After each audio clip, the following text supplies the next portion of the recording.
It's the Mixed Martial Arts Hour with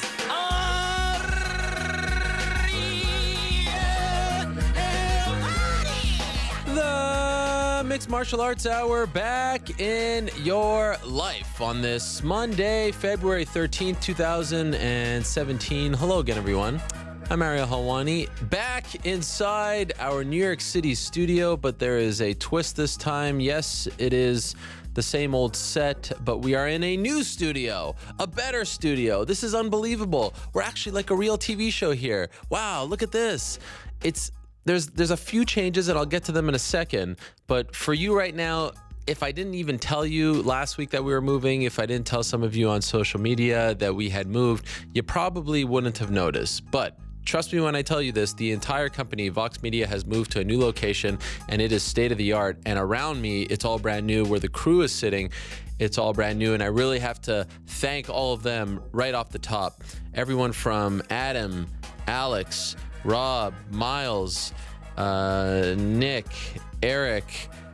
If I forgot anyone, I'm very sorry. Joe, Austin, there's so many of you. I appreciate everything that you've done to get us to this point. Moving, not just my show, but all the other shows, and just the entire operation is no small feat.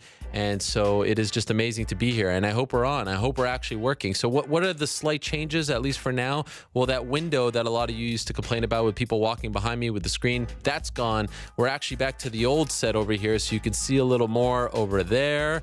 And I could put a little more things. My favorite MMA photo is right over there, the Mayhem Sakuraba one. There it is. There, that's a better shot of it. Taken by our own Esther Lynn. Great feature on her. The LA Times this past weekend. So this is very cool. This is very exciting. But I should tell you that come springtime, we're actually going to have a whole new set. So this is all going to go away. We're going to have a new and improved set. But for now, it's kind of the same old, same old. So yeah, this is very exciting. And we're working. We're live, and everything's feeling good. I was very nervous. I'm the most neurotic Jew there is. You think of, neurotic Jew like the stereotype. You look them up in the dictionary. That's me. And so I was very worried about today. And at first I was thinking, first day in a new studio, first show, maybe I'll just ease into it. Maybe I won't have the biggest names. Maybe we'll just do a couple of guests, not like our typical 6 to 8. And of course I couldn't do that. I thought, afterwards, maybe I'll christen the new set/studio. Maybe I'll just start this whole thing off with arguably the greatest male and female fighters of all time. How about that, right? I don't think we've ever done that before. I don't think we've ever had Fedor Emelianenko and Cris Cyborg on the same show on the same day. And yes, I know it's arguable, but look, some can say John Jones. I would certainly not, argue against that. Some might say Anderson. But Fedor Emelianenko and Cris Cyborg are in that discussion, and they are both on today's show. So it is a stack lineup. We are holding nothing back for our first episode here coming out of our new downtown studio. I'll run down the lineup, and then let's talk a little UFC 208, which of course happened this Saturday in Brooklyn. I don't want to call it an uneventful card because a lot of things happened, but they weren't all that positive. There was some controversy. Certainly at times it was a little dull. It kind of was what it was, right? It was what we expected it to be. I don't think it, if you didn't watch the show and then read the results, it's kind of like, yeah, it was sort of, kind of expecting all of this. But a few funny things happened along the way, and it's very important to talk about those. So we'll get to those in a second. But first, let me run down the lineup, and then we'll talk a bit of UFC 208. At around 350, we'll be joined by Derek Brunson. He lost a controversial decision to Anderson Silva. We'll leave it at that for now. We'll get to Derek Brunson in a second. He will join us at 350. 330, we'll talk to Jon Anik, who was the play-by-play man for UFC 208. Alongside Joe Rogan and Daniel Cormier, they reintroduced the three-man booth. They've done this in the past, most notably and most consistently with Randy Couture back in the day. And now they're bringing it back. And it's going to be sort of this revolving door featuring Cormier and Cruz, I'm told, at least for now, as the third man alongside Anik and Rogan. And I thought it worked very well. I thought Cormier added another element to the broadcast, former fighter. I thought his chemistry with Anik and Rogan was very good, very strong, and it was rather seamless. But I want to talk to Jon about this and some other things as well. 310 will be joined by Michael Bisping, the reigning defending UFC middleweight champion. Talk to him about his recent knee surgery, Yoel Romero's comments, Yoel crashing his radio show on Thursday. So we'll get to all of that with Michael Bisping. At 2:45, the aforementioned Fedor, a.k.a. Fedor Emelianenko, will stop by. He meets Matt Mitrione on Saturday. That's happening. Kind of crept up on us, but Strikeforce is back. Strikeforce. Bellator is back. It does certainly feel like Strikeforce these days. Bellator is back on Saturday from their old Strikeforce home, the HP Pavilion in San Jose. Not even called the HP Pavilion anymore. It's called the SAP Center. Old habits die hard. I wish they could just call it Strikeforce again. That would be so much easier for all of us. So that's 2:45. How about that? Fyodor on the show. 2:25, we'll talk to Luke Rockhold. It's been a while since we heard from Luke Rockhold, and with all the middleweight stuff going on, I wanted to check back in with him, see how he's feeling, and get an update on his return. 2:05, Cris Cyborg will stop by, get her thoughts on the women's featherweight title fight. By now, you probably know that Germaine de Randamie is the new UFC women's featherweight champion. She is the first ever to hold that crown. She is currently the 4th European champion in the UFC, and I know a lot of Irish fans will claim that there are 5 if you want to give Conor the featherweight title as well. Just the second person from the Netherlands to be a UFC champion. Of course, the first was Bas Rutten almost 20 years ago. But what about Cris Cyborg? This was her division. This is the reason why they started it. She's the reason why they started it. She was in attendance. She was in Brooklyn. We'll talk to her at 2:05. 1:45, we'll talk to Paul Daley. It was announced that in May he will face Rory MacDonald in a fascinating Bellator main event. And a lot of fans saying last week that this main event that is being brought to London is better than the UFC's main event that is being brought to London in March.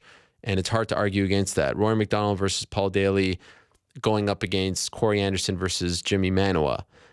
And so Bellator is coming out swinging a little less than 2 months after the UFC goes back to London. And the aforementioned Rory MacDonald will join us at 1:25 p.m. Eastern time. Looking forward to talking to him about his Bellator debut. Okay, so you got the lay of the land. You could see a little more of the set. Things are changing, but we are good to go. Let me bring in my good friend. Oh, and before I bring him in, let me remind you that today's episode, I almost forgot about that. All part of the new era here. Today's episode of the MMA Hour is being brought to you by For Honor. There you see it. Made by Ubisoft for PlayStation 4, Xbox One, and PC. It's available tomorrow, February 14th, Valentine's Day. Happy Valentine's Day to all the lovers out there. I would imagine that if you're working today and can't watch the show live, right about now, you're snuggled up with your loved one under the covers and watching the MMA Hour. What a perfect way to spend Valentine's Day Eve, right? So when you're done watching the show, you can go out and get For Honor.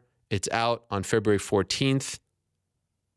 Remember, real fighting strategy instead of just the run and gun or hack and slash. This is the real deal right here, my friends. It feels like you're actually there doing all this fighting. And of course, the important key of this game is to balance defense and offense to truly master the fight and win the battle just like an MMA bout. Okay, Mr. New York Rick, are you there?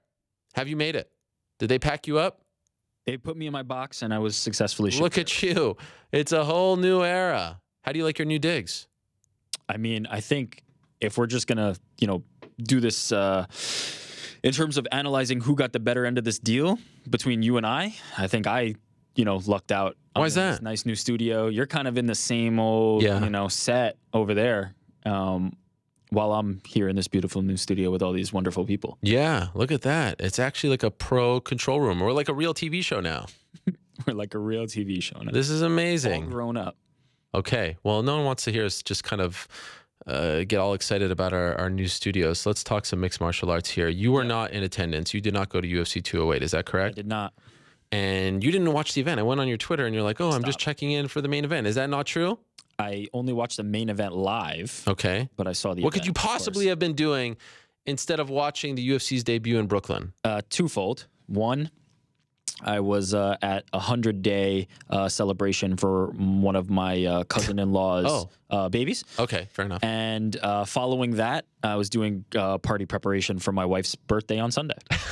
Are we officially done with the birthday celebrations? This weekend was it. Now it's over. Okay. So do we do anything for Valentine's Day, by the way, or is it? No, there's too much going on already. Well, that's actually pretty good. Yeah, I get to skip out on Valentine's Day. You dodge the Valentine's Day bullet, and you get to do it all. Okay, I could live with that. Okay, big question right off the top. Who'd you score the main event for?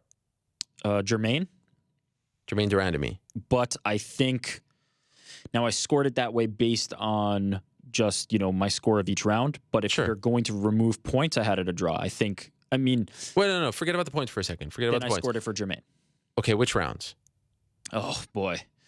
Round 1, Jermaine. Yeah. Round 2, Jermaine, I believe. Yep. I'm right there with you. Holly, yep. 4, Jermaine. Huh.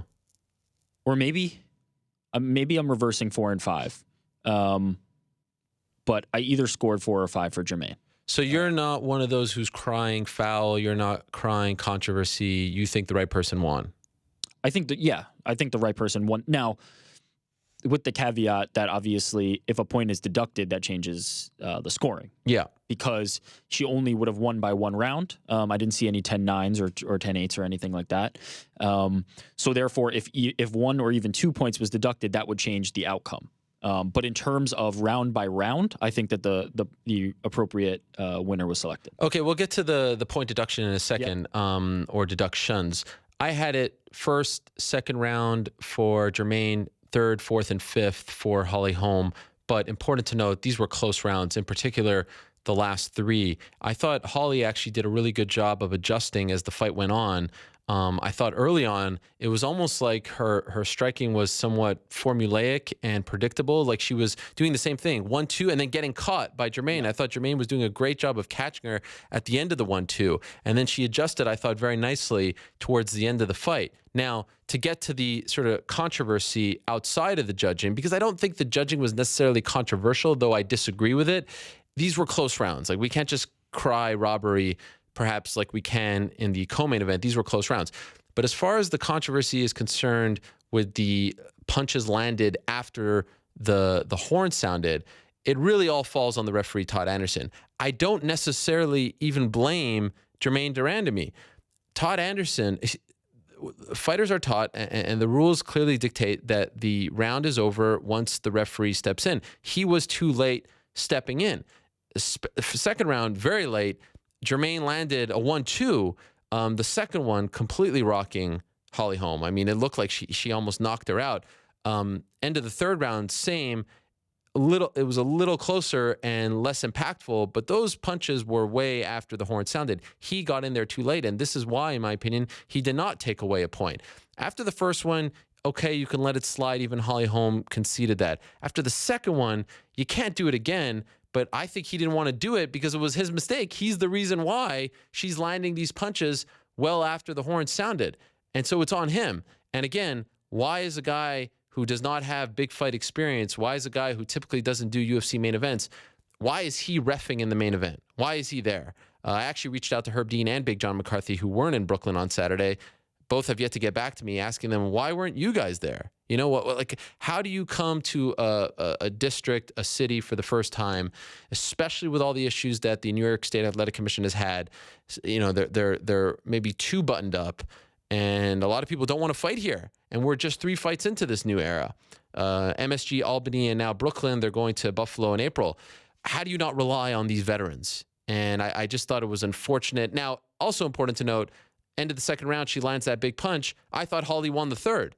End of the third round, she lands another punch after the horn sounded. I thought Holly won the fourth. So it didn't really seem to affect her all that much in the fight, but you can't do that. You just can't do that. I mean, it's egregious. It was clearly after the horn sounded, and I know that Joe Rogan was yelling about it, and I respect that he's doing it, but the problem was on the referee. It's more like the fighters are going until they're told to stop. And the referee just wasn't quick enough. And then after the fourth, did you notice?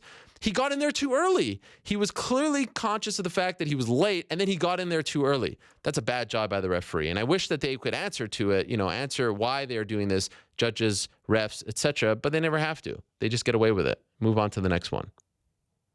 It's a problem. Do you agree with me? Absolutely. It's on him. It's completely on him, and I think it would have been even appropriate to take points on the first, the first instance and the second instance. There's really very little argument that I would have that something shouldn't have been done. Something needed to be done, and if it wasn't the first one, it was the second one. Jermaine actually just posted something like 5 minutes ago on her Facebook page. This is what she wrote. She wrote, "Woke up yesterday to a lot of support and a lot of controversy. I should be on the highest of highs right now, but after my long flight home to Holland, I couldn't stop thinking about the events that took place last night and some of the critics trying to take away what should be one of the greatest moments of my career. I want to say that it was a heated battle with lots of emotion, but I am not a dirty fighter. I have always trained to fight to the end or until the referee steps in. Very fair. Never did I punch around or over the referee to deliver a cheap shot on Holly. That's when you take a point. That's one and done for me. No warning. Referee steps in. You try to punch around the referee. That is dirty. That is very dirty. I have nothing but respect," she continues, "for Holly in the UFC. And because of that, I want to say right now that I think I owe it to the Holly and the fans to do this fight again to make sure that the winner of this historic belt is crystal clear. Holly, let's do this again. Much respect. Us." Now, this leads me to my next point. When Jermaine won the belt, great moment, historic moment. She's the first ever champion. I thought that she had to, given all the sort of talk about this belt, given the fact that there's been no indication that the UFC is truly invested in this new division, she had to kind of sell the moment. And I don't think she did that. Cyborg is there. They fly her out. She's sitting in the front row. They ask her about her. And what does she say? "My hand's hurt. I got to go fix it. I hurt this hand 2 fights ago, March of 2015. I thought that was a blunder on her part. You have to sell the division. You have to sell the moment. You have to sell the fact that you're the champion. Even if you have the hand injury, she went to the hospital.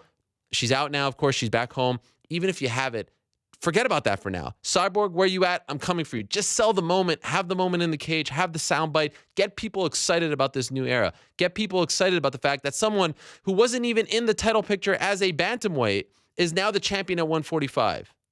Sell people on the moment. Sell people on yourself. Get the fans in Brooklyn who are booing, who are upset about the scorecards, whatever the case may be, the long night. Get them excited. Call out Cyborg. Have a moment there to get people excited about your next fight. And of course, it's easy for me to say, I'm not in the moment. I'm not there. I didn't just fight for 25 minutes, but I thought that was a big mistake on her part. She had to say something to Cyborg. We all know she's the unofficial champion. We all know she's the best 145er ever. You have to do something towards Cyborg to get people excited. And I thought that was a massive blunder on her part. Yeah, and all that's to say now you're saying that this might be another reason for people to say that she's not seeking Cyborg if she's seeking. And now she comes out with this statement. Yeah. Cyborg is the one. Cyborg is the one. Cyborg has to be the one. And we'll get an update on her situation, but it was important to note that Dana White was going around talking to media on Friday saying it's looking up for her, that things are looking up, that maybe she won't be out as long as we all thought that she would be out. And look, I mean, the fact that they brought her out there to Brooklyn says something. They're not bringing her out there if she's suspended for a year. You know what I mean? Yeah. They're not going to invest in her if she's on the sidelines and she's got this potential, doping infraction and all this stuff. Now, what about Holly Holm? Now it's 3 losses in a row. I'll ask you the question that I asked Chuck Mindenhall after the fight. Does this hurt her in the sense that, look, she beats Ronda on top of the world, one of the greatest performances in a title fight ever, but you follow that up with 3 straight losses? Does that take away from what happened in Melbourne? Does that take away from what she's now accomplished in her career? Does it make you view her differently? No, but there is a certain set of people that this will diminish her accomplishments. It's tough to follow up a career-defining moment with 3 straight losses. Yeah, it won't take away from beating Ronda. She'll still be the one to have beaten Ronda. She'll still have the cachet banked from that, but she will not be in the same place that she was right after that fight. Her her status has definitely taken a hit in terms of how I imagine people will view her amongst the top 135ers. Here's the unfortunate part about all of this. She was 2 minutes away from beating Miesha Tate. A Hail Mary, takedown, submission. It all changes for her. A year ago this time, she's still the champion. Was, dominated by Shevchenko, outworked, fine. That was a bad night for her. Saturday, I thought she won. So it's amazing how a few things here or there, the story is completely different. But now she's staring at 0-3 after Ronda.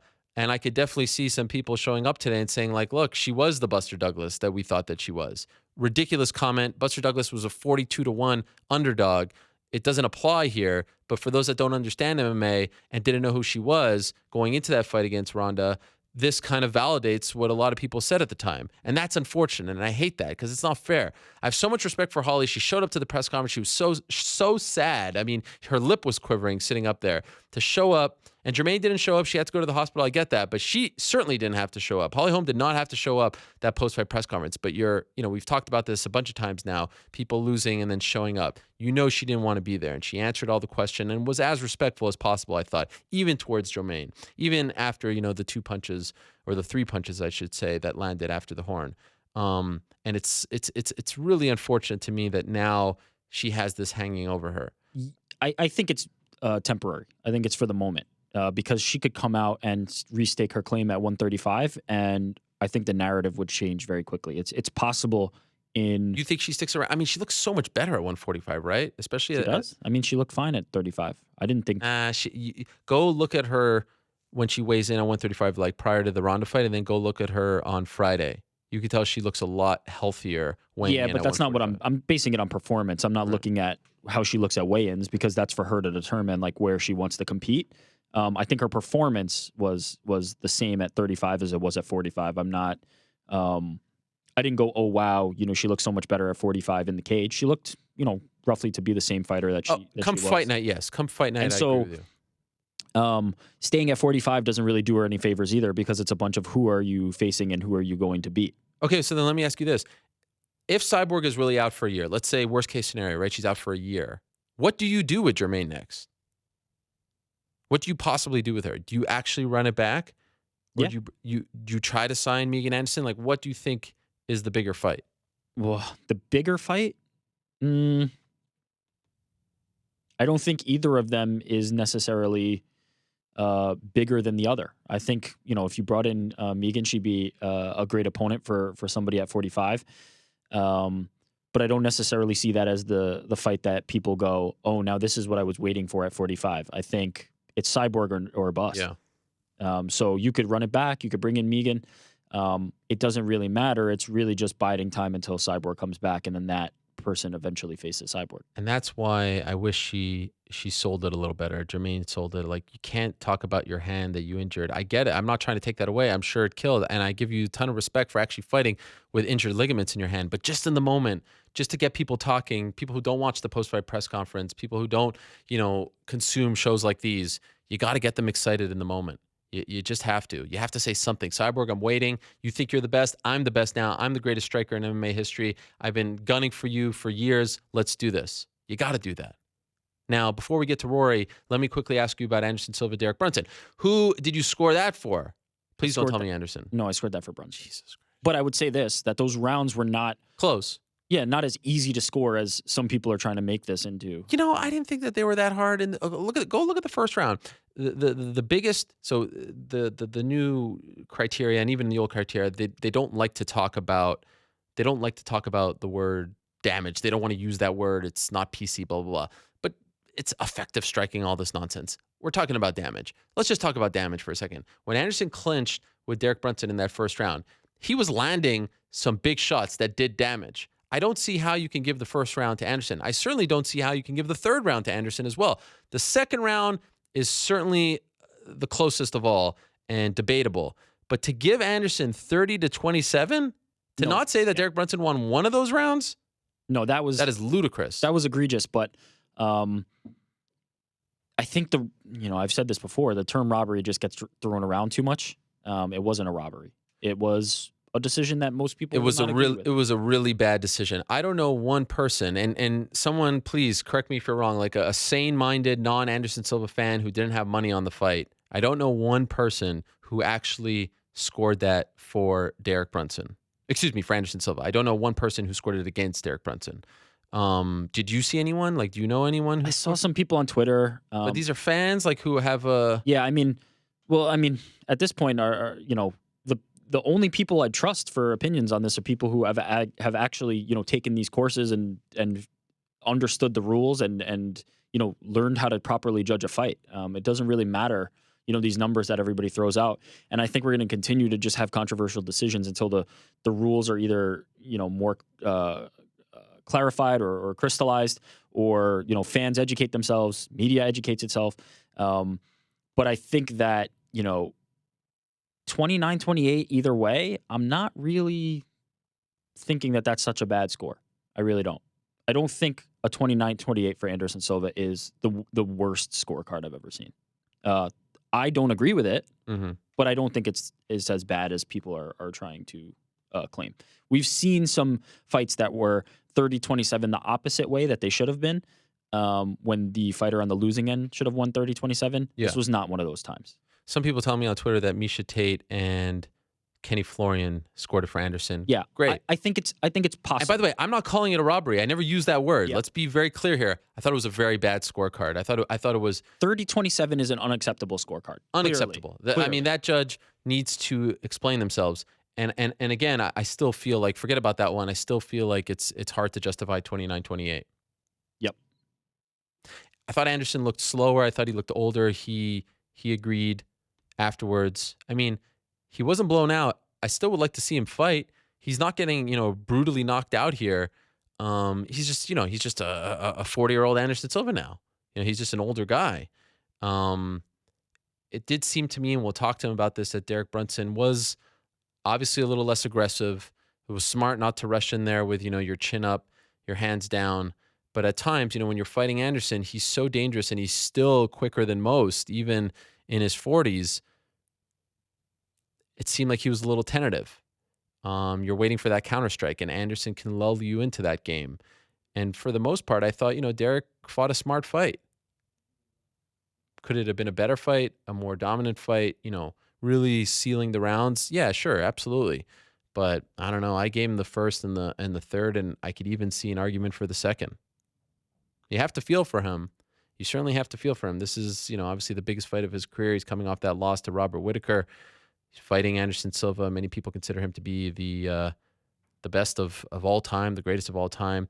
That's a tough one to swallow if you're Derek Brunson. Also of note on the card, Jacare Souza defeats Tim Boetsch via submission, the only finish on the card. 10 fights in total. Glover Teixeira defeats Jared Cannonier via decision, was very critical of his own performance, had a shoulder injury, and Dustin Poirier and Jim Miller fought in, I thought, everyone agrees, fight of the night. Tremendous fight, back and forth battle. Poirier wins, busted up leg, but not seriously injured, according to his team. No surgery needed, no broken bones, so that's very good to hear. We'll talk more about the card as we continue throughout the day here, but now let's go to our first guest of the day. It was announced on Thursday that he will be making his Bellator debut in May in London against Paul Daley. He is the one and only Rory MacDonald, and he joins us on the phone right now. Rory, how are you? I'm good. Thanks for having me. Pleasure as always. It's been a while since we last talked, so very excited to talk to you today and appreciate the time. So I was a little bit surprised, Rory, when they announced this fight, not so much the opponent, but the time frame, because I thought that you were gunning for more, July, August, a year off. Why are you coming back a little sooner? Well, I as you know, I wasn't sparring this year after my last fight. Took a lot of time to, stay away from contact and heal my nose properly. That's why I was taking so much time off, and it's really feeling like back to normal now. Having the however many months I've given it off, so I felt like everything's gonna be fine by end of May. So I took the fight. So you have yet to spar since your last fight? Yeah. Wow. Much. And will you spar at all leading up to this one? Yeah, I will be. I'll be I'll be doing a lot of sparring. Okay, but you haven't started yet. No, doing jiu-jitsu, maybe some touch sparring, moving around, and nothing crazy, wrestling, things like that. But Okay. no kickboxing yet, like hard kickboxing rounds or anything like that. Now, did you reach out to Bellator and say, okay, I'm ready to come back a little sooner, or did they approach you with this and then you thought about it and said, okay, I'm down? Yeah, that's what it was. They offered it to me. I took about a week to think about it, and I told them I'd accept after a couple days of thinking. Was there any part of you that didn't want to, thought maybe this is a little too early? Like I'd just rather come back in the summertime? Well, I mean that's what I was weighing up. Like should I stick to the plan or should I just go with my gut? And I just went with my gut. Okay. And how about fighting him in London? Any issues with that? No, I think it's only like 4 or 5 hour flights. Shouldn't be too big of a deal from Montreal. So, But mainly don't worry just about because that. he's an English fighter. I mean, very popular over there, that sort of thing. Yeah, yeah. No, I'll probably be the enemy the enemy over there. So I'll probably get some booze and stuff, but hopefully I could win over the crowd with a good fight. Were you under the impression, Rory, that you were going to fight for a title right off the bat? Is that what you wanted? Yeah, that's what I was pushing for, and it was looking like that. But as far as timing go, it's all about timing. And this just happened to be, fit properly. And there's no. This is a number one contender fight, so it's possible that my very next fight will be for the title. Okay. If it's not, I'll probably fight at 185 or something like that, just to stay busy in between, waiting for the champ. Okay, but 170 is still your home though, or are you planning on eventually moving up to 185 permanently? I'd like to do both divisions, to be honest with you. Okay. I Interesting. think they would keep me busier throughout the year if I can mix it up between the two divisions, so I don't have to cut weight every single time if I want to fight, as much as I want to. I recall going to your Twitter after Paul Daley won in January, knocking out Brennan Ward with that amazing spinning back fist, flying knee combination, and you kind of you laughed it off. I think it was a Zach Galifianakis video that you kind of put out there after he called you out. Initially, when you heard that, were you just kind of like, nah, this is not really something? Like, what were you trying to say when you put out that video? I was just stirring the pot. So I thought it was a really good fight, and it was a great finish. I thought it was awesome. But, when he started talking a little bit of shit about me, I just figured why not throw something back at him. Huh. So it's a good fight, and, I think if we can have a little bit of dialogue before the fight, this makes it more interesting. So did he catch your attention then, or were you thinking about him a little bit even before that fight? Oh, of course. I knew, he's one of those guys I knew I was going to come across sooner or later in Bellator. So, if that's what's the hot fight is right now, then let's do it. When did they approach you with this? Was it right after, or was it just that 1 week? You said you took a couple days. I think they came like maybe a week or two after the fight with the offer. Something like that. MVP was really upset, Michael Venom Page, that he didn't get the fight. Did you see this? He's very mad. He's very upset that he. Yeah, but you know what? I think he's still got his dues to pay. He's made a lot of noise, and with a young career that he's had in MMA, and he's doing really good. He's got the flash, and he's got the crazy knockouts, and he's also got, the charisma, and he talks well, gets people excited, and they know of him. He's turning into a big name really fast. Mm-hmm. But at the end of the day, he hasn't fought that many top guys yet, and I think he's going to break into that, slowly here now. I don't know who they got lined up for him in London, but I'm excited to see who they put him against. Hopefully it's against someone pretty good, and see what he's all about. And once he gets through a couple of those guys, or one of those guys at least, and I think then he could start taking the bigger fights in Bellator. Has it officially sunk in for you that you are a Bellator fighter, or do you think that'll only happen once you get to fight week, get into a fight? Because I have to admit, like, even when I look at your Instagram photos and you're training with the Bellator gloves, it still kind of feels like a Photoshop. It doesn't feel real to me because I've associated you with the UFC for so long. Yeah, I guess so. For me, it seems normal. I guess. I'm sure it's going to be a touch weird when I walk down the ramp, and it's time. It's a different change. It's a little bit of a change in atmosphere, but I'm excited for it. I don't think it's a bad thing. No, not at all. I'm not implying that. I guess it's yet to really sink in for at least the viewer in me, the fan in me, because I've seen you fight in the octagon for so long. How do you feel? I mean, now here we are, 6 or so months after you signed. I mean, are you happy still? I mean, like, do you feel like this was the right move for me in my career? Are they treating you well? How's it going so far? Yeah, everything's going well.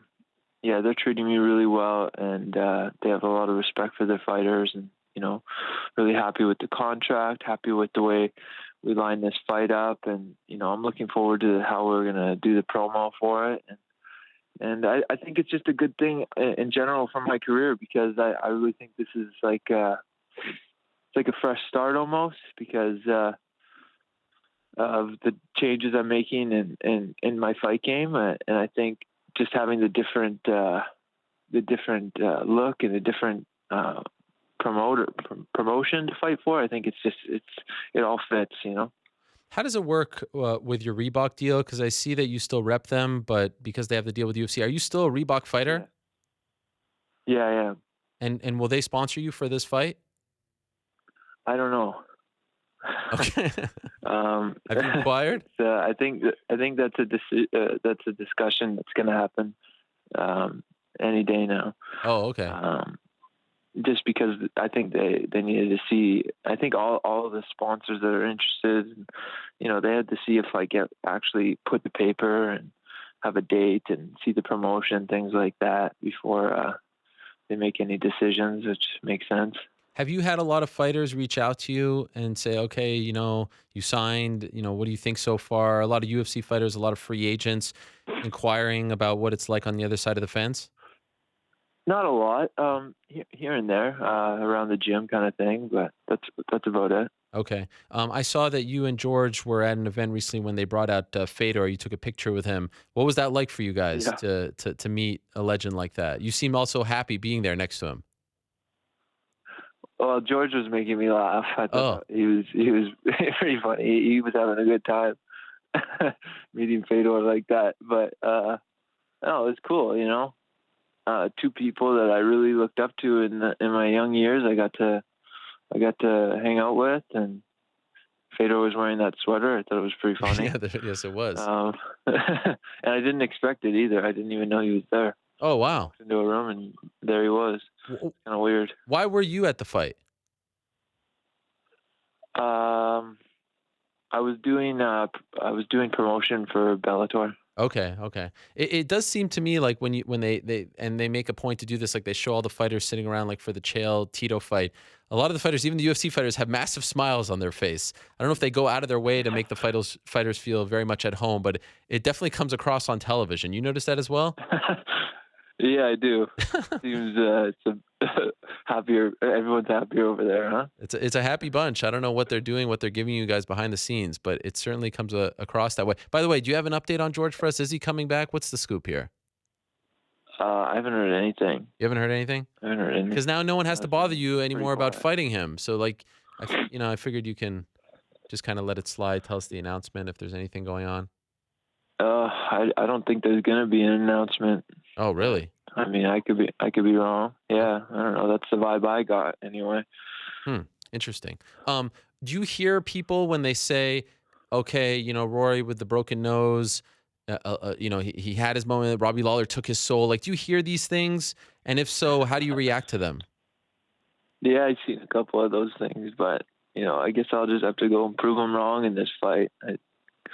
It kind of excites me to be somewhat of an underdog again. I like wearing those shoes, so should be fun just to see everyone's faces after this fight, or after a couple anyway. We've seen, like, when Benson came over, it hasn't gone his way just yet. Is there, because of the big splash, the big contract, the big announcement, the reveal, do you feel like there's a little more pressure this time just to sort of validate the signing, to prove to Bellator that, yeah, you did the right thing by investing in me? Do you think like that? Yeah. I want to prove a point. There's absolutely. I'm going there to prove a point, to show people what's up and who I really am. I think they're going to see a big change, and they're going to be happily surprised. Wow. What do you mean by big change? Like in terms of your fighting style? Yeah. I'm just making a few tweaks and focusing on my strengths again, rather than, I have obsession for learning in martial arts. I just love learning new things because there's just so much to learn. It's an endless journey of information, and sometimes you just get caught up with overcomplicating things for every single fight, and that's kind of the path I've been on the last little while. And I'm gonna step back from that and focus on my strengths and apply them in my fights. It definitely feels over Not give a shit about what everybody else's strength is. I'm just gonna go in there and just wreck people with what I know. Was this something that you thought you were in hindsight, paying too much attention to over your last few fights in the UFC? Sorry, I don't really understand what you mean. Well, because you're saying you don't give a crap about what other people are doing and what they're trying. You're going to focus on yourself and make the tweaks. Were you? Yeah. Did you feel like you were focusing too much on your opponent going into your fights? Yeah, exactly. That's exactly what it is. And before you know it, I was training way too much how to not get in trouble from their strengths, rather than just worry about getting myself ready. Let it fly, Does that mean that you won't even watch film on Paul Daley going into this fight? No. There's nothing wrong with watching tape or whatever. I was never big on it anyway, but because that's not really how I look at fighting. I think you really see what's going on when you're face to face with the guy. But there's nothing wrong with looking at a little tape and seeing a bit of what the guy does. Mm-hmm. And just to be clear, you're going to stay at TriStar, right? Yeah, I'm going to be going back and forth between Toshido and TriStar. Oh, the old stomping grounds.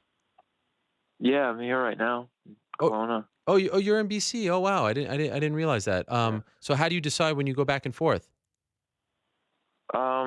Random. I haven't really made the schedule yet, but I'll be figuring it out in the next little while. Who will corner you?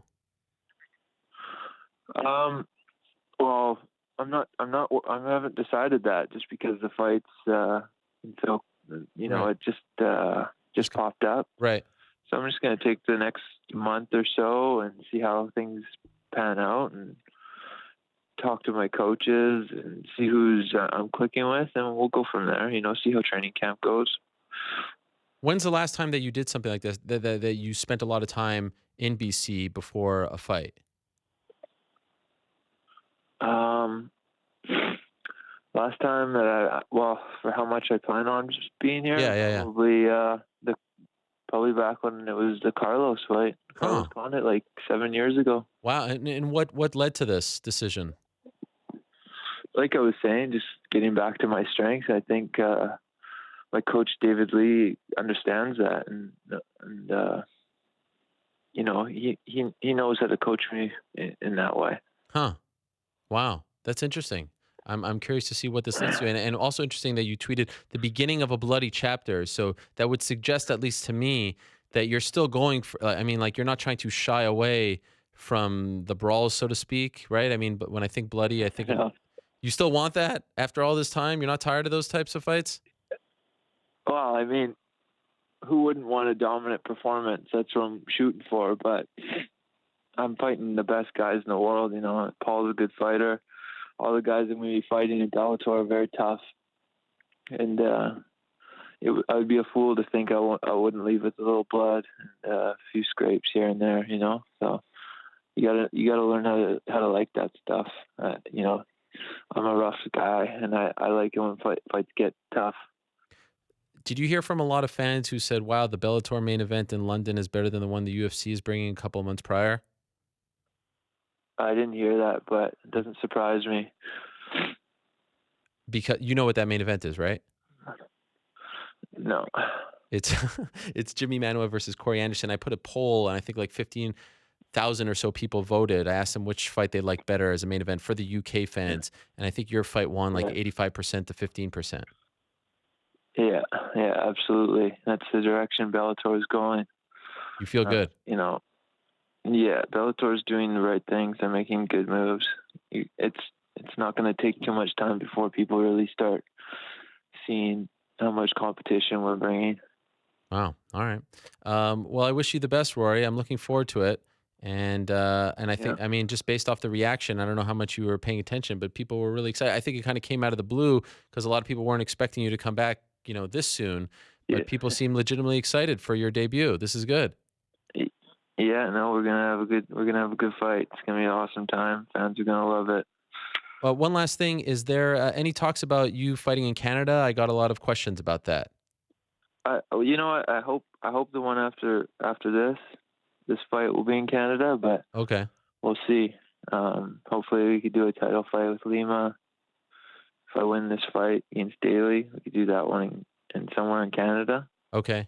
And would it be fair to say you want to fight twice this year? I'd like to fight at least 3 times before 2018. Wow. So in the last 7 months of the year, you're going to fight 3 times? Yeah, that's what I'm planning. Okay. How's the hair, by the way? What hairstyle are we going with these days? It's growing. Are we going with the longer, like, gentleman's part? Who knows? It could be. There's no plan at the moment. Okay. For the record, that I'm partial to that one with the suit. When you got your hands wrapped, remember that against BJ Penn? You got the hands wrapped while wearing the suit. Yeah. That was peak Rory, in my opinion. Okay, I'll try to bring that back. Good. Thank you, Rory. I appreciate it. Good to catch up. I appreciate you stopping by, and good luck on May 19th.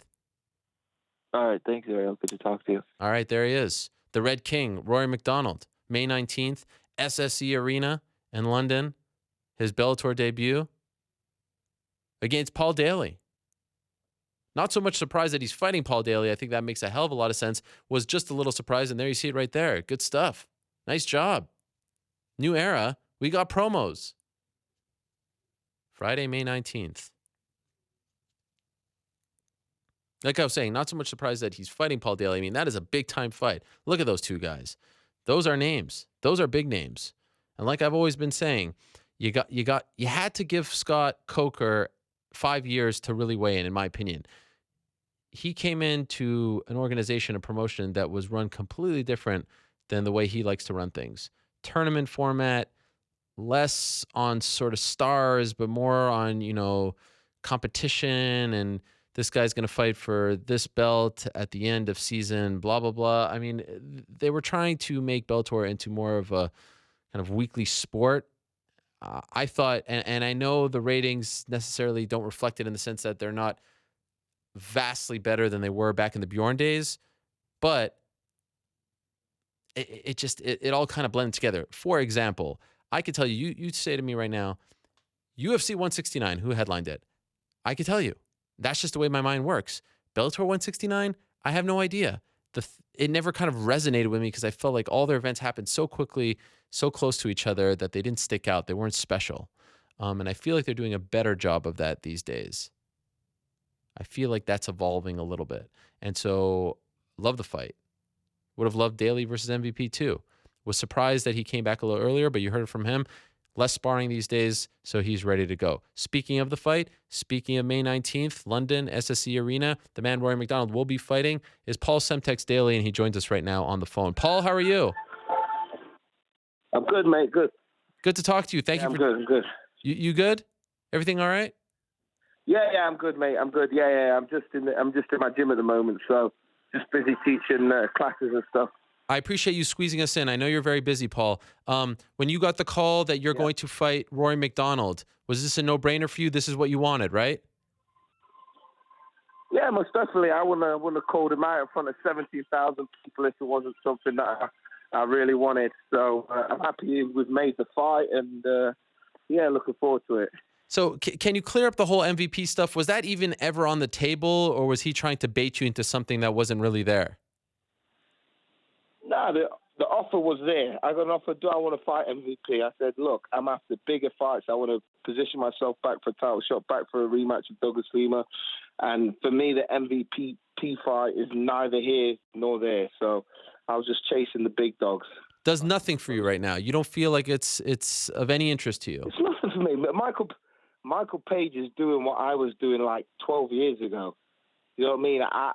I've been there. I've done that. His time will come. He's asked for the fight. I don't duck a fight, so he will get the fight. He'll get what he asked for in due course. But right now, I've got to follow my own agenda and not sort of bite to his agenda. I'm on my own shit right now. Is there anything to the idea that, having two British fighters, outspoken, flashy, popular fighters fighting in London is bigger than, Englishman versus Canadian? Is there any, have you heard from fans that wanted to see the two Englishmen go together? Have you seen the response? Yeah. Have you not seen the response? Yeah, the MVP thing, it was okay because he was pushing it. Yeah. He was getting a lot of attention for the bullshit that he was doing. But then when this Rory fight was announced, it kind of blew everything up, including the UFC's card in London. So I know I've made the right decision on that front. So most definitely I made the right choice. Yeah, so I actually just asked Rory about that. You're in London right now, right? I'm in Nottingham. Yeah, Nottingham. Of course. I was just curious. Have you heard from a lot of UK fans who told you like, oh man, compared to the UFC's card in March at the O2, this one blows it. Like I'm way more excited for this Bellator card. And if so, have you ever heard of that before? I've never heard of that before. No one is like. It's like everybody is. No one who's talking about the UFC in London. In all honesty, everyone that comes up to me, it's about the Bellator card, and that's amazing, really, for Bellator to be getting that kind of response when the UFC is putting on a show around the same time, a few months in between or whatever. So yeah, it's cool, and like I say, it shows I've made the right decision. People are amazed that it's actually even happening, and people, oh no, how comes it's here? They could do it in America, and they could fill a massive arena in America with this fight. They could do it in Canada and fill an even bigger arena in Canada with this fight. So it is, even I'm like, fuck, we actually got this fight to happen. So it's massive for UK MMA. So when they had you guys at the press conference on Thursday sitting next to each other, what was that? Well, was it a little awkward? Were you annoyed that you have to sit next to him and he was kind of going back and forth at you? How did you feel about it? Say it again? When you guys had to sit at that press conference at that small table with Scott Coker in between you, was that a little annoying? Was that awkward at all for you? What, talks about Michael Venom Page? Yeah. On Thursday, last week. I'm complete. Yeah, I'm over that whole thing. But look, it annoys me that this guy has Justin Bieber himself into the same sort of. I don't know. He can hold it. He's spoken in the same sentence as me. He said something about me not being undefeated. No, I'm not an undefeated fighter, but I've achieved way more than this guy has. This guy, he's a very talented fighter. Let's not get that twisted. But he has forced himself upon MMA fans. He hasn't done the hard graft that I have. He's paid for his social media views and his hits. He's clicked that sponsor button that always comes up on your Facebook, and he's paid his £100 to get his views extended. I haven't. I did it the hard way. Yes, he's a talented fighter. He has some flashy moves, but don't forget Michael Page. Michael Page is Justin Bieber, and he said something about he sat on the same stage as me. You can put Justin Bieber on the stage with Michael Jackson, but they ain't in the same league. You know what I mean? Justin Bieber's achieved some great shit, but he can be on the stage with Michael Jackson, but he ain't Michael Jackson. You know what I mean? So it is what it is. Let's forget MVP. We've got Rory MacDonald. I've got to deal with that psycho. I need to focus on this crazy guy I got coming after me. Fair enough. I understand that. But just one last question. Where did it go wrong for you two? Because I thought you guys were boys, and even he said that you guys were kind of friendly. And then he heard that you were talking behind his back, and that really bothered him. Where did it all go wrong for you two? Because I thought you were friends. talk behind his back. When he says talk behind his back, I did that thing after the Brendan Ward knockout with ES News, one of the biggest combat sports or boxing reporters, other than yourself, of course. And I said he is Broner and Floyd Mayweather. Okay, that's not talking behind anybody's back. I didn't say it like it's never going to be seen, and it's not the first time I've said it. If you ask Jimmy, the guy that does Bellator commentary, he asked me about MVP pre-fight, and I used exactly the same way to reference MVP. He's Broner and Mayweather. We're similar, you know. We're both from the UK. We like to talk a fight, and fight good. So, yeah, there will be obvious comparisons, except he ain't me. You know what I mean? He's Broner. He's the guy who's trying to imitate what I've done. I've been there, done that, and I'm still doing it. I've outlasted my peers. If you look at all the guys that entered this higher league of MMA with the international league, they're all gone, bar Michael Bisping. You know what I mean? From the UK, they're all gone. It's just Bisping that's left. Me and Bisping at the top, in my opinion. So you know, he needs to give thanks for what I've done. I've sort of like paved the way for him to even be doing what he's doing. So yeah, let's just get that out of the way. Fair enough. And do you foresee any time fighting him or never? Oh, I think we lost him. Maybe he didn't want to talk about him anymore. I like the fire, though. Again, I can't help but feel like it kind of makes me want to see the fight, but I understand it's the big fight. There have been very few opportunities for Paul Daley to fight a name of this caliber outside of the UFC. You got to take the opportunity, especially now, debut. This is a good time to fight Rory MacDonald. Right? Is he back? Is that Most Paul? definitely. Oh, there he is. Paul? Yeah, I'm here. Okay. You hear me? Yeah, I hear you. I was just wondering, will you never fight MVP? Is that fair to say, or you're open to it sometime in the future? I'll fight him. Okay. I'll fight him. I don't duck a fight. I'll fight him when the time is right, most definitely. When the time is right, I'll fight him. And like I said at the press conference, once the fight happens, it's all over with. He's got his ass whooped. I just hope he's happy that he called out the fight and he got what he's going to get what he's going to get. So it is what it is. You know, I'm a real fighter. I haven't made a habit of fighting bums and pulling off spinning back kicks and shit against guys that shouldn't even be in there. Or need help towards the cage, you know, on a Zimmer frame, like poor old Cyborg before he got his skull crushed. Yeah. You know, I fought legit guys, current champions, up and coming fighters, and fucking just total badasses for 90% of my career. Obviously, everyone likes an easy paycheck, so there are a few bums on there, but for the most part, you know, I fought tough guys. I appreciate the honesty. Does it bother you when he calls you Paula? No, it doesn't, because it's pathetic, it's childish, it kind of shows. I thought he was younger than he was. It just shows his level of maturity. I thought Michael Pierce was like maybe 23, 26, the way he acts and carries on. The guy's 30 years old. What 30-year-old acts like that? You know what I mean? Apart from Adrian Broner. You know what I mean? Let's grow up and sort your shit out, man. Grow up. Do you agree with that statement that this is the perfect time to fight Rory MacDonald? I was just talking to Rory about this, that there is a notion out there that maybe he is a little too banged up. Maybe his best days are behind him. Maybe Robbie Lawler took his soul. Do you subscribe to that theory as well? No. Rory MacDonald's a tough guy. Very well-rounded. I respect the guy highly. I know he's going to be his best. He's got a lot to prove. He's been at the top. He's fought champions, and I'm expecting an extremely tough fight. Is his nose what it used to be? We'll find out when I land the first jab on it. Does Robbie have the same, less, or more power than me? Again, we'll find out when that left hook lands. I take confidence from the fact that I think Rory thinks I'm a little more of an easy fight than I actually am. And this phrase I've used, and I've used it before Bellator fights, but I think it's an accurate way to describe the feeling that I get when I get in there with these guys. I'm just a little bit faster than I am. I'm a little bit than I look. I'm a little bit stronger than I look. There's a little less openings than they think. And just generally, I'm better than people see in footage. Once they're in there with me, it's all too late. But that's the feel I get, and I get confidence from. I always feel like I'm almost doubted It's just that little bit. Even against Brendan Ward, I felt that doubt. You know, this young, brash, up-and-coming wrestler who knocks people out. I felt like I was put in there, you know, as food. But me and my team, we knew better than that, and we knew the fight was just a little too early for Brendan Ward. And, I get that same kind of impression from Rory MacDonald. He wouldn't come to England if he didn't think he was going to win, because he knows he has to win, and he has to win in emphatic fashion, because the decision might be hard to come by. So I know he has that confidence with him, and I think that overconfidence is what's going to get the victory for me, as well as me being a straight-up killer.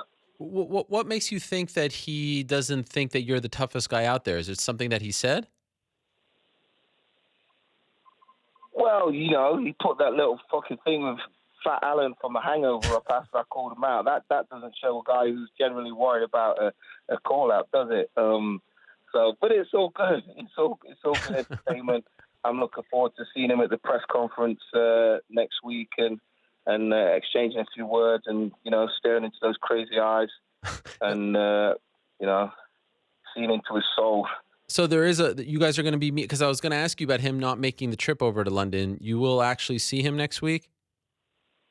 Yeah, I hear he's going to be here sometime next week for the Bellator press conference. Let me just start this class. Guys, get running around the room. Fucking hell, work hard, stay humble. Yes. In my little gym. Just a couple minutes, and then I'll let you go to your class. What are you doing right now, by the way? What kind of class are you teaching? Spirit Dojo Kickboxing, spiritdojo.co.uk. If you're in the UK, around the Nottingham area, sign up. We're about to move to a 4,000 square foot facility. Yeah, I'm just teaching my class as I do every night of the week, twice a day. You know, that's just how I keep my feet on the ground and I stay focused, working with local youth, you know, in the local area. So it is what it is. When are we Next week I'll be a shirt and tie in front of cameras, going out across the world. So. What about the Twitter? When are we going to get on the Twitter? I ain't going on Twitter, and it's probably you creating them. No, it's not. Because every time I'm on this show, it's always, Paul, you got to get on Twitter. So I know. I promised you last time I was going to go on Twitter. Yeah. I think you got a little pissed and you made your own little profile. No, But, it's not me. Trust. Sure? I have way less the humor, and the way. God. It's Helwani-esque. No, but Ariel humor though. The problem is. This is the problem, Paul. Now, when MVP was calling you out and stuff, there was a guy pretending to be you, and it got all these people excited about it, and it was a fake account. See the problem? It was you. I told you. It was you. You did that. It wasn't me, bro. It wasn't me. I would never do such a thing. Every time you come on, Go ahead. I will get on Twitter soon. I promise. I'll get on Twitter soon. 10 push-ups, son. 10 push-ups. Sorry, dude. Paul, you mentioned that he's a psycho. You mentioned the crazy eyes. Do you think that there is something off with Rory MacDonald? Yeah, but I don't like to say, because, you know, when you're in school and there's always that crazy kid in school. And it's always cool. People call him all the names under the sun, but then you identify the real problem and you out it in front of the whole class, and then he goes absolutely fucking berserk. And I think I've identified what's wrong. I think I've identified what's wrong with Rory, but I don't want to, you know, send him crazy. So I'm just going to keep that to myself. Oh, come on. That is a great setup. In that case, May 19th. That is a great... No, I ain't saying it. I got to meet him next week. You know, I want to go home to my two beautiful kids and my wife. I don't want to put it out there. Not yet, anyway. But you do actually think he's deranged? There's something in those eyes, man. There's something in those eyes.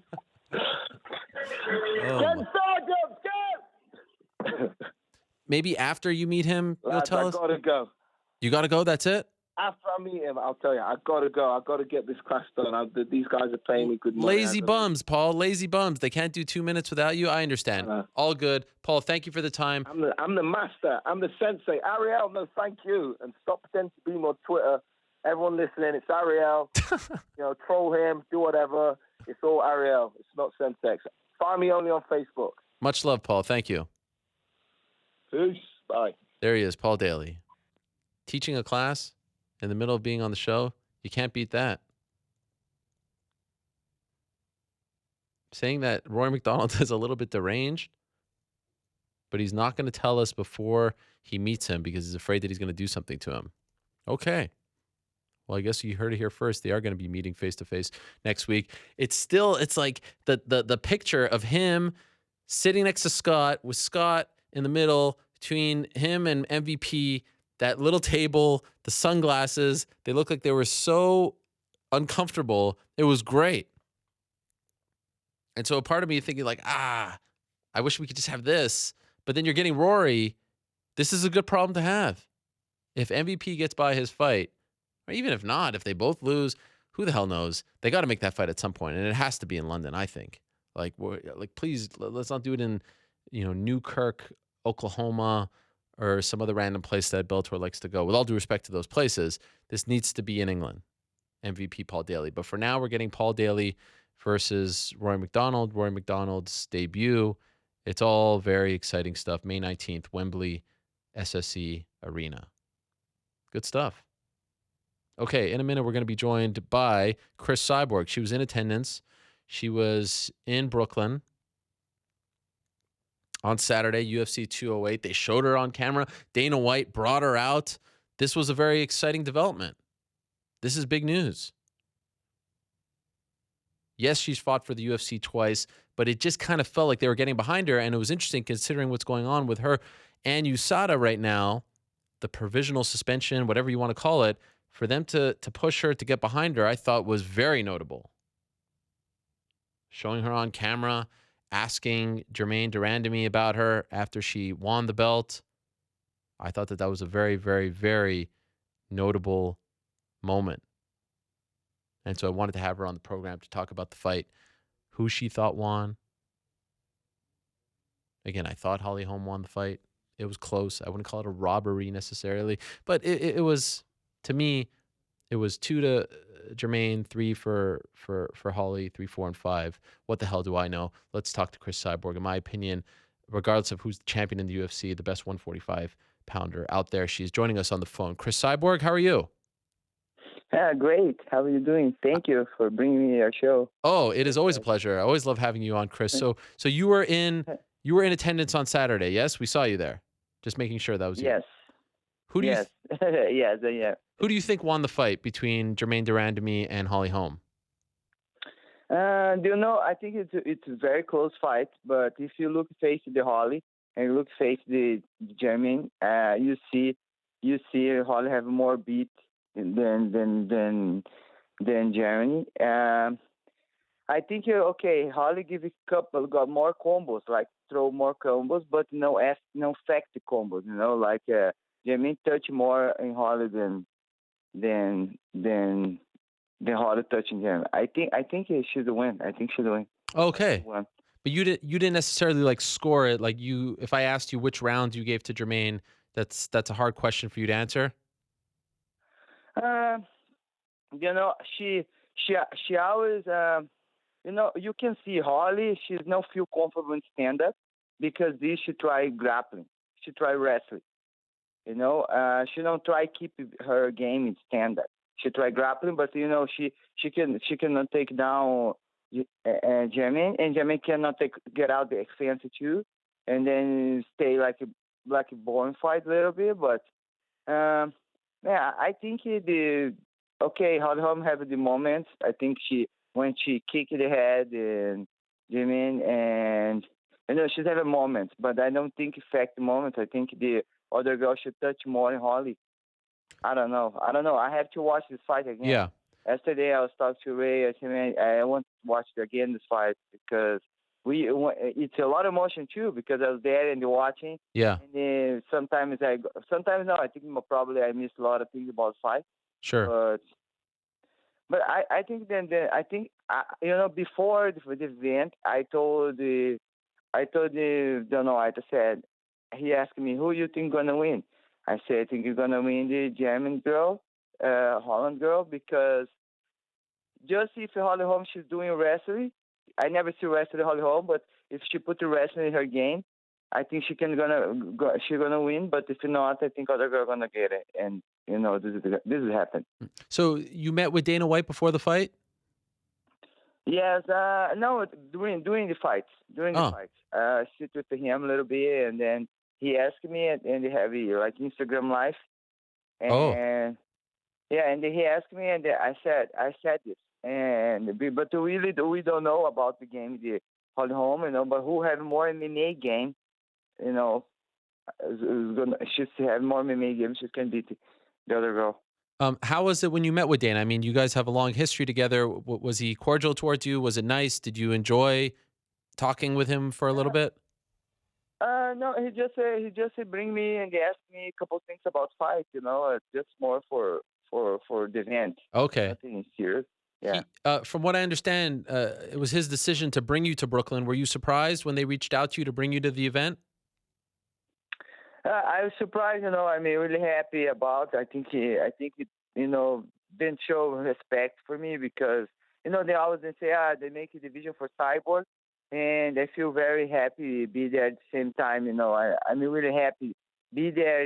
This history day about make division 145 in UFC. Hmm.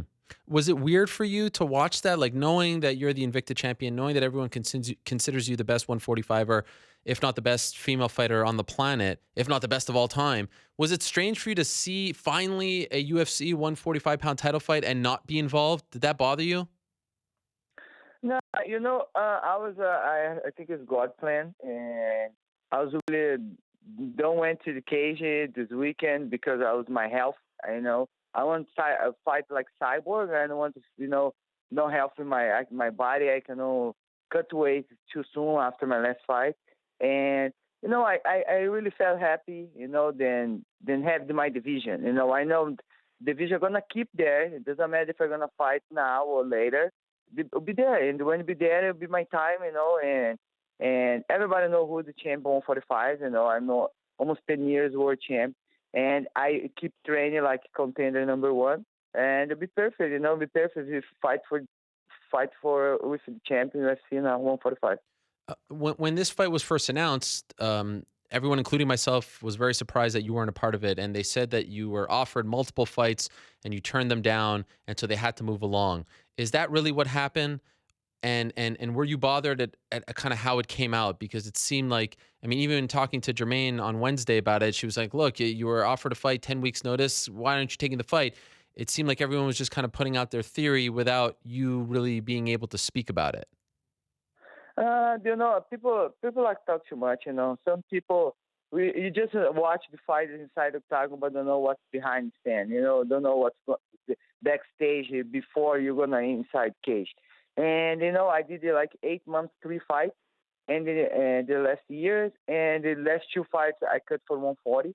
And my last fight 140, it's a really bad cut for me, and it's no good for my health. And then I talked to my dog. My dog said, "Man, you need time break. You cannot cut to weight again. You need time." And after my fight, I already told the UFC, I said, "Man, I can fight after March. I need to really break my body, need break, I need recovery. And I want to fight 145, and I'm going to fight 140 anymore because it's too hard for my body."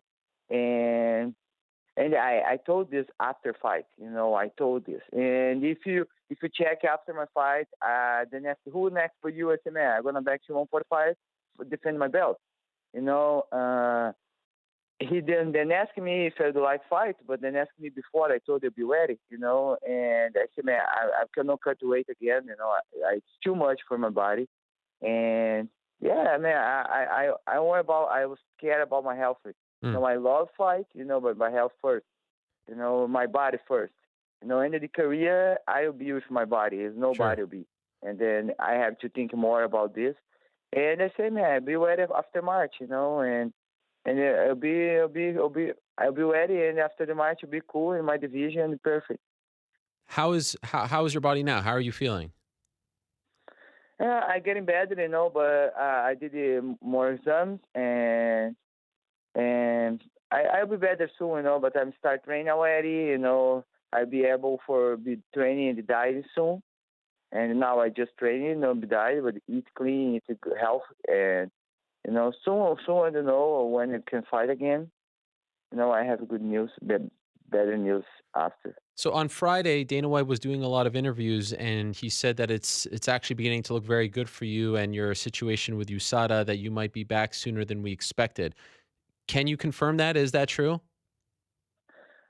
I don't have anything. I don't have any news yet from USADA. Dana said, but we did a lot of them, and I did everything for USADA didn't ask me. I will help for my case, and I hope I didn't figure out everything, and I hope it did not see it come soon. I think it'll be really cool, and I'm not even worried about it because I know it's everything about my health. And let's wait to see what's gonna happen. Are you confident though that everything's going to turn out okay for you? They in the beginning everything I already said it's about my health, and I give all my exams for all the doctors, and now they have to wait, see what's gonna happen. When do you I don't worry, I leave it in God's hands. If it be Yeah. if fight now or fight later, I'll be training, I'll be healthy, and I'll be recover my body. I just have to see what's gonna happen. Anything coming, I'm ready. when do you expect to find out? Like do you know, like, have they told you this week, next week? We're waiting. I think it's soon. I don't know. Soon. Will be soon. Okay. I don't know the day exactly, but we did everything for everything last week, and then we 2 months in process, and I think soon everybody gonna know. Is Me too. in a way, has the damage been done in the sense that, like, let's say they come out and they say that, okay, you gave them the proper paperwork and everything's okay, it was for health reason, but initially, as you know, you get this news and then people start accusing you of cheating and things like that. Has the damage been done already, regardless of what happens to your reputation? Yeah, people, a lot of fans with you and everything okay, and then something happen, everybody be against you. This is MMA fans, But I have a lot of loyal fans, and I know it's a lot with me, and then believe me, my word. And you can see example. This is Ronda Rousey. She did a lot of things for the for MMA, and a lot of people out now make fun, and they do a lot of things for her. And I already know. I already know this is no change. Don't change my life. I just keep training, and I just wait and then watch everything, everybody speaking, and when everything is coming clear, the people gonna see. And because you have to think it before you say something, because when you say something, you cannot change. Mm-hmm. You cannot change anything. Was it difficult that day that the news came out, when you're hearing people talk about you and stuff? Was that hard that day? Because you say you knew the truth, it was for your health, and now people are accusing you of being a cheater. Was that hard for you? Don't change it. It's a Semi John Rogan always speak bad about me in interview and try manipulation all the people, and always are gonna have it. People love me and they hate me. It'll be always, and we have to be smart and comfortable. And when you read something, hey, or speak anything for you, you have to use this for motivate you and make be yourself. Be yourself. Soon they're gonna see this. Mm-hmm. And all people speak a bad thing about me, they're gonna see you, when I hold my belt and keep you winning my fights, and people gonna see, people gonna want to be my fan, and then after they're gonna say, man, I was wrong. Soon this is gonna happen, and I just wait and just training, and then be myself. You're no longer working with George Lockhart, right? Yes, no. How do you feel? I mean, is there bad blood there? Is there animosity? It seems like there was a sort of a sudden breakup, and the end was well publicized. Do you feel badly towards him? Do you have animosity towards him because of what happened? We don't work together, but after fight we talk together. I talked to him, and I talked to him his birthday. We stayed 3 years together. We was really close friends, and George will give support for me. I understand he did his job. Don't work with no work for me. I think I don't agree what he did, but he did his job. He did his job. He's make me weight 140, and he did. And doesn't matter what's gonna happen after the fight or in the fight, but he he did his job and make me 140. I try to hold this, and everybody. He did his job, and I do my job. And when you don't have to work with someone, you just have to leave and don't work more. Is it fair to say that you will never fight below 145 for the rest of your career? Uh, the one thing it's really dangerous for me is maybe 140 all the time. Yeah. All the time. I'm 3 years do dying with George Lockhart for we try drop 135, and we cannot drop 135 too much for me, and we start fight 140. And the problem when you getting old, we have a lot of problems coming. I have thyroid problem. I have a lot of problems, not just the cut weight, but genetic thing. Come from my mom, and we need careful. You need careful because you have to do blood tests all the time. See everything is everything okay in your body. I'm not like to say never, but for me, being 140, I think 145 is perfect for me. It's my division. And if you have 155, for sure I would like to fight 155. Now I walk 170, 175. This is my weight. Wow. I'm Okay. now probably 170, 175. And then I'm running every day. I did just run my half marathon last week. And for me, to be open 155, I would like 154, 155, 145. 140, I don't say never, but, I don't have anything in my mind now for do this sacrifice again. I think it's no worth. I don't think so. I don't think it's bad for my body. How do you feel towards Ronda? Because a lot was said between you two, and now it looks like she's not going to fight again.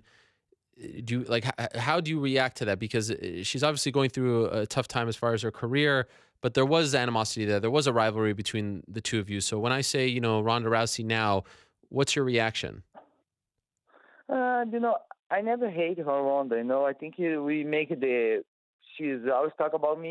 I think she did this for promoting herself because when she started fighting, nobody know her, and she talk about me for people know who she is, and she opened the door for women's MMA. I don't hate her. I think me and her fight the biggest fight ever. But after she lost 2 fights in a row, I really knew about she cannot take a punch. I knew this, and I know this fight never gonna happen, never happened before, because she know what's gonna happen, and a lot of people know what's gonna happen. Same thing Amanda did for her, I'm gonna do it worse, and everybody know this, and this fight never happened. But she did a lot of good things, and she opened the door for the division for the girls. And I know, my coach said, man, she can help train. Cyborg can help her run the training because it's never gonna happen this fight, And it don't make me sad, I think when you lose the fight, it's no end of the world, You can keep training and you try catch up and try getting better, But really, she don't need this, She make a lot of money. She can she can do other things for the sport too, just be inside cage. You don't think she fights again? I really don't know. I think she have to strong mind. It's not be easy. I really don't understand why she fights straight for the belt after her loss with Holly Holm, and the 1 year no fight. She fights someone. Amanda have a lot of fights in the year already, and she's 1 year off. I think that they did wrong, put her straight for the belt. I think she's supposed to fight one fight, get a win, and be confident again, and fight for the belt. I think smart. She's fight straight for the belt. Somebody fight all year, and she's 1 year off. I really fight if I managed someone. I'm not good like this. I was give more fight for her, and she get it confident again because after Holly Holm fight, it broke her mind, and I think this is my idea if you'll be manage someone. After the fight, Germaine said, "My hand is hurt. I might be out," when asked about you. Today, she posted on her Facebook, "I don't like the criticism towards me after what happened, end of the second and third round. Let's do it again, Holly." What's your reaction when you hear when she's being, asked about fighting you? She's talking about her hand. Now she's saying, "Let's fight Holly." Do you think that Germaine doesn't want to fight you? No, sounds fine. Sounds fun, it is, because then ask me, they know. Before them go inside cage, they know if you win this fight, you're going to fight Cyborg. I'm supposed to fight there. I cannot fight and make the fight happen. and who's gonna be the winner? You're gonna fight my next opponent, and it sounds funny. She say, "Yeah, fight Cyber now. I have an injury and need the surgery, and after she don't want to rematch Holly Holm." But man, I don't think this fight is gonna happen. Which one? Before then give the belt for her. Which fight do you not think is going to happen? The rematch. Oh, okay. Rematch. Gotcha. I don't think this fight is gonna happen. After they give the belt away, everybody gonna leave away the arena. I don't think they're gonna fight this fight. Okay, this fight have a lot of Brazilians fight, but I think the best fight tonight for me it's the two guys, Jerry and the other guys that made this fight, and Jacaré, the only fight finish soon. Yeah. Other fights, it's really boring for watch, and really good fight, but boring. No finish. I like fight one finish soon, no getting the points. I like fight, exciting fight, and particularly me, have a lot of people fans like, but me, I like fight, I like aggressive fight and finish soon, and I don't think this fight is gonna happen. I don't think it's gonna sell pay-per-view. It's fight rematch, really. I Right. don't think so. So I don't think so. it's clear that they want, if you're ready, they want you to be the title challenger. But you even tweeted out about Megan Anderson. Is there any chance that you'll go back to Invicta, or is that? No, I don't think it's go back to Invicta, but I think she 145 and UFC open 145 Yeah. pounds. She can go to UFC. But I just say this because Randyman, she say she have to do surgery on my hand, and Megan Anderson, she's have interim belt for Invicta now, and for she be world champion Invicta or whatever, she's supposed to fight me. Fight because I was Invicta, I was in UFC now, and then now she's having interim belt, and she's have to fight me. She cannot run for the belt. If you want to be a world champion, you cannot choose opponent. You need to be ready for fight anybody. Who follow my career? No, I never choose my opponent. Never. I was ready. I just this last month, I was no fight because my health, really about my health. And if you want to be world champion, you cannot choose opponents. You have to be ready for fight anybody. You need to keep training like contender number one because everybody wants to beat you. You cannot run. And I felt these girls run for me, and it's funny. It's funny for me, but man, you cannot run forever. You have to fight. And now you hold the belt. This belt I'm a world champion, and I won the belt, and I'm gonna fight her. And if it does not happen now, I can fight anybody. It's not just about belts. I have 2 belts in my house, and everybody know how long I'm a world champion. And I just want to fight, make amazing fun, fight for my fans, and do my job. Do my job. If you don't fight, probably they're gonna make other belts, different belts. You have to defend your belt. You cannot get a belt and they hold your house. You need to fight for the belt. You need defensive belt. So why you want to be a world champ? Do you think it's weird that they haven't signed any other 145 pounders? I think I think the the 145 pounds then surprise everyone, and then too I think then they make plan now, and for sure they're gonna sign more girls. I don't think, but they need time. But I think so. They're gonna. I really don't know what's the plan, but for sure they're looking for 145ers. Huh. So you believe that they're invested in the division. You think that they actually want to build this division. You feel that way? I think so. They just make the belt to just make 145 pounds. I don't think they're gonna invest the money and do 145 pounds and not invest in division. I think they're gonna do this. For sure. I think they're not. No, and they have a lot of girls on 45. I know it's split because in the UFC, Bellator have on 45 too, but now open the door. Before it's just 135. Now the big girls who fight 155 can try drop 145, and then can fight UFC now. It's not just opportunity for small girls, but big girls too. Right. Did you see her landing punches after the horn, second and third round? And if so, did you think that those were dirty? Did you think that she did that on purpose? One thing I have to do, I have to watch the fight again. Okay. But I think she's getting mad. She's mad in the fight because Holly Holm kicking her in the head. But when she's have 2 hands in the floor, but I think when she had 2 hands in the floor, she saw the kick come and she stand up fast. And then when Holly kick, I think she's already having her hand off the floor. But I think this is making her mad, and then she start punching and don't listen the bell. I don't think she'd be cheater. I really don't think. And then I don't think she's do shit. I think she just because you so adrenaline and you get you mad, and then she tries finish the fight, punch, give it back what Holloway did. But I really have to watch the fight again, Fair But enough. maybe she don't hear the don't hear the bell because man, I talked to her. She I don't think she's gonna do this. She have so many fights. Why is Sure. she gonna do this? Yeah, she doesn't have a No, I history don't of think. that. No, yeah, she have I don't know how many fights Muay Thai fight. I don't think she's gonna do that. I think she just don't listen, and she's getting angry, and then did this. Two last quick things, Cyborg. And again, thank you so much for the time. Why were you training with Paige Van Zandt recently? She went to Huntington Beach, and I was know she's here, and I contacted her before, and I said, man, let's go train together, and I introduced her with my team, and I thought maybe I think she's gonna move for Orange County, and I think she Christian too, and we have a lot of things common, and we train together.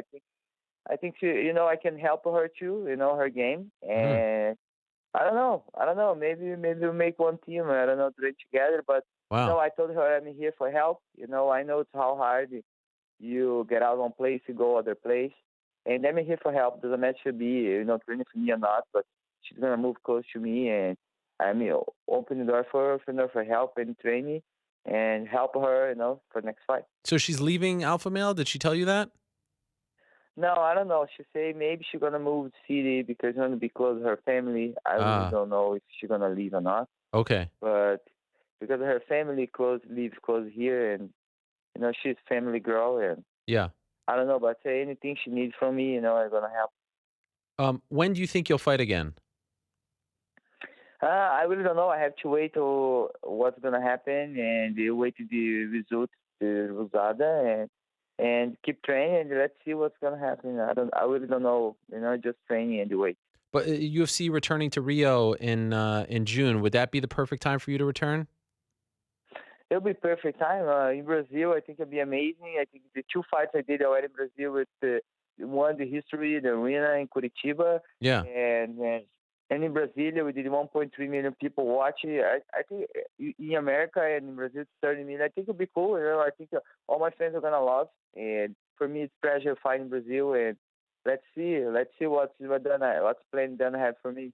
but you think you'll fight this year? I hope. You hope. I hope. I Okay. think. Yes, I hope. All right. Well, we wish you the best, Cris. Thank you for coming on. It was great to see you in attendance, and hopefully you can get this sorted out with USADA sooner rather than later. And I want to remind everyone that you're actually going to South Korea. It's Yes. March 18th, right, for the new Battlefield promotion. What will you be doing with them? I'm go to appearance there, watch the fight, and see my Korean fans. Okay, that's March 18th. Yes. Sarah Kaufman, a part of that card as well. We reported last week. Yeah. So new promotion out of Korea. Cris, I wish you the best. Thank you for coming on to answer the questions, and Okay, looking thank forward to seeing everyone. you back. So much. All right. Okay, thank you. Bye. There she is, Cris Cyborg, stopping by. Great stuff. Looking forward to seeing her back. And obviously, that's the fight I think everyone wants to see. And all of a sudden, it seems like there's some hope in the air that her situation is going to be resolved. And she was very confident. Her team was very confident that this would get sorted out even when it first came out. And again, we remind you when this stuff comes out, don't blame the person. Don't charge them with a crime. Don't say that they're guilty right off the bat. We've seen this happen too many times now. Reputations are ruined and things get worked out. So who knows? Let's see. Hopefully, sooner rather than later, we can have a resolution to the Cris Cyborg situation and see her fight for the UFC title. All right, let's move along. I told you at the top that I have been wondering about what is going on with Mr. Luke Rockhold. We haven't heard from him in a while. So with all the middleweight fights, all the middleweight title talk going on, wanted to check back in with him. He's joining us on the phone. Luke, are you there? I'm here. How's it going, Ariel? It's going well. Where have you been, Luke? I've been just trying to distract myself, really, trying to get on the road and get a little travels in. It's always worked for me. Obviously, everyone's pretty aware of my ACL tear and what I went through, and so I tend to push it a little too much in the gym and set myself back. So I figured a nice trip, get away, and let the body kind of heal up would be the best idea. Where did you go? Went to Bali. Wow. Went to Australia, bounced around, and then I went to Florida beforehand. I was getting training in when I could, light training and stuff like that, but just, tend to push a little too hard when I'm back home and try to get carried away. So I figured it was nice getaway. I'm still in shape, and I just went through a stem cell treatment. I think a lot of people saw it too. So I'm on the road back as soon as I can, obviously. Okay, so how is the knee now? How far away are you from full-time training and then, of course, fighting again? It's a tough situation to call. If anyone's familiar with an ACL tear, it's partial tear at that. So that there's limitations, and I know where I'm obviously I spoke of it before, and it's when I throw a round kick, when I throw a hard round kick, when it gets checked, when it doesn't land right, it rattles the ACL at the attachment point, and it feels like my knee's going to fall apart. So I haven't tested the knee thus far. I was told to not throw for a few months. We're over 2 months now. I just had the stem cell treatment. I'm going to let that settle in for another month, and then I'm going to slowly start to test it. Once I can throw that kick, and then it's on, So I've been able to work around it in so many ways, but I know my limitations, and I know where I have to hold back. And so trust me, I'm really excited to get back in there and do what I can, but I can't go forth without my biggest weapon, which is my left kick. So I'm waiting for that. And no surgery needed, right? I'm always one to avoid every surgery I can. Surgeries, there's too many variables with surgery, and anything can go wrong. So my knee was so good in so many ways, and I wasn't going to jump to a surgery, and I was going to give my body a chance to let it heal and go through. These stem cells seemingly are the next wave in healing. It's done great things for me before, and so I'm excited to see how they take effect. I feel like my body's already healed in so many ways, and so this should just further that and kickstart myself back But into. you don't even have you can't say July or November or October or what, you have no loose idea when you could possibly return. I'm saying it feels good. Okay. I was told by the doctors about 3 months Uh-huh. before I could start kicking again, and we're approaching that in another month, I'd say. And so, realistically, I think June, July, Okay. is very feasible. I spoke to Jacare last week, and he just flat out said that he thought that you were faking it. You're asking to train or go up against John Jones in a grappling match. And he's like, how can you go in a grappling match if you just injured your knee and you could not fight me in November? Did you see his comments, and did they bother you? I could care less what Jacare thinks of my situation. If he thinks I'm running or not, it's pretty laughable to me. Like I said, I know my limitations. It was specifically throwing the kick. There was little moments in grappling where I felt any effect to the knee. It was a hard kick that was the reason I had to pull back. That was that. I thought it'd be a great chance to get out there and mix it up, grapple, and keep my head in the game and do something fun for the fans. And so that's the reason I call it Johnny Boy, and have some fun for the fans. So that was that. Like I said, I just haven't kicked. If you see any of my sparring videos, my training videos I put up recently, I haven't thrown one kick. I've been working around it best I can, and soon enough it will be back. I'll be back. That John Jones grappling match, is that on the table? Is that a possibility? No. Okay. I was up for it. I didn't get confirmation on the other side. Okay. What's it been like seeing the division kind of move on a little bit without you here, with Bisping and Romero and Jacare winning, Anderson coming back, some talk of GSP as well. And the Weidman fought recently. He's fighting Mousasi, who's fighting well. And it's like, I felt like, that's why I actually reached out to you on Saturday night. I was like, wow, Luke Rockhold, he was just the champion not that long ago. And it sort of feels like everyone sort of moved on. you feel that way? Does it bother you? What's it like being on the sidelines as the division moves on? I haven't seen much movement in the division, truthfully. I really haven't. I think Bisping is a coward, and I think he's running and trying to look for irrelevant fights. And I think Jacare is right where he was before I left. So Anderson came back. He did his thing. I haven't seen much else go down. So we'll see. I'm excited to get back. Jacare is saying I'm running. He wants to stay relevant. He wants to stay in the fight game. He's not going to wait around, because he's going to have to wait a long time given the current situation of what seems to be playing out. So I'd love to go in there and fix that situation and finish my business with that man. What do you mean that he's going to have to wait a long time? Oh, obviously, I think everyone sees how the division is playing and how Bisping's stalling and trying to do everything he can to work his way around fighting, one of the top guys. So, yeah. And you have to expect that it's going to take a while for his chance to come up, given the UL's first. So would fighting Jacare in your first fight back, would that be the ideal situation for you? I don't see any other way really around it. Okay. If the time works for him, I think that July time frame, what is that, International Fight Week? Yeah. Oh, wow. It plays nicely to my tune.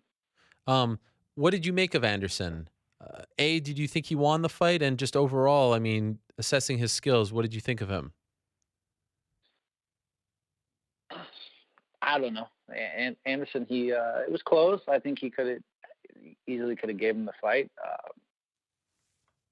Split decision maybe. It was he has awkward moments in the clinch where he stalls, and I think he hesitates these days. So he looks fairly good when he wants to, and then he holds back at times. So I don't know what to expect. Derek Brunson isn't the top tier guy that really gauge his skill set from. Right. But, so I mean, not being able to go in there and finish Derek, and maybe his time has passed a bit, but definitely a fight that obviously still excites me. But you still want that guy, and I want Jacare. I'm not looking to come back and dance around. I'm going straight through the gut of the division. I'm going back for my title. Okay, and Jacare is the easiest way to get there, at least in your opinion. Did he impress you at all? Like, I mean, I know you fought. It was actually like eerily similar to your fight against Tim Boetsch, but what did you think of it? But a lot less. I didn't see anything from Jacare. I really don't. I think he's slow. I think he's stiff, and I think he's, he forces the fight where I kind of flow with the fight. I haven't seen him grow since I fought him. I know that obviously I had a little fallback, but I'll bounce back and I'll show people that that wasn't what you're going to see in the future, and I'll come back. I'll reset myself and I'll put that man away. We step back in the cage together, finish it. Obviously, you never want to be hurt. You never want time off. But to have this time off and the injury happen after what happened in June, has it just made it worse? Has it been mentally difficult to just sit on that L for all this time and not be able to move on and replace it with, the latest victory and just kind of push it down, your resume there? Do you still kind of harp on it because that was and is still the last time you fought? Yeah, it doesn't sit well with me. And you know me, and if anyone knows me, this is not going to sit well with me, and it's kind of frustrating me, and that's why I've gone off to travel and distract myself in so many ways, trying to get healthy. But I know that I can't go in there without my weapons, and I was almost going to cheat myself and try to go in without a left kick in that fight, and I just realized I tried to dance around it and not kick, and then I finally had to try it, and I fell to my knee, and I knew that I had to pull out from that fight. I got to go in there. I got to go into my tools. I can't fuck around. It's time to go out there and show people, who I am and take back what's mine. Your injury and being forced to pull out of that fight in November started this domino. You, DC, Kane, and again brought up the remarks of AKA leading to injuries. Do you feel like that's fair, or do you think that these were all just freak, unrelated occurrences? Shit happens. Shit happens. There's not much more to say. You know, it was obviously it was pretty freakish to all three of us bounce out in that fashion. But yeah, you know, at times we push it a little hard. We definitely have, you know, three of the biggest, best guys in the world battling each other, and we all have egos, and we all don't like to give an inch, and that could play effect too. So we have to kind of step back, and I think most of us have, and so we'll correct things and we'll move forward. I see that you do a lot of training with Henry Hooft, and that's not necessarily new, but how do you balance the two, you know, going to Florida, aka San Jose? Are you going to do anything differently as you approach your next fight?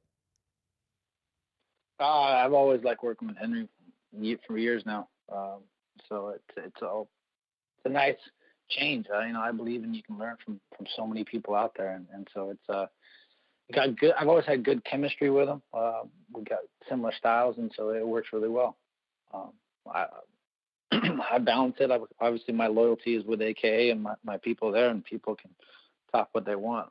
I'm not leaving. I'm not cheating on my team. I'm just trying to acquire more skills and more knowledge and get training where I can. And so I'll balance it how it may be. Henry, you know, I'm sure I'll work with him a bit, but you know, the heart and soul of my camp will be at AK. Okay. And if Bisping does fight Romero later on this year, perhaps in May, who do you think wins that fight? And also, if you can, who do you want to win that fight? If, of course, you're thinking, okay, I got one fight away from when you're like, are you kind of rooting for Bisping to keep the title so you can get the revenge, or do you not care? Your answer to both of those questions. I favor Yoel Romero. I think it plays a lot to his advantage. He's a very dominant wrestler. Bisping doesn't have the jiu-jitsu to defend him, and then he's got power on the feet. So Bisping has a small chance in that fight, I think, and being able to defend the takedown if he can and keep it on the feet and win a point match of sorts. Of course, I want Bisping. There's no way around it. I'm not gonna give that up. That one doesn't sit well with me. I'm gonna have to go out and find him, no matter title or no title. I will not let that pass. I will hunt that man down, and I will finish that. That's for sure. So I'll take a step back. If he does lose, I'll avoid the title and go straight for his ass first. Wow. You'd rather fight him again for the third time than fight for the belt? I'm not letting that man squeak by and to keep running his mouth. It's not going to happen. I'm going to find him. He has said that he's close to, you know, calling it a career. I mean, could you even imagine not getting that chance? Like, what if after Yoel he just doesn't fight anymore? Would you be able to deal with that? I'll deal with it when it comes. I have a feeling he's got a couple fights left in him, and I got a feeling I'm one of those. Okay, so you're not worried that you won't get that opportunity. I'm going to focus on what's ahead, and that's most likely Jacare. Okay. Then I'll find then I'll find him. Then you will hunt him down and do what you want to do to him, basically. In nice terms. In so many ways. Yes. All right. We'll leave it at that. Luke, good to catch up. Thank you for squeezing us in on this busy Monday morning, and feel better.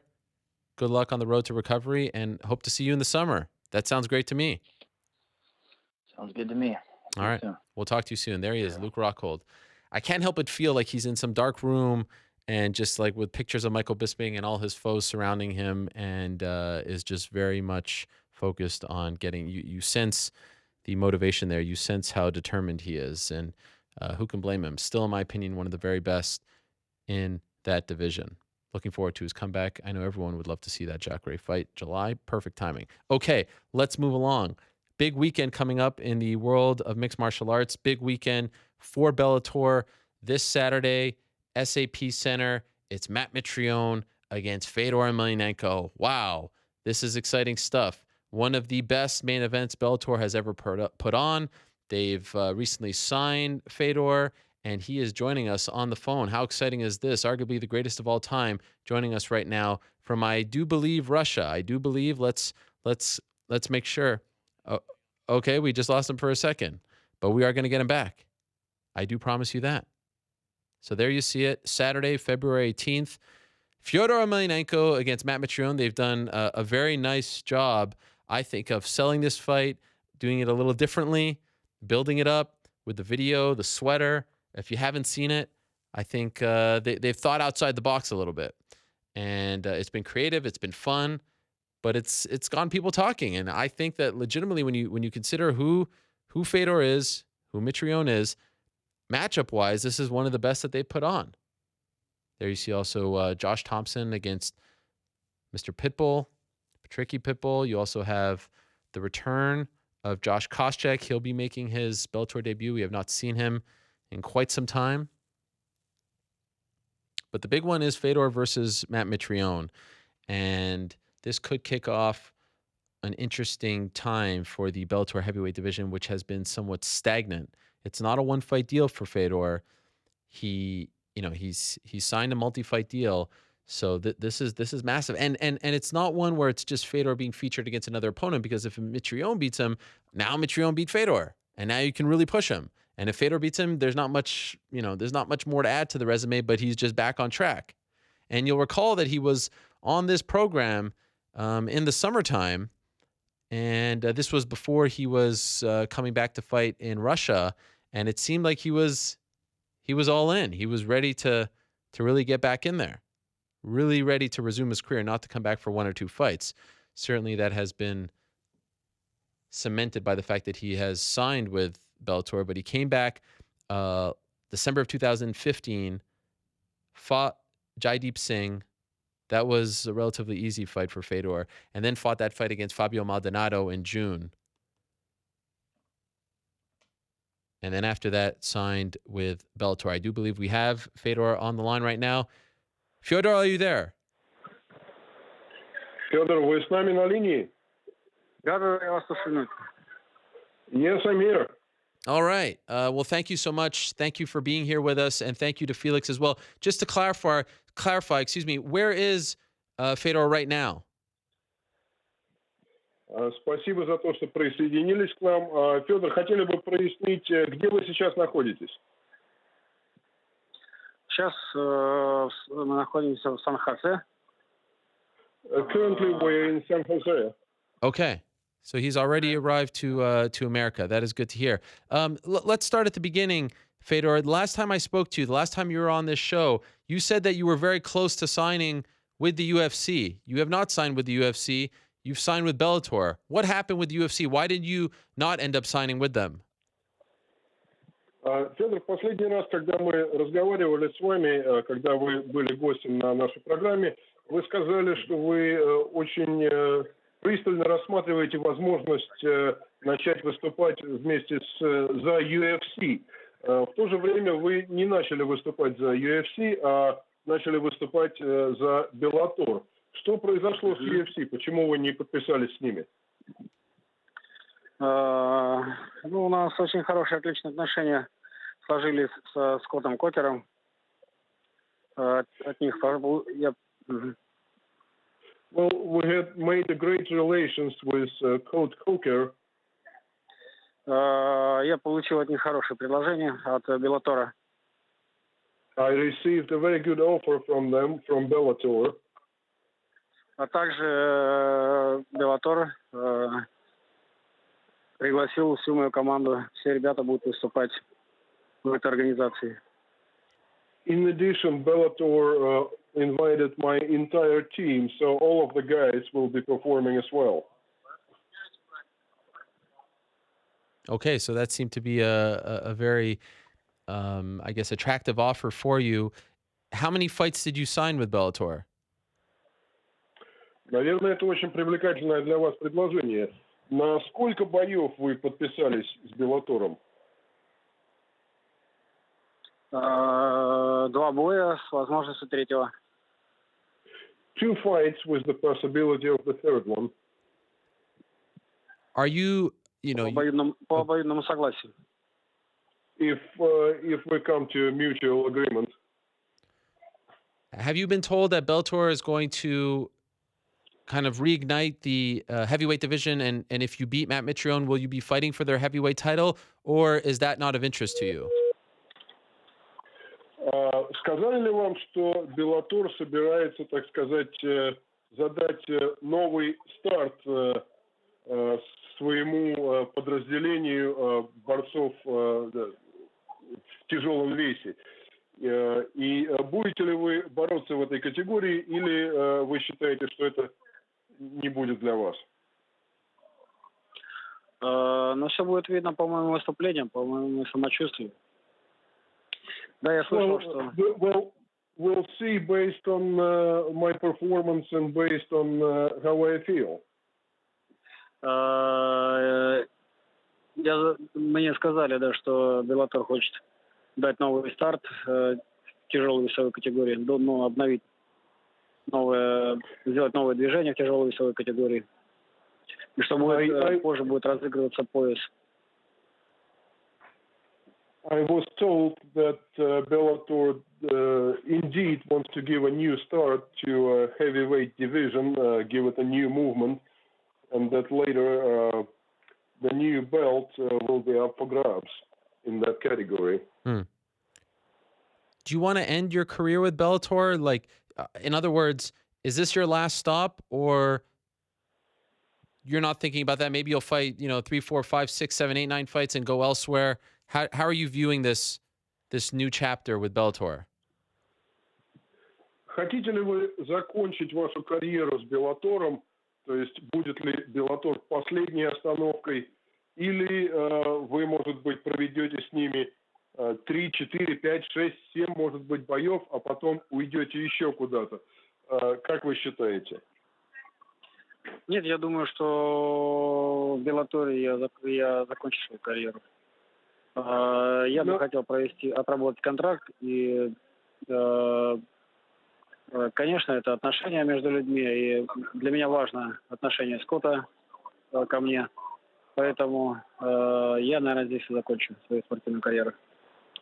No, I would like to end my career with Bellator. I would like to work in accordance with my contract and end my career at that. The relations between people is of great importance to me, and I value highly the relations between myself and Scott. So yes, I do want to end my career with Bellator. Could you tell us just how close you were to signing with the UFC? Were you very close? Насколько близки вы были к подписанию контракта с UFC? Достаточно близко или нет? Знаете, смотря как судить, можно долгое время ходить вокруг да около, но так и не заключить контракт. Ну, то, что у нас и произошло. Что-то не устраивало UFC. Depending on the point of view, you can a lot of times you can be very close and sort of go around and around, but never get to it. And that's exactly what happened. There were some things that were not satisfactory for UFC. Что-то не устраивало UFC, что-то не устраивало меня, так мы не смогли договориться. And there were some things that were not satisfactory for me, and we never came to an agreement. Could you tell us what wasn't satisfactory for you? Можете нам сказать, что вас не устраивало? Одна из причин было моего возвращения, это, конечно, выступление ребят, моей команды. И плюс не совсем мы сошлись по финансовым предложениям, по количеству боев, и так далее. Well, one of the main reasons was ability for my team to perform, for my guys to perform. The other reasons were we were not exactly on the same terms as far as the financial conditions and some other things, some other smaller things as well. How much, if anything, did you know about Matt Mitrione when they offered you him? Сколько насколько вообще вы знали о Матти Матриони, когда вам предложили бой с ним? Я видел его выступление. I saw his performance. Are you impressed with him? Приятно ли вы поражены им? Нравится ли он вам? Мэтрон? Yeah. Да, он хороший боец. Хороший боец. Yes, I think he's a good fighter. Okay. And the last time we saw you was against Fabio Maldonado. Have you watched that fight again? I mean, you were obviously a part of it, but on television, have you watched it afterwards? Последний раз, когда мы вас видели, вы выступали против Фабио Мальдонадо.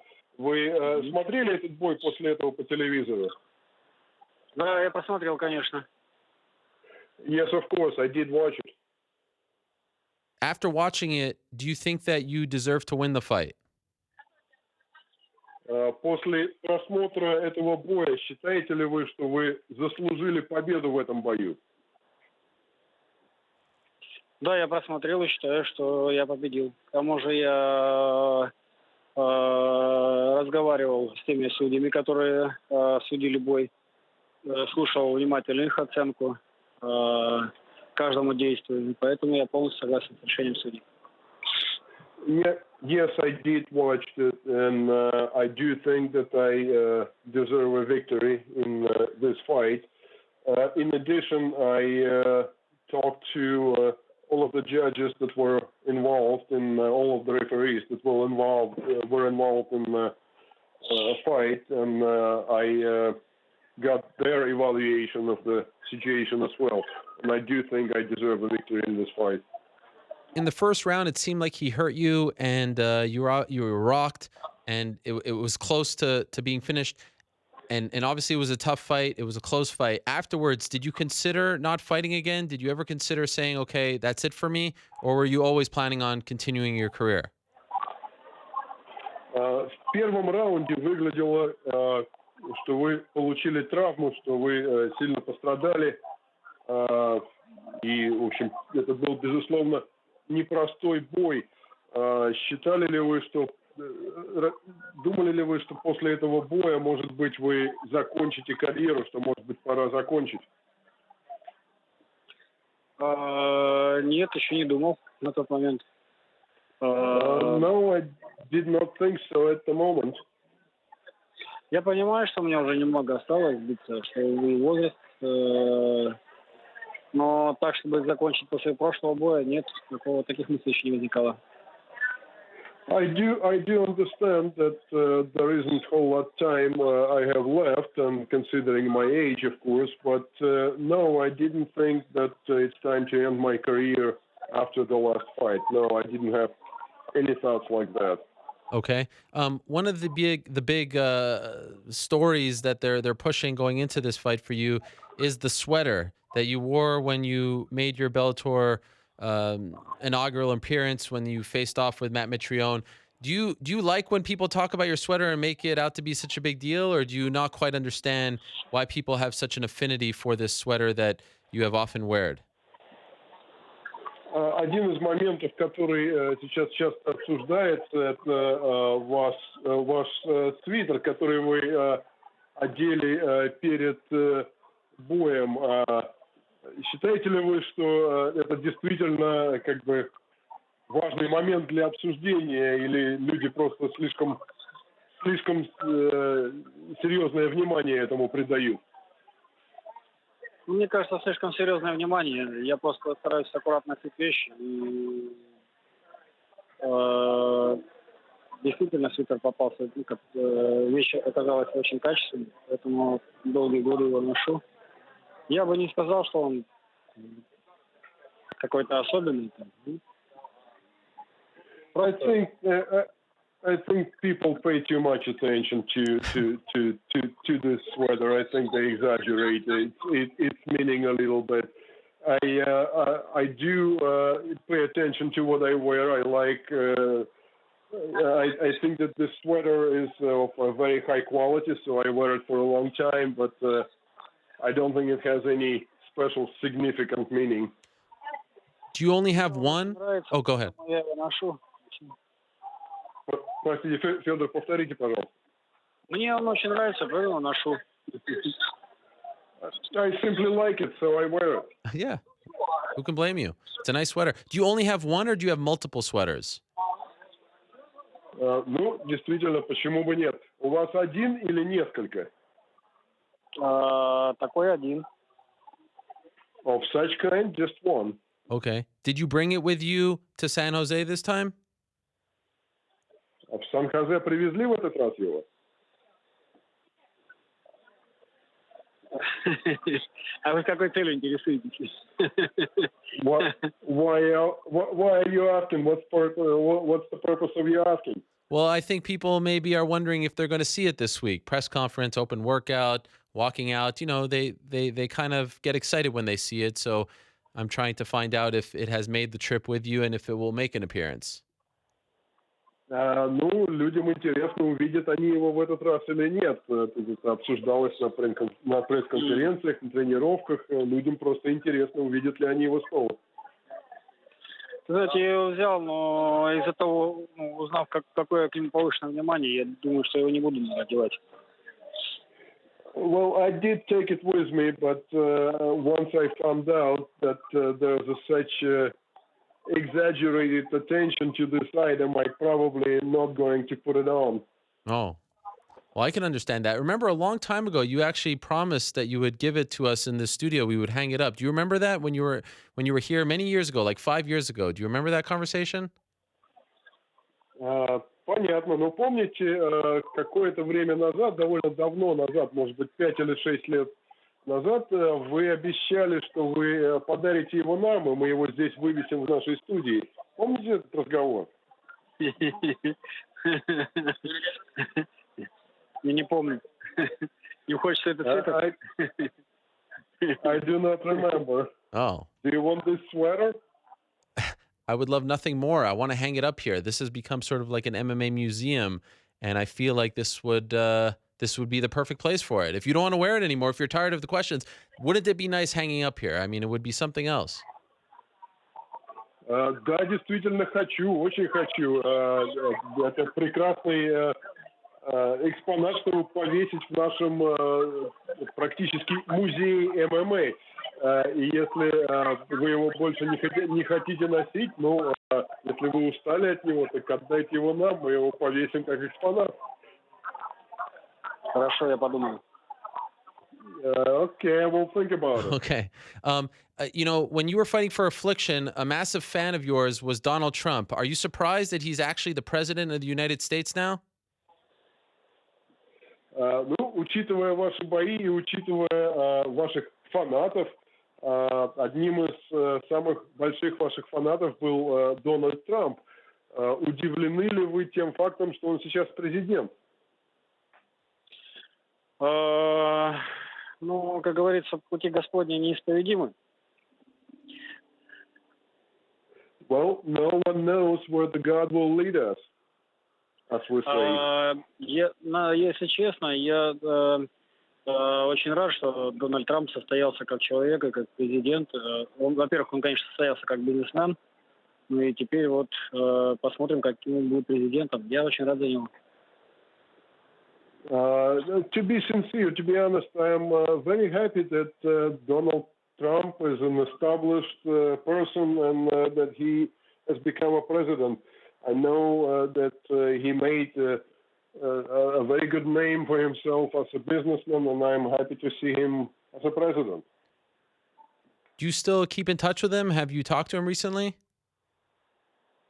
Вы продолжаете поддерживать с ним отношения? Вы говорили с ним недавно? Нет. Я думаю, у Дональда Трампа есть дела поважнее, чем...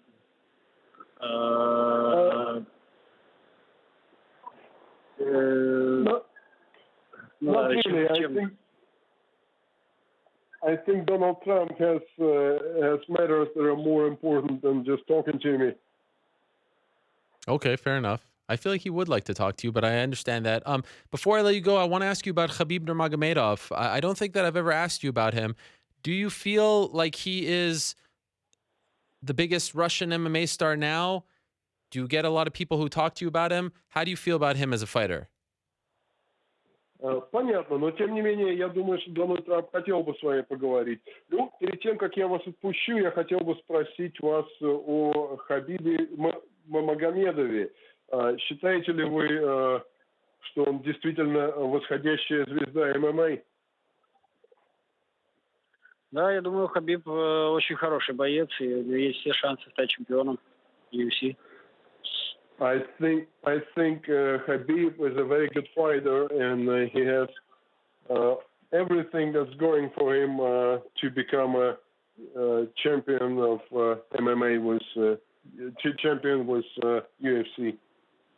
Другое дело, хочет ли этого UFC? Another thing to consider is whether UFC wants that or not. What do you mean by that? Что вы имеете в виду? Ну, он уже долгое время является претендентом, и никак не дадут ему, скажем, бой за звание чемпиона. Well, he's a candidate for a fight for a very long time, but he doesn't have a chance for that fight. They wouldn't provide that opportunity for him. Interesting. And do you have a theory as to why they're not doing that? Is there a reason why you think that is? А как вы думаете, почему это происходит? У вас есть мнение, почему это происходит?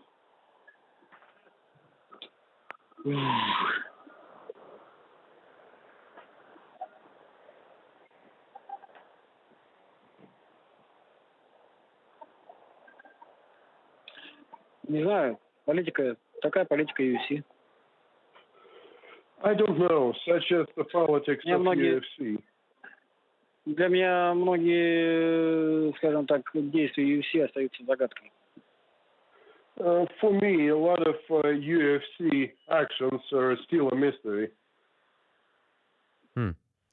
Interesting. Okay. And then finally, about your fight on Saturday against Matt Mitrione, he has been known to get caught early. Is that what you're looking to do? Are you looking to try to catch him early, knock him out, get out there as quickly as possible, and then return to Bellator in a couple of months? Ну и, наконец-то, по поводу вашего предстоящего боя в субботу против Мэтта Матриона. Он известен, что его можно, так сказать, подсечь в ранней стадии боя, подсечь пораньше. Это то, на что вы рассчитываете? Но я не знаю, как пойдет бой, поэтому загадывать не могу.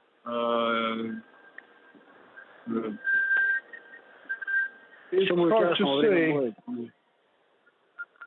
hard to say how the fight will go. It's hard to predict, so I'm not going to predict. Everything will be clear once we're there.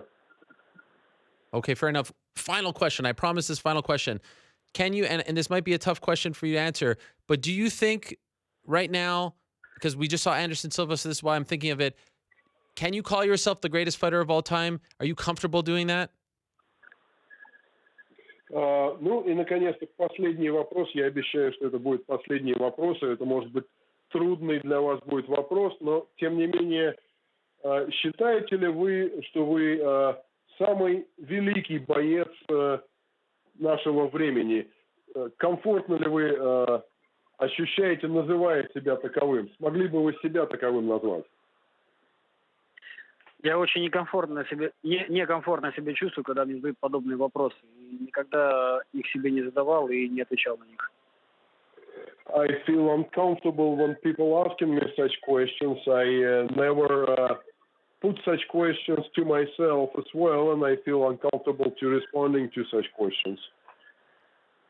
I had a feeling you would say that, but I wanted to try nonetheless. Fedor, thank you so much. I really appreciate you coming on. It's always an honor to talk to you, and best of luck to you in your Bellator debut Saturday night in San Jose. Spasiba. Thank you. Thank you very much, my friend. Thank you, Ariel. Thank you. Wow, what great English right there. That's a revelation. Great to hear from Fedor. I didn't know he spoke that good of English. That's amazing. But that was fun. Good to talk to Fedor. Always a pleasure. to be in his presence. Always a pleasure to talk to him. And I'm looking forward to his Bellator debut on Saturday night. Okay, let's move along. We're being joined right now by the reigning defending UFC middleweight champion, Michael Bisping. I'm very excited about this interview because I do believe Mr. Bisping has a bone to pick with me. There he is, wearing the shades. You forgot undisputed, my friend. Okay, fair enough. Undisputed, reigning, defending, undisputed UFC middleweight champion, the Count, Michael Bisping. Yes, correct. Okay. How are you, Ariel? And also, you gotta move this along. Come on, ask me a question. What do you want? wow. So there is some contention here. You're not a big fan of mine right now. Is that fair? Oh, come on. Come on, Ariel, let's put the cards on the table. It's like you were oozing at the mouth talking to Yoel Romero, asking very leading questions, basically trying to put words in his mouth, which is what you do. If only you gave Conor McGregor such easy questions when you interviewed him in Manchester. But of course, this is me and it's Yoel. So, it was National Yoel Romero, let me kiss your ass day. But that's okay. It's got to come around once in a while. What in particular bothered you? I don't know. Nothing bothered me. I just watched it laughing, saying, because you're doing your job. You're trying to get him to talk shit. And good for you, Ariel. That's why I enjoy watching you. That's why everybody does. But we're trying to sell a fight here, right? Let's get the money fight. Well, no, if we are trying to sell a fight, I don't know if he is the fight. I mean, people say he's the #1 contender, and if that's so great, I still do have an issue with the whole steroid thing. My research leads me to believe that the benefits of taking steroids stay in your system for a long, long time. So being somebody that's been outspoken about that many, many times, being somebody that's been on the receiving end of losses because of people taking steroids, that is something I feel strongly about, and call me whatever you want. But if that's the fight that's made, then I still feel confident in beating this guy, and I will happily fight him. Regardless of who I fight, people are going to talk shit. Okay, you got Jacare saying that I'm a chicken, that I'm running, that I'm a nightmare for the division. You got Yoel saying the same thing. GSP is saying that he wants to fight me. GSP by far would be the biggest fight of them all. Regardless of whoever I fight, there's going to be somebody unhappy. I can't face them all on the same night, as much as I would like to. I can't do that. It's got to be one at a time. So there's all these people that are going to talk shit. I can't fight everybody on the same night. So Yoel on the show last week said that he's been told that they want you guys to fight in May in Dallas. Have you been told the same? No. So he's just making that up? I don't know if he's making it up, but I have not been told the same. I got offered a bout agreement April 8th, and I needed knee surgery. Yeah. I'm still limping around right now. I'm in a lot of pain still. I'm lifting weights, just upper body, because that's all I can do. But I haven't heard anything about May. I guess that timing would work. I'm assuming that would work. What's that? It's about 12 weeks away. I think hopefully another month and I'll be able to train properly. So that potentially could work. But formally and hand on my heart, I have not been approached about that date by the UFC. And was he the opponent attached to the bout agreement? Yeah, he was then, yeah. Okay. But safe to say, right now, that fight, forget about the date, but just the fight, your next fight is not set in stone. There's still a chance you may not fight him. Listen, I haven't signed to fight anybody. So it could be anybody. I mean, he is, the #1 contender, shall we say. So that sounds like the logical next matchup. And so be it. That's who I've got to fight. I've got to fight the best guys in the world. I have the belt and I have to defend it. Of course, I have no issue with that at all. And Yoel's a dangerous fighter. I know he is. I'm no mug. I know what he brings to the table. I know he's a formidable opponent. But I have no problem facing him. But if the UFC would come to me with a GSP, then I think I would take that one first, simply for the gigantic payday, and then do Yoel next. But I'm just hypothesizing. Yeah. Is there any update on that situation? I mean, you've been vocal. He said that he wanted to fight you. Where do we stand on this Monday afternoon? Yeah. I mean, odds on it's going to be Yoel Romero, my next fight. That's what I'm assuming. I've had no further dialect with the UFC, but I know that George, his trainer told me recently that they're pretty much at an agreement with the UFC, so the deal's almost done, and he wants to fight me. Oh. I am the fight that they're targeting. So, it's not beyond the realms of possibility. as of right now, I would assume that Yoel is my next opponent, but there's always that wild card. So if he, as his trainer, said to you, and if his trainer is correct, and is this Faraz Zahabi you're talking about? No, it's not. It's a guy called Jorge Blanco. Okay, so if that's true, then what? If he's agreed to, why would you fight Yoel? Why not fight him? Well, Jesus Christ, you tell me. You're the one asking all the questions to Yoel last week, putting words in his mouth. You were the guy going, "Oh my God, so Bisping's running from you, right?" I did not say that. I did not. I wouldn't. Will you tell me why would I fight GSP rather than Yoel Romero? Ariel Helwani, go answer it. Why would? Michael Bisping, second. Why would I take that fight? Because it would probably do 5, 6, 7 times the business that a fight with Yoel would. George St. Pierre was the biggest star in the company. Yoel Romero has 24,000 Twitter followers. How many do you have, Ariel? I actually 20 times. You don't even fight. Yoel's got 20,000 Twitter followers. Listen, he's a tough son of a bitch, but no one gives a fuck. So, you know, I've seen you guys go back and forth on Twitter, and you don't believe that that's actually him, right? Who? On Twitter, you and Yoel. No, I do. No, I know. Oh, sorry. Pardon me. Yeah. It's his Twitter account, yes. But I don't believe that it's him actually writing the tweets. The guy can hardly speak English, but yeah, he seems to be able to tweet it perfectly with the perfect punctuation, apostrophes, etc., etc. And I really don't believe that he has the wit. You know, I mean, look at him. The guy's a knucklehead. You know, I mean, he's only a couple of DNA strands away from, you know, he's not, you know, he's a barbarian. He's a knucklehead. Come on, he hasn't got wit. He hasn't got humor. He called into my radio show last week, the Countdown, Sirius XM, Rush 93, Thursdays, 3 to 5 Pacific. He called in, and I tried to have an intelligent discussion with this guy, and all he could do was scream and shout and then hang up the phone. Nothing was accomplished. Nothing was accomplished. Bisping, I kill you. Phone dead. I'm like, wow. Yeah, this guy, you know, yeah, he's got rocks for brains. What about when they came out with this GoFundMe page? What did you make of that? You know, I get it. It's a decent stab, an attempt to stir the pot, so to speak. I mean, I'll say first and foremost, I think there's $200 in that pot. I'll take that $200, thank you. I'll go get a nice massage after I whoop his ass when that day comes. Because make no mistake, that day will come. I'll use that $200 to go for a nice massage. So thank you, Yoel. I appreciate that.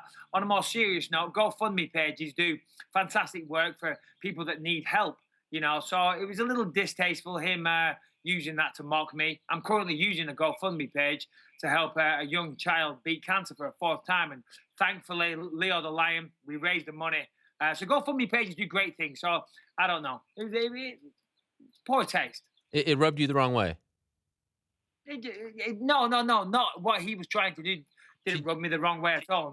No, but to use GoFundMe, yeah, trying to create, trying to create momentum. He's trying to get the fight. He's trying to get people talking to me. He's like a little, you know, annoyance in the corner. You know, he's a fly buzzing around my head. And that fly will get swatted, believe you me. I look at him, I look at his fighting style. Yeah, I mean, you know, he's explosive, he's a good wrestler and all this type of stuff.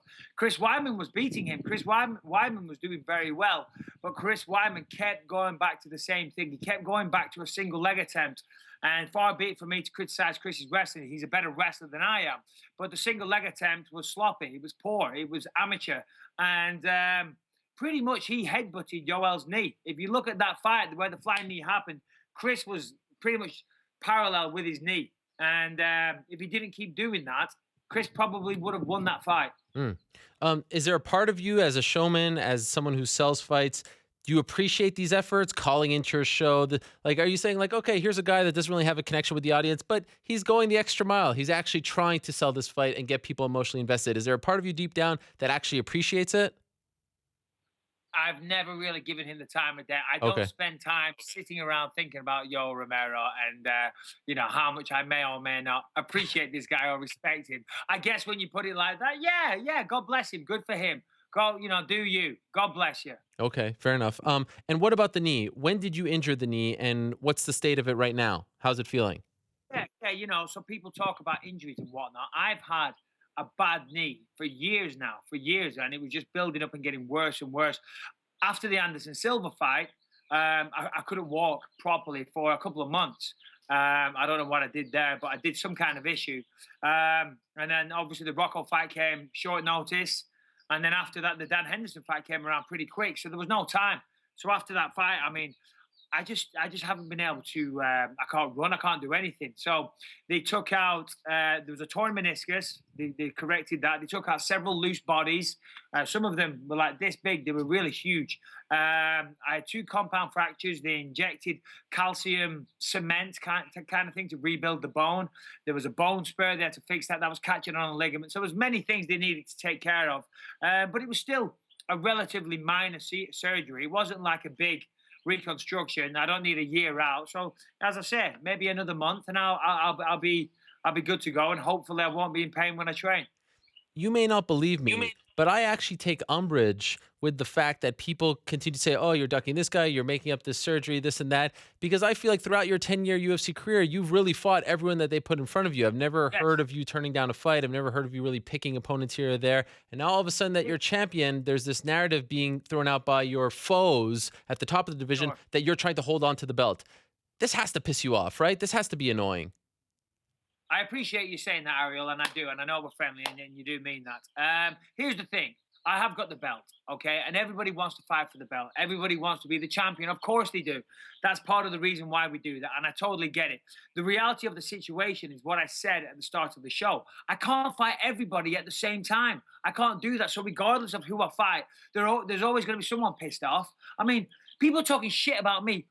Where's Luke Rockhold since I knocked him out? Has he come back and fought? No. People are talking shit about him. Jacare wasn't exactly the most busiest person. He comes back and fights number 13 ranked Tim Boetsch. You know, he did a great job, but he did what he should have done against Tim Boetsch. No disrespect to Tim Boetsch.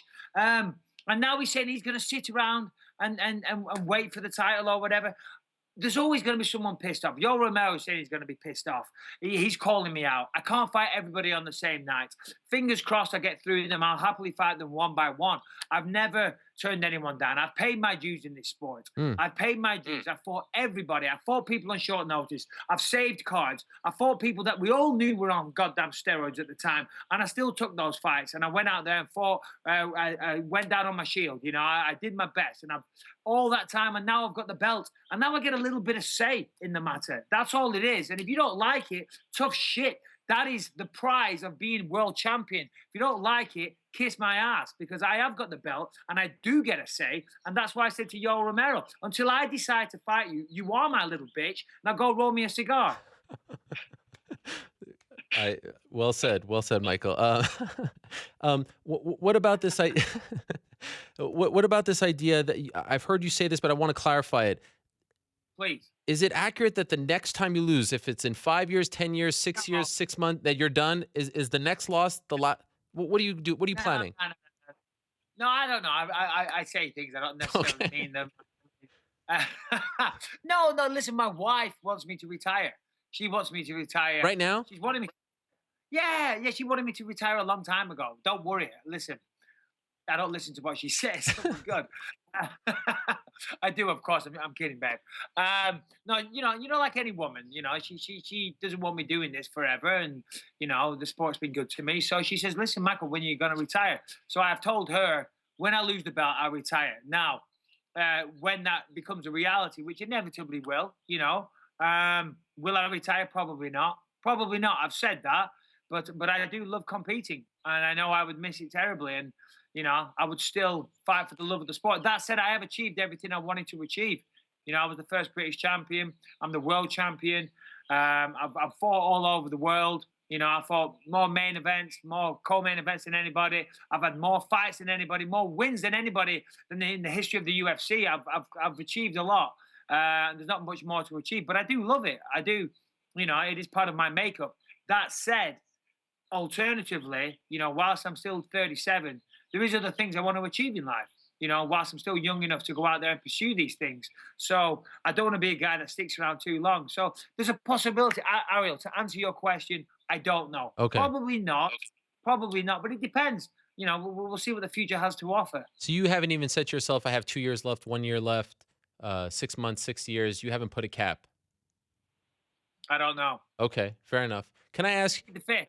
Okay, all right. No, I don't know. As someone who covers the sport, I completely understand when a fighter says, I want the money fight. I want to cash out, especially when you fought 10 years ago when the paydays weren't all that big.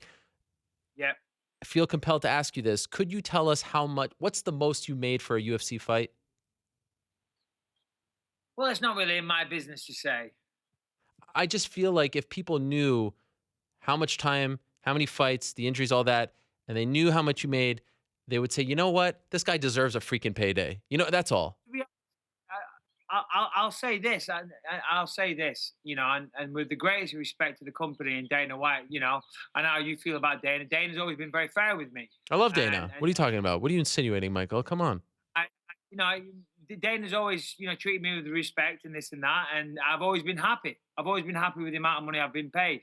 But now I see that we're in a new age of the UFC, and I see gigantic paydays going around, you know, that I've never been a part of. I've done very well, don't get me wrong. I've done very well without getting into specifics. Okay. But I see other people now making a lot more money, you know, and that does piss me off a little bit. I'm not talking shit about the UFC. They've always paid me well, and I've always been happy with what I've been paid. You know, I would like to be a part of one of these gigantic cards before I retire. That's all. Just to get a big payday that I can retire on. You know, can I retire and live the rest of my life? No, I can't. You know, as I said, the UFC always paid me well. Yes, they have. You know, and I've got no qualms. I've always signed contracts, and at the time, I've always been happy signing those contracts. So I can't say that, but I see, you know, Ronda Rousey and Conor McGregor getting $3 million guaranteed plus pay-per-view, so that would be $10 million paydays. You know, I've never had a $10 million payday. I've never had a $1 million payday. You know, so yeah, of course, that's why I want the money fights. Who doesn't want that? I've done this my entire life. I've dedicated myself to this sport. I feel I deserve it. Of course, you have to earn it. I've earned it. I'm the world champion now. So I want to be a part of the biggest fights. That said, it's a business, you know, and you create your own hype and people tune in. But, you know, I don't think everyone's tuning in to watch Tyron Woodley, but he did pretty well in his last fight, I'm assuming. So, wow, geez, where did that come from? Tyron Woodley's, no, but, you know, Jon Anik and Jacek, they're all on these big cards. Sure. Full title one card. Of course, Connor's. But when you've got like, you know, the most sick card you've ever seen, that's always going to do well on pay-per-view. Yeah. You know, I'd like to be a part of something like that. Okay, I hear you. What's your perfect scenario? Like if you could lay it out, you know, arena, city, opponent. I iterate before they take my words out of context. Yeah. And make some bullshit headline. You know, I've always been happy with the UFC and my compensation, but I feel now as the sport's getting bigger and bigger and bigger, there's more to grab. Yes. More to get at. And that's all it was implying. Yep. In an ideal world, sorry. Yeah. What is the for your next fight? Perfect city, arena, opponent, time frame, month. What is it right now? Well, I would say May, June, July. You know, something around there. I could probably May may be a little too soon, but I could do it. July would give me time. June, you know, would be perfect. But yeah, so something like that, early summer. What I would like, I would like to face George St. Pierre, beat George St. Pierre. Then I've beaten all the legends. I've beaten Dan Henderson. I've beaten Anderson Silva. I've beaten George St. Pierre. And then face the number one contender, Yoel Romero. That would be my perfect scenario. And if I could face George St. Pierre, because I know he wants to fight. The only reason I'm saying George St. Pierre is because I know he wants to fight me, and I was offered a fight with him. That's the only reason he's in my mind. If I wasn't offered a fight with him early in the year, I wouldn't be thinking George St. Pierre. But that just got that carrot dangled in front of my face of a several $1 million payday. Yeah. You know? Yeah. Call me stupid, but I want that fucking carrot. I want that several $1 million in my bank account. I want it for my children's sake, for my family, for when I'm retired, we can still live a good life. That's why I'm doing it, not because I'm trying to rob the UFC or rob the fans of the number one contender or do wrong to Yoel Romero. I want it for my family's sake. So in a perfect world, I fight George St. Pierre. I will beat George St. Pierre. I will not be injured in that fight because George never injures anybody in a fight. And then I will do a quick turnaround. Within 6 weeks, I'll fight Yoel Romero. That's what he wants. That's what he'll get. I'll guarantee you right now, hand on my heart. Okay. And when you say you were offered this, are you talking about like back in September? Not recently, right? A while ago, yeah. Okay. And have you noticed, like, is life noticeably different now that you're champion? Other than being called champ, other than having a belt, are there perks of being a champion that you didn't have before? I don't know. Not really. No, I mean, I live a very contained lifestyle, to be honest. For the most part, just at home with a wife and kids. I live in a small suburb where no one gives a damn. So, yeah, no, life's nice and relaxed. I guess sometimes when I go places, yeah, it's great. I get perks and, you get a little bit of special treatment. But all in all, that stuff is not important to me. I noticed that you completely changed like your living room and kitchen like in the span of 48 hours. Did you do that over? I was watching it on Instagram. Did you actually renovate your house? It was the span of around 3 months. So you're out of your mind, Ariel. But yeah, the house got renovated. Okay. And I want to say a big shout out to Quality Environmental for doing the work. That was a perk of being champ. I'm not going to lie. I got an insane deal. So they refurbed my house, completely renovated it. And but that was a stressful time. We finished like a day before Christmas. Yes. Okay, because it seemed like you were really updating us. Thanksgiving, it'll be done for Thanksgiving. And then we got finished the day before Christmas Eve. But it was my fault because I kept adding things on. What about this? Well, if we're doing this, then let's do that. Okay. And if we're doing that, screw it. Let's do a new bathroom. Let's do this. New floor. And they're like, shit, Michael, this is a lot of work. So, but you're happy with it. Thanks. Environmental. You're happy. You seem happy. Oh, I'm very happy. Okay. But yes, of course. Except for, I mean, at the beginning we started a little rocky here, and I didn't know what quite to make of. I mean, we gave you the Fighter of the Year award. Can I get a thank you note? Can I get a text? Nothing. Where's my award? Well, I mean, it's kind of like it's sort of a figment of our imagination, but to me, it's the most prestigious award out there. It's very prestigious, and I thank you wholeheartedly. But I would like a plaque or a certificate or something I can adorn my wall with. I saw you. You Instagrammed on Rolling Stone. Like, when does Rolling Stone give out awards? And you're like, oh, I'm so honored. I asked you for a 20-second video accepting the award. I couldn't even get that. Last minute, too short notice for it. But listen, Ariel, MMA fighting, Fox, Rolling Stone, ESPN. Wow. You know, I haven't got time to dedicate. Sorry. I've won so many awards. Sorry. So many awards. So many acceptance speeches. What am I going to do?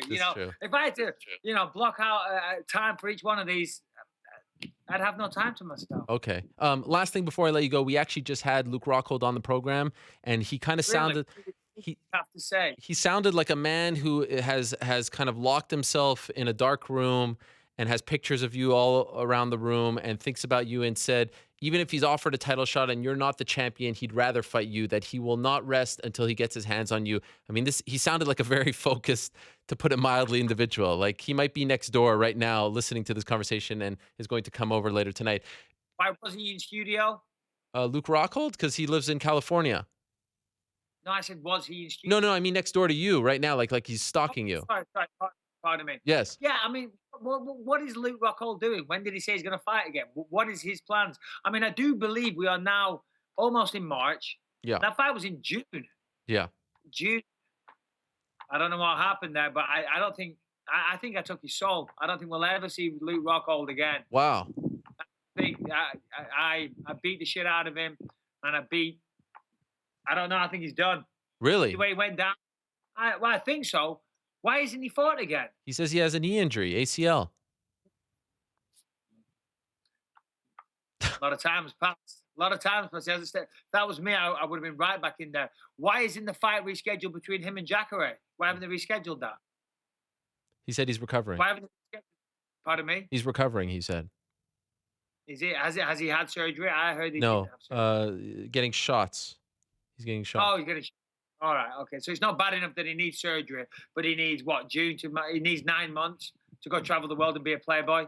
That doesn't sound like a man that wants to be champion again to me. Do you want to ever fight him again, or is that done with, in your mind? It's like, I mean, it was pretty good. It's hard to top that one. Knocked him out in the first round the way I did.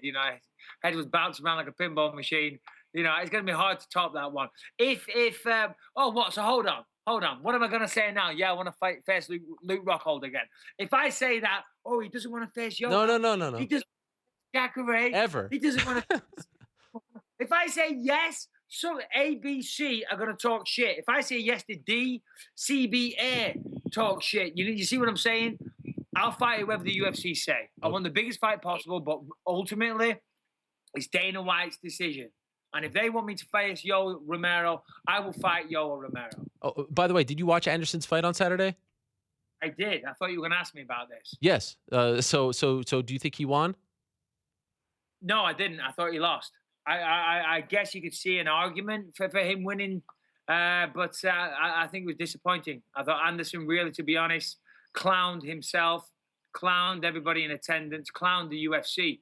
It was clearly obvious that Anderson was the better fighter. He stopped the takedowns for the most part. His takedown defense looked great.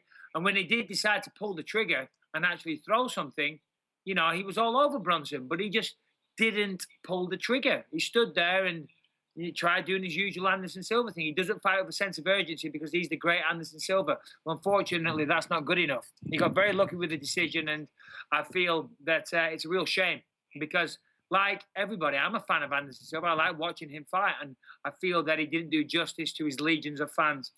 Do you feel like he looked a lot older? Yeah, he did. I said that at the weigh-ins when I saw him on the weigh-ins. He looked a little skinny, a little flabbier. It's weird. It's weird when you don't take steroids. What happens to you? Oh. Now he's in his 40s. So, I mean, do you feel like he has a run left in him, or do you think he's done in terms of being a contender? But here we go again. No, he said that if he won his fight, he'd get a title shot. Yeah. So here's another one. Here's another one. Yeah, I'll face Anderson Silva now. Gosh. Okay, but I don't think that would sell. Not after the weekend. But you see what I'm saying? I can't fight everybody. I can't fight everybody at once. I will get to them all one by one if I choose to. We should all be so lucky. You're a wanted man. You're very popular. No, that's right. I've got options. Yeah. Stuff at the top. It really is. I can't keep everybody happy, Ariel, as you know. What else you want to say? What else you want to talk about? Ask me another question. I think I'm good. Is there anything else? Nothing. I feel like we kind of got past our little rough patch there. No, we're good. We had a rough patch years ago. This wasn't a rough What happened years ago? I can't remember. Oh, come on. There was some. Really? You and I? We had an issue? Did we? I don't know. Maybe. No, I'm you're going to love this. I'm getting you confused with Gareth A. Davies. Oh, my God. Please. I mean, that might be the most insulting thing anyone's ever said to me. Yeah, no, maybe. So I'm going to let you go. Okay. Just to clarify. Yes. UFC have always paid me very well. Please. Yo Romero is going to get punched in the face repeatedly by me at some point. Okay. If George St. Pierre wants to do it and the UFC want to promote it, I happily take the fight. I know the other contenders really can shut the fuck up whining and win some fights and earn the right. Until then, until next time, Ariel, always a pleasure. One last question. Grappling match right now, you versus your son Callum. Who wins, honestly? Right now, Callum. Wow. Because oh, okay. He's wrestling at 197 pounds. He's killing it. 190. And he's only 180 pounds because there's another guy on the team because he wrestles at varsity. Even though he's only 15, he wrestles up there to, he wrestles the juniors and the seniors, even though he's a sophomore. And the guy that wrestles 180 on their team is better than him. So he goes up 2 weight divisions and wrestles at 197. He's qualified for CIF, which is kind of like the finals for state. He's doing unbelievable. Unbelievable. Amazing. Growing up before our eyes. He's taller than you now. He's gigantic, massive arms. I mean, big muscles. When he walks around the house, he comes out the shower. I'm like, dude, put your top on. I mean, let's get USADA on Callum. I mean, this transformation is something else. Yeah, no, it's crazy. It's crazy. Well done. I'm sure you're very proud. I am. Thank you very much. Great to have you on, Michael. Get well soon. Looking forward to your return. Appreciate your time as always. Anytime, Ariel. Much love. Much love. There he is, Michael Bisping stopping by. Great to hear from the reigning, defending, and as he noted, undisputed UFC middleweight champion. Always a pleasure to have him on. Okay, let us move along. He has been patiently waiting. He is the new play-by-play voice for the UFC. He was in attendance on Saturday night at the Barclays Center in Brooklyn alongside Joe Rogan and Daniel Cormier. He is my good pal, Jon Anik, who joins us right now via the magic of Skype, and I think he's annoyed. I've been keeping him waiting too long. Is that accurate, Jon? I am not annoyed. I'm happy to be back on. It's been a while. I'm never home when I'm with you. I was in San Diego last time. I'm in New York City right now. Regrettably, I couldn't find my way to the new studio. I know you had a little anxiety about maybe me being late. I would have had time, but alas, I'm here in New York, and it's always good to be with you. I was just a little too nervous. New studio. I didn't know about the setup and everything, and so I didn't want to tempt the gods. So I feel a lot more comfortable just doing this. But we will have you on soon. There's a lot to talk to you about, Jon. But first, let me ask. I mean, I'm asking this honestly. I'm not being facetious or anything. I've never experienced this. When your team wins a championship, especially in that fashion, as your team, the Patriots, did 8 days ago, how long until you kind of move on? Like, do you still kind of feel like you're on a high, or does it last a month? Like, how long can you actually not feel happy about the victory? Because I would imagine you still kind of feel happy when you think about it, right? Yeah, and I'm going to let this one marinate for a while because the game was over, right? I Right. mean, I had a bet with Brian Stan that the loser of the game, Falcons for him, Patriots for me, was going to have to get their legs waxed from ankle to groin, front and back. So I was mentally getting myself prepared for that reality. That game was over, and Bill Belichick is the greatest coach, general manager, and motivator of men in the history of professional sports. And Wow. if you go back and watch some of the things on NFL Network, like sound effects, you really see the inner workings of that Patriots sideline, and their ability to keep all those guys in the game mentally is just incredible. So I'm going to let this one sink in for a while. But for the Falcons fans out there, I feel for these people. I was a Patriot season ticket holder when they were the laughing stock of the NFL. So, we do feel like we put in the time, but to see my 65-year-old mother brought to tears after this game is just an incredible feeling. And I know obviously we feel spoiled and a little bit blessed in the Boston area. There have been 10 championship parades in the city since I graduated college. Wow. Since February 3rd, 2010, 2002, there have been 10, and every major team has at least one. So feel really good for Tom Brady, who, as you know, is Sean Shelby's first cousin. Unbelievable. So Unbelievable. yeah, I'll let this one continue to marinate for at least a few more weeks. I don't often say this in life, but I am truly jealous of you people. I just want one. That's all I want. Just one. One in my lifetime. That's it. Well, I remember when you were trying to figure out which baseball team your boys were going to root Yeah. for, and you were thinking maybe the Blue Jays, maybe Yes. the Yankees. And, No. the Red Sox got no consideration. I No. understand that because you're now it's sort of an adopted New Yorker, but don't be afraid. It's a great sports town, not just because of the fans. Sure. It's the executives, right? The fans sort of dictate the executives and the money that's spent. So anytime, Walter and Oliver and the rest want on board, dude. Wait, this seems like a subtle shot at James Dolan. Is that what you're saying right now? Is this a Knicks shot right here? I don't have a great historical framework for the New York Knicks. Okay. I'm certainly on Team Oakley. I'm glad he now has a place in the MMA Hour studio in Yes. perpetuity. I don't know if that's the right way to put it. So, I love Charles Oakley was my favorite Knick of all time, too, as a Boston Celtics fan. I think we all have an appreciation for what he brought to the table. And if you saw that feature with Jason Williams, he's got a heart, too. Yeah. So, I don't know. It's just a mess in New York. I always thought LeBron was going to go there. I thought he would really want to resuscitate Madison Square Garden and bring a championship to the Knicks, but I guess he had other ideas, unfortunately. Okay, let's talk about the fighting stuff because that's what people want to hear about. I heard from a lot of people, so it was kind of like split. MMA fans are creatures of habit, and they've been so used to the two-man booth. They introduced the three, or I should say reintroduced, because they did it way back in the day with Randy Couture, you, Joe Rogan, Daniel Cormier.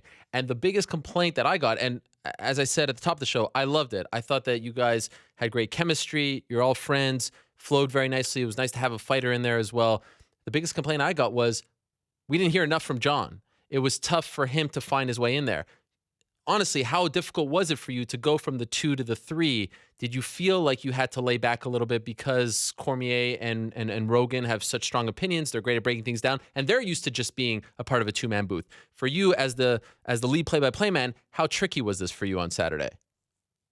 It was a challenging broadcast. There are a lot of different wrinkles that go into it. And at least from a pay-per-view standpoint, there's a lot more sponsorship inventory. So I felt like every time I want to say something about fighting, our stage manager Niners handed me a card for Halo Wars 2. I hope they paid the UFC a lot of money for this weekend because I felt like every word out of my mouth was Halo Wars 2. But it's an interesting navigation with a three-man booth, particularly in mixed martial arts, a sport in which the line between play-by-play guy and analyst is blurred, unlike in other sports.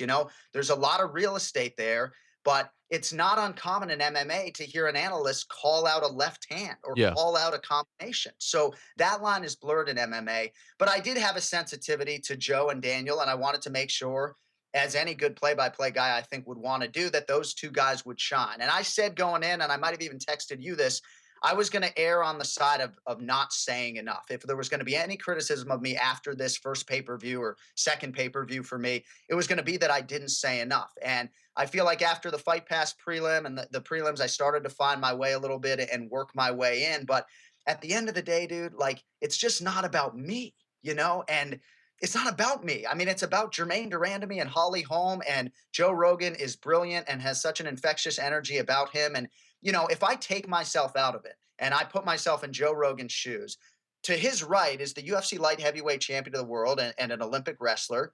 And to his left, you know, is a broadcaster, right? So if he was leaning towards DC a little bit early on, or I was letting them have their moments early on, I think for a lot of fans, they'd rather hear two of those guys. You know, I know I heard from a lot of fans who wanted to hear more of me. That's certainly not a criticism that's been levied at me in the past, and I'm okay with it. You know, I think UFC 209 will be a little bit better, but you know, I thought it was a work in progress. And really, what was interesting, I thought too, was we didn't have much to work with these fights. You know, there was one finish. There weren't a lot of seminal moments to cap necessarily. So it's a work in progress, but you know, I think we're all sort of happy to have that first one in the can. What do you prefer, a 2 or 3-man booth? It's hard to say because this was my first time working in a 3-man booth. You know, anytime I get the chance to sit next to Joe Rogan, that's a special personal experience for me. And I feel like we have a good contrast in styles. You know, not a lot of people realize we have worked together 3 times in the past. We did a pay-per-view, a couple fight nights together. So it's different strokes, man. You know, I think for Brian Stan and Joe Rogan, I think they're so strong that they don't necessarily need a third guy there. But I thought Rogan sort of passed the baton beautifully to me and Cormier all night long and sort of made us feel welcome in his space. So I can't say I have a preference. We're trying to do right by the fighters and the fans. And, you know, hopefully there wasn't too much of a traffic jam. I mean, that was a big focus for me, making sure we weren't stepping on each other's dicks all night, you know? When you do the fight night show, you are doing the post-fight interviews. And I always kind of marvel at this because you're reading all the stuff and then you're going, you're doing the interview and you're coming back. This is not common in sports. The play-by-play guy isn't doing, you know, post-game interviews. This time you're not because Rogan is there. Do you prefer, is this a little less on your plate? Is that a welcome change when you're doing the pay-per-views with Rogan? Well, I enjoy doing the post-fight interviews. I know, like, my wife likes to see my fat face on TV, but for me, it's a much easier navigation on fight night. At the end of the night, my voice feels in better shape. You know, not a lot of people realize when you're getting the arena going and capping a post-fight interview, there's a little bit of a voice strain there. And obviously, being the primary traffic cop of the show, it's very difficult to go in and do the post-fight interview and come back and immediately you're banging that Metro PCS read. So selfishly, from a 7-hour broadcast standpoint, it's much easier to not do the post-fight interviews. And obviously, when Rogan's there, he's the best in the business. I'm happy to defer. So this has been an interesting time for you. In December, we catch wind of the fact that Mike Goldberg is not coming back. His contract wasn't renewed. Beloved figure, been around for so long, and you're the new play-by-play guy. But just being, you know, as honest as possible, and I've said this publicly on Twitter, on this show, and I've said it to you privately, you should be the guy. It should be no questions asked. You have done the time. You have been there for 5 years. You do the most research. You're the best in the business. And yet I don't feel like they've come out and said, you're the guy. You haven't been given, you know, that title. You haven't been given that stamp of approval, that seal of approval. What has the whole transition like been for you after, you know, the sort of hullabaloo over Goldie's departure, the aftermath, and now you kind of re-debuting on pay-per-view? I know you did the 155 show. He was taking a break, but this is like, you know, really, you know, your spot now. What has it been like for you?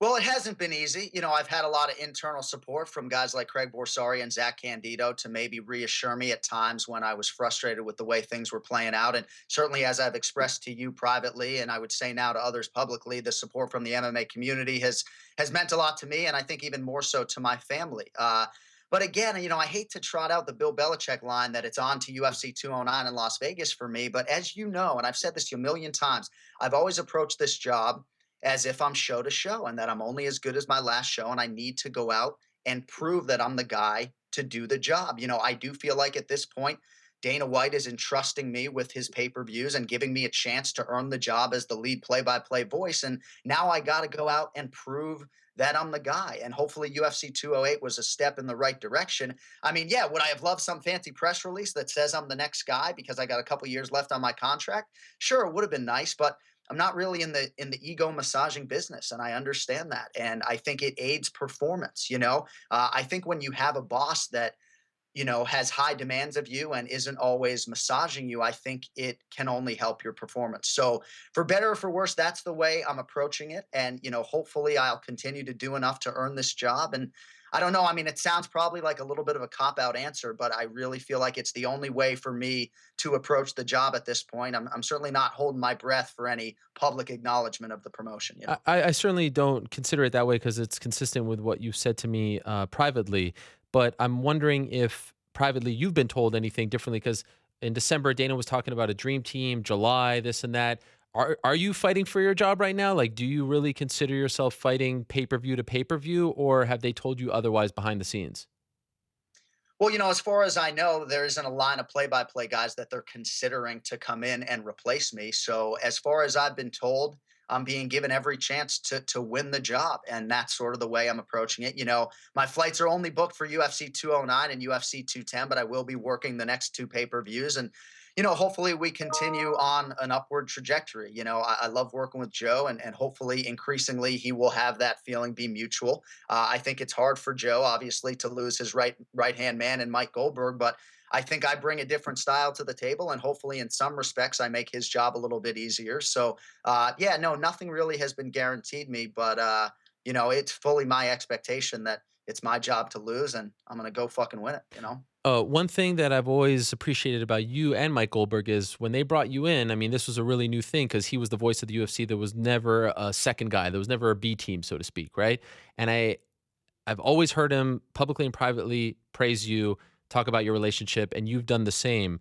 When you found out that he was leaving, and even in the weeks after, did you have any communication with him? He was on this show and spoke very highly of you as well. And I think that's amazing because you guys were kind of, in competition, if you will, and still were able to be very professional and nice and friendly towards each other. And that's not exactly common in this ego-driven business. So what's it been like with you guys since you found out that he was leaving?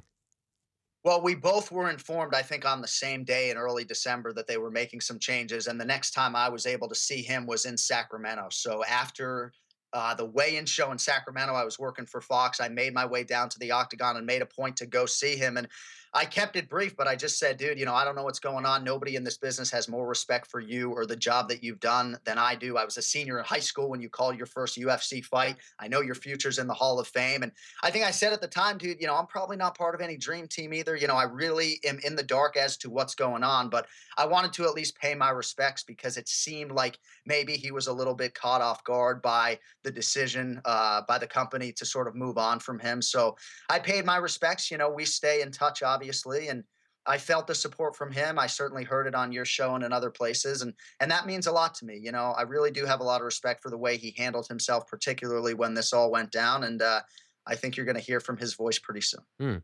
I remember sitting with Dana White at UFC 136 in Houston, and this is before the Fox deal really went to effect. And he told me, I don't know if I ever told you this, I may have. He told me, we just signed the future star of this business. The guy that we signed is going to be the best broadcaster. I'm so excited, blah, blah, blah.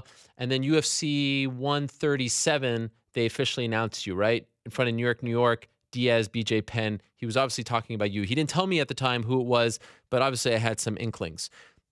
If you could go back and tell that Jon Anik, 2011, about what was to come the next 5 years, what advice would you give him? What have you learned over the last 5 years about the job?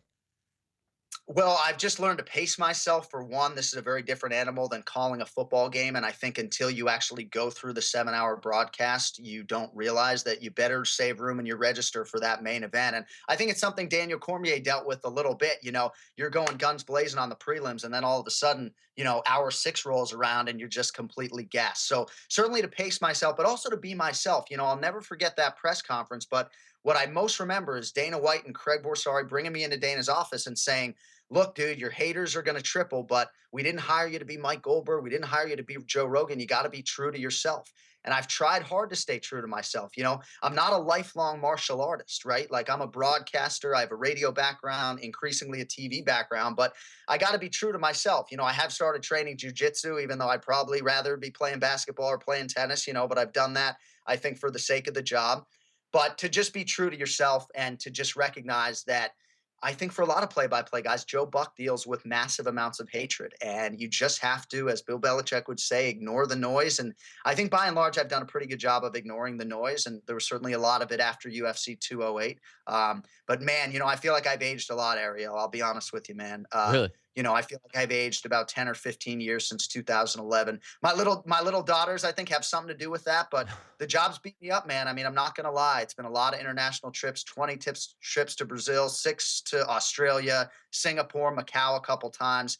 I'm pretty beat up for 38, man. I'm not going to lie. Do you enjoy it? Do you like the decision? Are you happy with your move? Are you happy with the move to leave ESPN and come do this? Looking back, would you do the same thing? Yes, absolutely. I wasn't getting enough live event play-by-play work at ESPN, and this remains my dream job. And this is why I sacrifice about 125 nights a year away from my little girls, to do the job that I love. So there's nothing in the world I'd rather be doing. And as I've said a million times, I'm a Boston sports fan, but MMA has ruined a lot of those sports for me. Like I can't watch the NBA regular season. It just doesn't get my pulse going. So I did get to do a college football game for FS1 last year, and football is certainly my first love and something that I'll always hope to maybe get back to at some point in time. But I took this job hoping that I would do it for 25 years, and I feel like I'm just getting started. Hopefully I'll have the opportunity to do this well into my 40s and beyond. So yeah, I actually listened to that broadcast, and you were great. And I've heard you do non-MMA stuff as well. When are we going to see you pop up on other FS1 shows, or maybe not FS1? I mean, let's see some baseball. Let's see some more football. What's going on? When can we get this done? Or how can we get this done? Well, that's kind of you. It was a huge thrill to do that college football game. And it was sort of funny because it was a big national Pac 12 game. I was expecting they'd give me sort of a local game on Fox Sports Florida or something. And it ended up being a national game. I have never had more anxiety for anything in my life than calling that college football game because I hadn't done a football game in 4.5 years. It's a national game on FS1. I really had to get pep talks from my twin brother and keep the confidence up because I was pretty intimidated walking to Husky Stadium that night. But, right now my schedule is such that I barely have time to produce my own podcast, to be honest with you. And I don't know how long that thing's going to live. It's a lot right now with the live events. And, I think the most I've ever done is 23 in a year, and I'm probably going to do 25 or more this year. So at Wow. least right now, there's not a lot of time for anything else, still got to work in being a father, as you well know as well. So at least right now, the focus is mixed martial arts. Certainly, I would hope to do another football game. I would hope to do an NFL game before, I set the voice aside for good. But at least right now, the UFC is keeping me more than busy. So you say around 25 events. I reported a couple weeks ago they're shooting for 41 this year. Does that mean that Todd Grisham is doing the other 16? What can you tell us? Or is there a third man coming? Well, your boy John Gooden's in the mix, and we'll see. That's right, of what course. his progression will be, obviously. Hopefully John gets some increased opportunities. Yes. That's a good man there. Todd Grisham will be calling the fight Sunday night in Halifax. I know I'm doing the Fortaleza show in Brazil, but hopefully, again, I mean, I'm in the dark when it comes to this stuff, but hopefully Todd will get some increased repetitions, which is really the only way to get better and lighten my load a little bit. I think internally they'd rather not have me do more than 3 weekends in a row. Yeah. And this was a really hard 3-week stretch, right? Doing Denver, Houston, and then closing it out with the pay-per-view in Brooklyn. 76 fighters or so in 3 weeks. It's impossible to give them all the attention that they deserve. And then when you inject all of the show formulaics and everything else that goes into the equation, 3 in 3 weeks, maybe to an NFL play-by-play guy that goes 17 straight weeks, it sounds like nothing, but 3 in 3 weeks was a big challenge for me. So I think they're trying to avoid me doing 4 consecutive weekends. Okay. But you just got, hey, when they call due, when they tell, when they say you're going to Fortaleza on the frickin' equator, I answer. I thought maybe you'd be spared from some of those Fortaleza shows now that you're the guy, but I guess not. Hey, 21st trip to Brazil, but who's counting? Wow, unbelievable. Okay, so let me ask you about Saturday since you were there. You can't really score the fights when you're calling them. I mean, you're freaking doing your job. But if I asked you, who do you think won the main event? Do you have an answer? I thought Jermaine Durandamy won the main event. One thing that's interesting, and perhaps your listeners and viewers will find this interesting, when I'm doing the FS1 shows, internationally in particular, we have no stats. And I'm not the biggest stats guy in the world, but sometimes it's hard when you're calling these pay-per-views and you do have the stats monitor to your left to not invoke the stats at times, right? But it doesn't always tell the whole picture, right? Just because one fighter lands more significant strikes, and Germaine de Randamie, at least in terms of her striking, was far more efficient, it doesn't necessarily mean that she won the fight. I mean, how do you quantify Holly Holm's takedown attempts, right? Certainly disappointing that she was 0 for 9, but she was certainly forcing the issue. So I thought it was a very close fight. I think I speak for the masses when I say I'm not in any great rush to see it again. But at least after watching it once live, by and large, I thought the more effective striker won the fight. Let me ask you what I asked New York Rick at the top of the show. For Holly to now lose 3 straight fights after the Ronda fight, after the Ronda win, do you think it changes the way people will view her? Does it change the way you view her? To follow up your greatest victory, without a doubt, and one of the greatest moments in the history of the sport with 3 straight losses, what does that do to the victory that we're talking about? You get what I'm saying?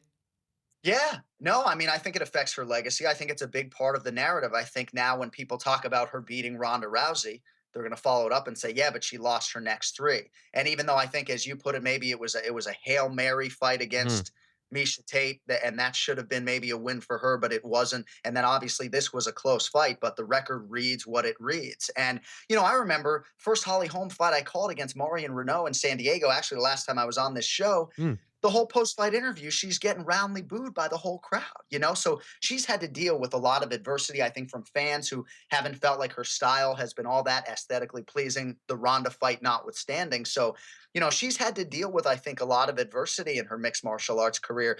Got to remember, too, this is a fighter who only has been training full-time in MMA technically since 2013, even though her pro MMA debut came in 2011. So I think Holly's got some work to do. I think it's got to be frustrating for her that she's worked with Izzy Martinez for this long and that she couldn't take down Germaine de Randamie. I think that was probably eye-opening for her. I feel like she felt like she was going to be able to take Germaine down. And I think maybe internally some self-doubt might be creeping in a little bit like, man, I've been working hard. If I can't take down Germaine, who can I take down? So we'll see where she goes from here. I think the fight that makes the most sense is Juliana Pena. But, best of Wow. luck beating that monster on a 3-fight losing streak. So that fight to me has a lot of legs. There's friction between those two to begin with, but that would be no easy task for Holly as she tries to avoid a 4 straight loss. And Anderson Silva, Derek Brunson, who do you think won? I mean, again, I know you're not scoring the fights, but what are you leaning towards? When you were watching, were you shocked, like a lot of us were, that Anderson got the nod?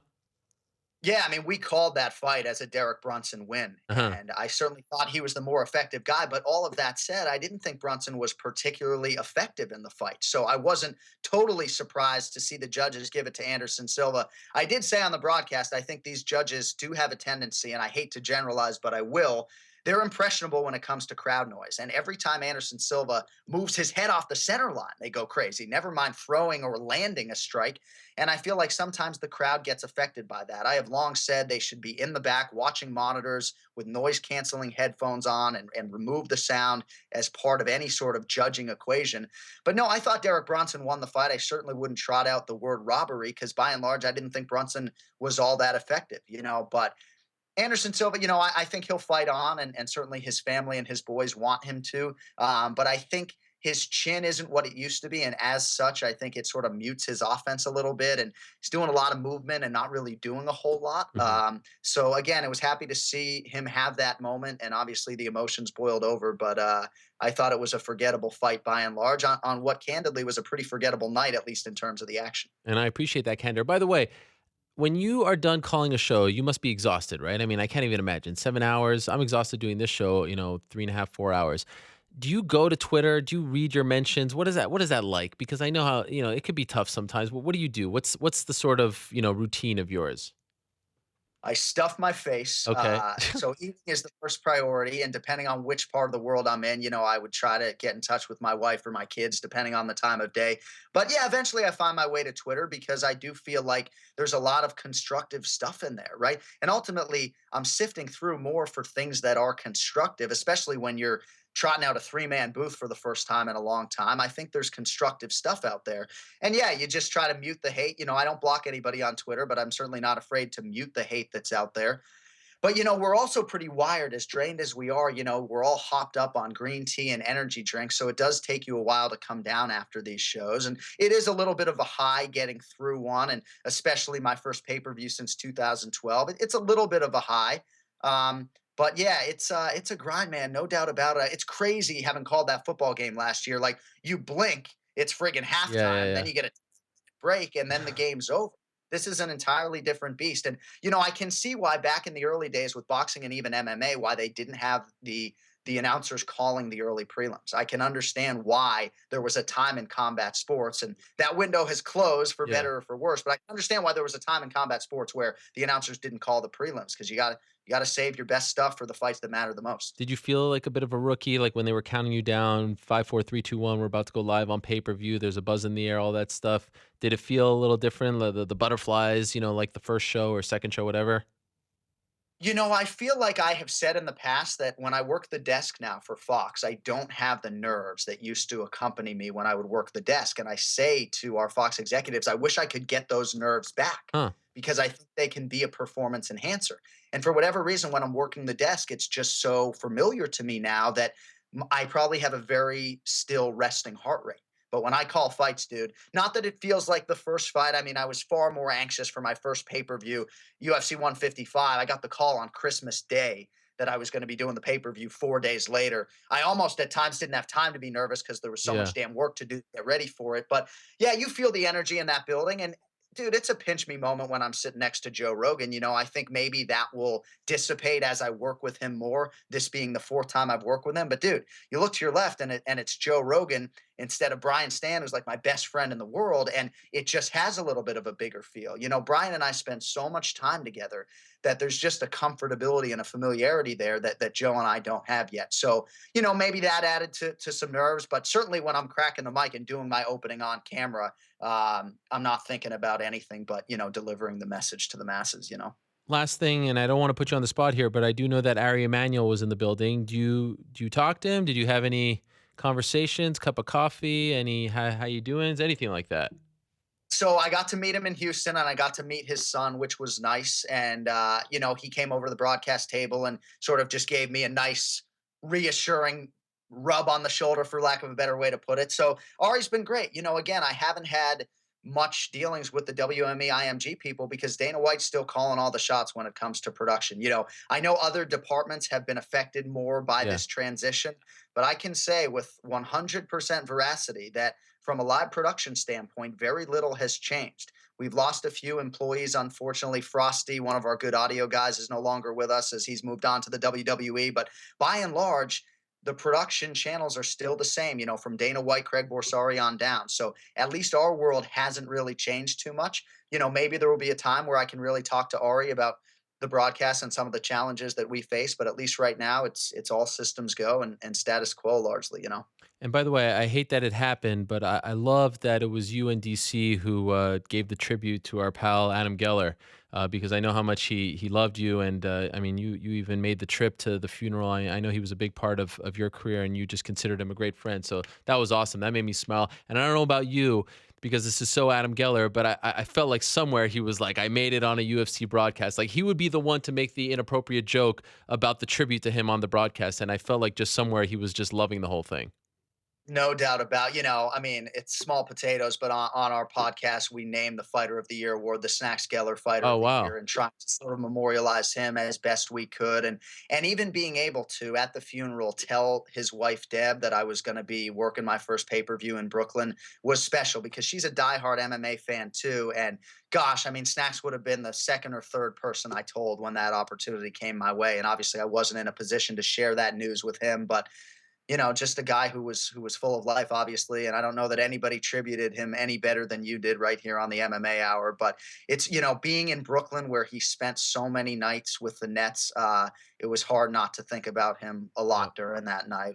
And I know for, his daughter, Sydney, and his wife, Deb, she pushed out a tweet from his account, over the Oh, weekend. really? Because I think she felt, Wow. well, I think she felt it too, that with the UFC being in Brooklyn, and I think she felt it, and that's what sort of inspired her to push out a tweet just thanking everybody for the support. But gosh, man, I'm just like still Yeah. in total shock. Wow, you gave me goosebumps hearing that. I actually texted him when I found out the news, and my wife was like, "Why are you texting him?" Yeah, I just found out that he passed, and she wrote back. And when I saw his name pop up, it it just kind of took my breath away. But she's been very strong, and I thought it was really cool that you and DC did that. You're the man, Jon. Continued success to you. I know it doesn't mean much for me, and probably might work against you, but I'll say it anyway. If those people at WME IMG are looking for anyone else, they are wasting their time. They are making a big mistake. They are out of their minds. There's only one man that should be doing that job right now, and it's you. Continued success, like I said. Good job on Saturday. Great job. And I think another thing that people don't take into account, the 7-hour broadcast is something, but the way that you go from partner to partner, that's not easy. I mean, you go from Rogan to Florian to Stan to DC to Cruz. No other broadcaster does that. It's always these teams that go together, and you do it seamlessly. So great job. You're an inspiration, and you continue to kick ass. And I'm pretty sure that sooner rather than later, they are going to give you that stamp of approval that you are looking for, my man. Thank you so much, man. The biggest perk to working the big shows, I finally get to see you again. Yes, although not this time. With delays, ladies and gentlemen. Yeah, no. Right? I was in the back spilling pasta on myself, so I didn't get to see you this time. But one of these days, we'll run into each other again.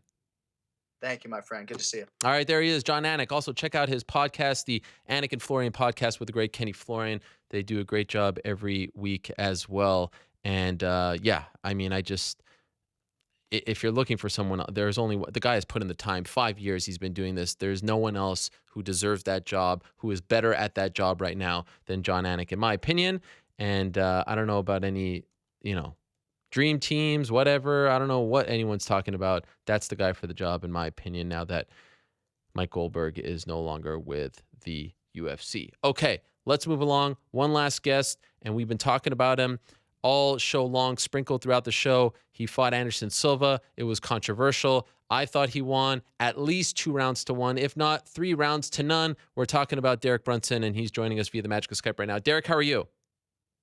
What's up, man? I'm all right. Could be better, but yeah, I'm good. So here we are, like 36 hours later. What's it feel like? Are you starting to get over it? Are you more upset? What stage in terms of you dealing with the loss are you at? Well, I had an interview with Damon from MMA. Is he with MMA Weekly now, I think? Fox Sports. Fox Sports. Okay, yeah, I had an interview with Damon. I had an interview with you. And after this, I'm done talking about it. But, yeah, I heard Anik a little bit, and he said, I think he said he had me winning, but it was a forgettable fight, blah, blah, blah. That's not, I think sometimes the fans listen to the analysts and the people covering and the media. I think we need to be more respectful of what's going on.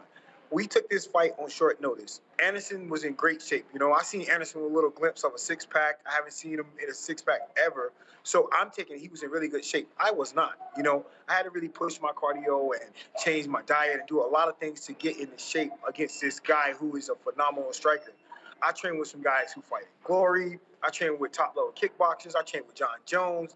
And they weren't the striker that Anderson Silva was after facing him. This guy, you come in stepping on a lazy jab, he's going to counter you and put you out the fight. That's why he done it over and over his whole career.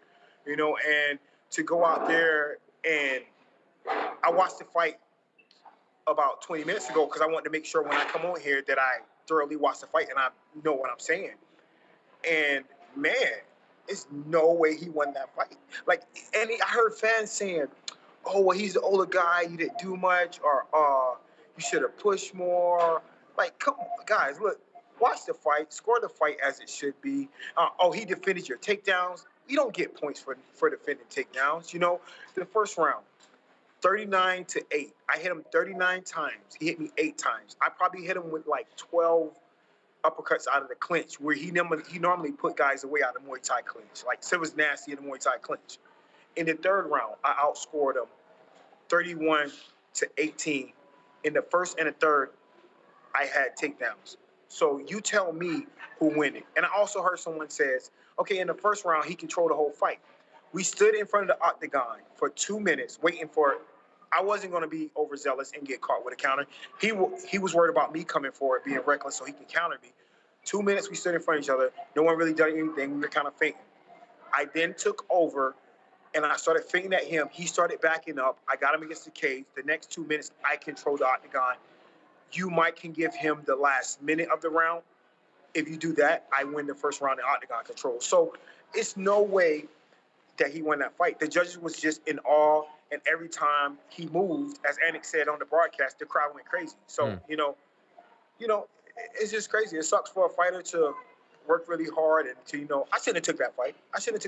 I can't keep saving cars or doing things I'm not supposed to. Even the Whitaker fight, I was ready for a 3-round fight. 3 weeks before Luke Rockhold get injured, 5 rounds. I should have said no. I'll be main event, but it's going to be 3. Yeah. Like, if not, take me off the card. I have to do those type of things. I can't fight one of the greatest of all time who has 6 striking on 3 weeks, and then when I fight, I go out there and I get through the fight. I'm out there fighting. And then I get robbed. It's just crazy. So do you regret taking the fight?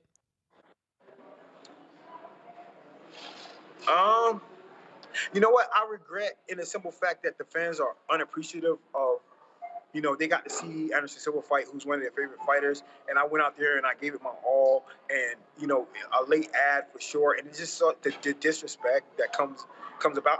Honestly, I really don't care, and I really don't read a lot of stuff on social media anymore. Like, I post stuff, and people would share their opinions, but I really don't feed into that anymore. I kind of so if somebody's sending me good job, or I might overlook it because some of fans have abused that. I get that was my 21st fight, and I've been in Strikeforce or the UFC for 14 of those fights. So my media has grown. I have a lot of people paying attention now, so I get a lot of comments. Probably get 500 to 1,000. Often. So I don't know. I think people need to be more the fans, be more respectful of what's going on. Even people who cover in the fight, know what's going on. Judges, let's not be in awe of who's fighting. Judge the fight, If you judge the fight, it's no way statistically he can win that fight, It's just no way. So you think if you're fighting some other guy, not Anderson Silva, like just some random middleweight or Robert Whitaker, same exact fight, you win that fight. Are you saying that you thought that the judges were sort of in awe of Anderson because he's Anderson Silva? If I fought anybody, anybody on the roster, and I Same fought that fight. same fight, I win. Okay. I tell you what, Ariel, who did you have winning? You. Okay, let's say this. Okay, if the stats were opposite, and I did what Anderson did to me, and he did what he did to me, who would have won that fight? Obviously him. Exactly. Exactly. And I'm not. It's not Anderson's fault. Nothing from that guy. Sure, it's not his fault. He just fought his and fight. I hear Yeah. people like, oh, you had too much respect. No, I'm just not trying to be stupid like I did in my past fight. I'm not being reckless against a great counter striker. I'm not being reckless. I know I can knock guys out. I have to find that patience in my game and be a part of the process. And I'm learning that. I'm getting better. I'm evolving.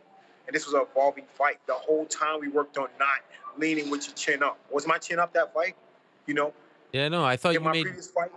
I thought you made nice adjustments, as I said at the top. Were you at all? Did you feel, though, because you were coming off? This is the one thing that I thought was interesting about this scenario for you. Here you are coming off of a knockout. You were very, kind of disappointed with your performance against Robert Whitaker, and then you do so against Anderson, who's such a great counter striker. Did you feel that you were a little tentative, a little gun shy early, just because you didn't want to repeat the same thing? No, I wouldn't say a tentative at all. Okay. I was measuring. I was going to hit. Okay. I'm trying to knock him out. Yeah. I'm trying to knock him out. I see so many fights, and I heard Anik say, "Oh, it was a forgettable fight." Cool. Was all GSP fights forgettable? Let's just say that. Let's say all the GSP fights were forgettable. He sucks. Get him out here. He don't deserve to be in the UFC, because I'm sure he had 5 fights, 6 fights in a row, title fights that he did not finish, but he's fighting the highest level guys. So we call that forgettable. Throw him out of here. Get him out of here. He sucks. This is crazy. It's just crazy. So you said that you watched the fight. Which rounds did you score for yourself? 1 and 3 easily. Okay. And now, like I said, 39 to 8. I hit him 39 times. He hit me 8 times. Anderson's a striker, right? Yeah. Correct. Yes or no? Yeah. I outstruck him with the kicks. I landed more leg kicks. I landed more. I think I hit him with about 3 rear kicks the whole fight. But I jab, inside leg kick, because we both lefties. I'm just trying to set up, trying to find, holes, open up my part of the game. 3rd round, I came out aggressive, in the striking sense. I came out jab, kick. Then I came straight left over the top, uppercut, hook, hit him with like 5 punches. I'm going out here making the adjustments he's not easy to put away, you know. The only time he's really been put away in his career, he had his chin down, just being absolutely ridiculous against Chris Weidman. Yeah. You know, I was even watching the fights, and I like his showboat. I love watching his fights. You know, it's like, it's entertaining. You know, the crowd loves it. And when he fought Weidman, he showboated the first round, and right at the beginning of the second round, he dropped his hands, wagging his head, egging him on, like, come on, come on. He gets leg kick, he gets jabbed. He's like, come on, come on. Hands completely down. You know, that's the only time he got put away. Other than that, Anderson doesn't get put away. He's too skilled to just go out there and just take the guy out.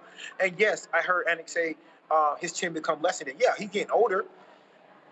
He might have slowed down a bit, but what? He's still faster than 95% of the middleweights in the UFC. Yeah. I would say the fastest middleweights in the UFC, myself, Uriah Hall, Anderson Silva. I would say the most technical seasoned fighter at middleweight, Anderson Silva. You know, like you might have somebody you might have Mousasi fight him, can get his jab going, take him down, lay on him, won't submit him. You know, you might have Jacare take him down.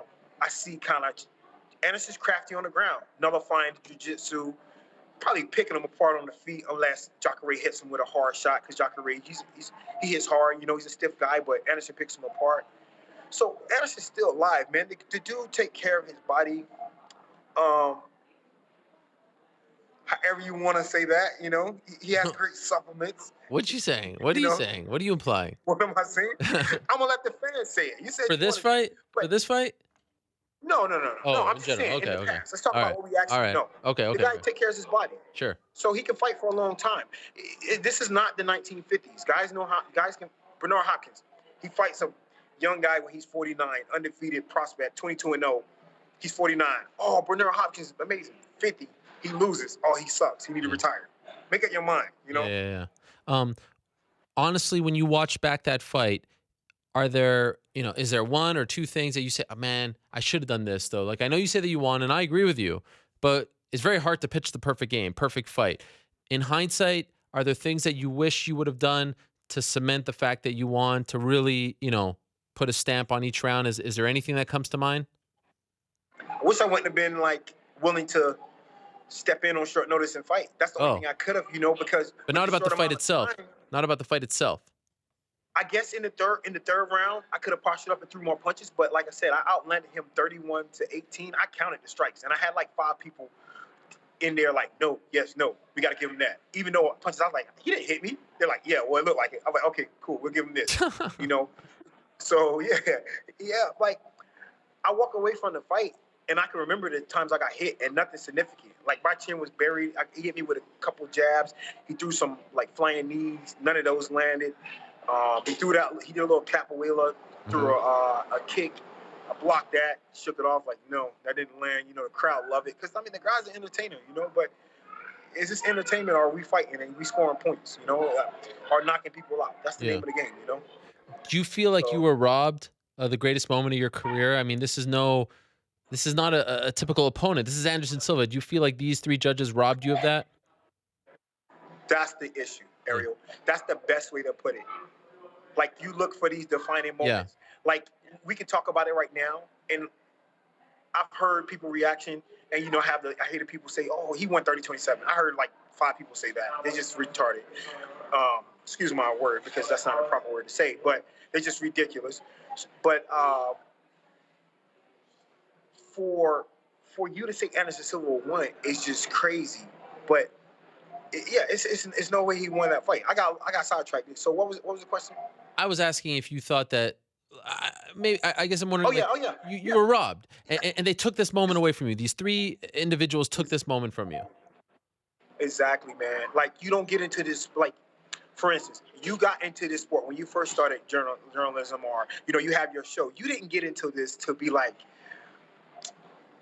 I'm going to be Ariel Helwani walking around the streets of New York, handing out business cards, trying to hopefully find my shot. You want to do this big. You want it to be the best at what you do. Sure. Sure. That was my defining moment to get a significant win.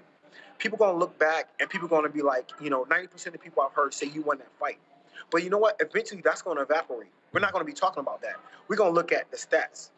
Who won, who lost, not how the fight went, And that's the most important thing that was taken away from me. You know, I went out there, forget how the fight was exciting. The fight had spurts of excitement. You know, we traded punches. You know, we were in the clinch. You know, he defended a takedown. He coming up with knees. I'm coming up with uppercuts, trying to, you know, just finish him. So it had its flashes.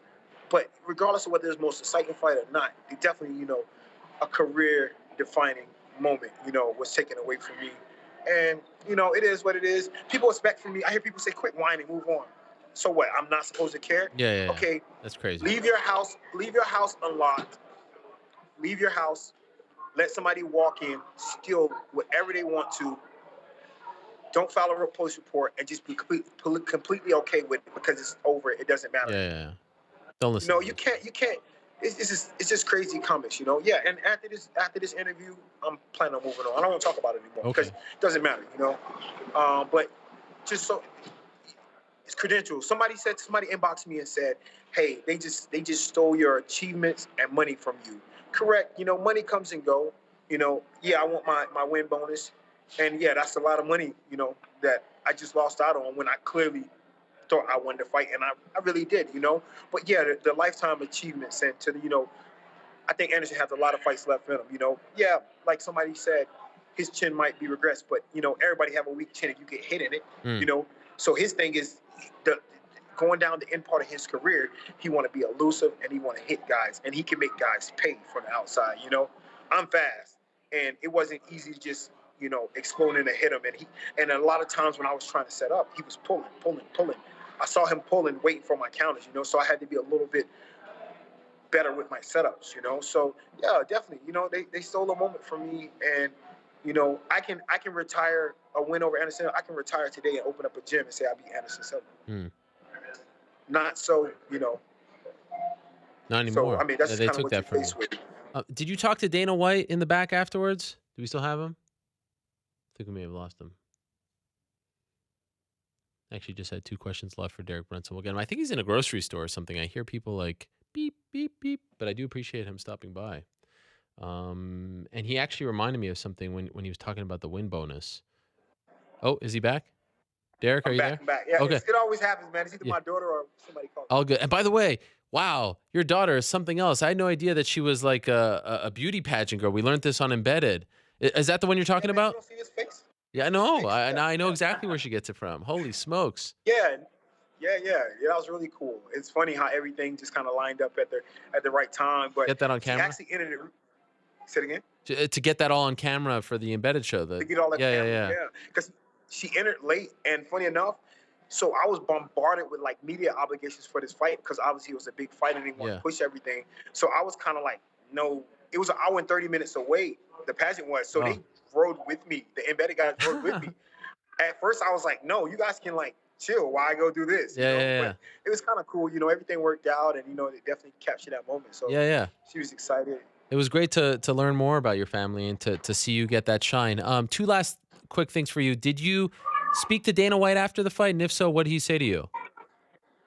I texted Dana White, and he kind of put me on blast. What? Say it again. What did he say? Well, so I texted him something like, I went out there and performed, and the fight was taken away from me, and you know, I lost money in the fight. You know, I didn't get my win bonus when I was supposed to, I guess. And he said something in the interview like, Derek texted me about the win bonus or something like that. But I can sympathize with guys. I can listen to guys. But you know, you gotta go out there and finish fights, and you gotta win. Correct. You know. So, but I didn't hear the interview. It was just kind of transcribed. Yeah. But then one of my corners heard the interview, and there was like he wasn't trying to be like rude or malicious about it. He was just like, you know, making a statement. But I was like, we could have like left for a little text out of it. But Did he write you back? Yeah, he texted me back. Okay. Did he say he said that he thought you won, right? Yeah, he thought I won. Yeah. Okay. He thought I won. So yeah, I mean, but like I said, man, it ain't even so much about the fight and it ain't about being a crybaby. But you know, like Errol, if you took a fight and it was against Anderson Silva, and you beat Anderson Silva up, I'm sure you want that win. Yeah, you don't have to explain yourself to me, man. You know, this is why I wanted you on. I mean, I even tweeted, my heart goes out to you. I feel for you right now because you were robbed of this moment. I thought you did enough. Took a fight on a month's notice against Anderson Silva. He's still Anderson Silva. I even tweeted after the first round. I had the feeling it was tense watching that fight. It was one of the more enjoyable fights on a somewhat lackluster card because you felt at any point with his speed, his power that he has left, and your power that something was going to happen at some point. And so I was on the edge of my seat. I enjoyed it. There was no finish, but there were moments like when he had you in clinch and you were hitting him with those uppercuts. I mean, those were some big shots. I mean, those shots alone gave you the first round, in my opinion. So I don't understand the 30-27. I really don't. But this, by the way, as I was starting to say when you were away, this is why I don't like the idea of win bonuses in MMA. You guys should be guaranteed your purse because you have judges that sometimes don't know what they're looking at and they rob you of this money. You are professional athletes. I don't think you would have fought any differently had you have been given a guarantee purse as opposed to a half show, half win. Am I wrong? No, you're correct. You're correct. You know, and yeah, that's definitely what's happening. You know. That's what needs to, and I saw somebody else post that about that too. That's kind of outdated. And yeah, Matt Mitrione said that. No, it wasn't him. It was someone else. I saw Ryan Bader. It was another. Ryan Bader. No, it wasn't a person. Oh, it wasn't a person. It was an MMA or someone who covers MMA. Maybe it was me. But I've been talking about it for a while. Yeah, man. Yeah. I mean, and like somebody asked me, I want a rematch. No, I don't want a rematch. You don't? No, man. I mean, what's the point? What's the point? The point was to, honestly, people say that was the best Anderson Silva we ever seen. As far as he wasn't as fast as he was when he was younger. He was a little bit faster, maybe, I don't think he was ever at any point faster than me. I'm an explosive athlete. Like, I lift. I'm more like an NFL hybrid athlete where Anderson's more like a linky. I can, do all these crazy strikes type athlete. So, but it's wrestling. Look at his wrestling, He was able to stuff a lot of my shots, Like I said, I had a short amount of time to prepare, so most of my time was spent, making sure that I was very composed with my strikes and clean with my strikes and efficient, opposed to getting overextended. So that probably took away from my wrestling a little bit. But he did a good job of stuffing my wrestling, and who wrestling has he really stuffed before? And I have pretty good wrestling, pretty good takedowns, so. Yeah, Daniel Cormier was talking about that on the broadcast. Last thing for you, Derek, what do you want to do next? How much time do you want to take off? When do you want to return? And, just throwing it out there, do you have an opponent in mind? A scenario? Yeah, I texted Ali last night. I'm like, yo, get to it. You need to talk to these guys, You want to get back in there? Get fights. Yeah, I want to get back. I'm looking at April 22nd, I believe. That's in Nashville. Okay. I fought in Nashville and Fort Campbell. So the fans around there love me because I fought Brian Houston. Oh, yeah. My second UFC fight. I got a 45-second finish. Yep. Head kick to a rear naked choke. Then I fought Sam Alvey. Mm-hmm. So I fought Houston and Fort Campbell, and I fought Alvey in Nashville. So it'd be nice to go back to Nashville. And actually, funny enough, Sam Alvey is on that card fighting Talis Latis. So, trying to get booked for that card. And, anybody's pretty much fair game. I'm trying to get out there and fight and just keep getting reps. I know I can knock guys out, as I've done when I went on my 4 first round and knockouts in a row. Probably in a couple of those fights, I was a bit reckless. I got my chin down now, and now I can still knock guys out with my chin down. So, man, I think it's really great things in the future. I think you're gonna see some vicious knockouts and really good fights. Derek, kudos to you for handling this like a pro. I know it's very, very frustrating, and you probably want to scream and shout and complain even more, but you're handling it with class. And it was a loss, but I'll say congrats because I thought you won, and I thought you fought a pretty damn good fight against one of the greatest of all time. So looking forward to your return, and thank you for coming on to talk about it. I know you probably don't want to talk about it anymore, so I appreciate you giving us some time here today. Yeah, for sure. Thanks for having me, Eric. All right. Thank you, Derek Brunson. We appreciate it very much. Tough situation for him. And again, as I said, another reason why I don't love the idea of win bonuses because, look, suppose he was going to make 30 and 30. Even if he's guaranteed a 50 and, you say that, okay, they can't give everyone, what they would make, show and win, I still feel like, okay, now it's being taken away. That power is being taken away from the judges. Yes, they will decide who wins and loses, who can advance, who cannot advance, but there's money at stake here. And that's a lot of power to give. That's a lot of power to give, 3 individuals who sometimes just don't know what they're doing. The sport is still young. There's still some very green officials out there, and especially when you're in a relatively new territory, if we want to call New York that. Again, why was Todd Anderson refereeing that main event? You know what I mean?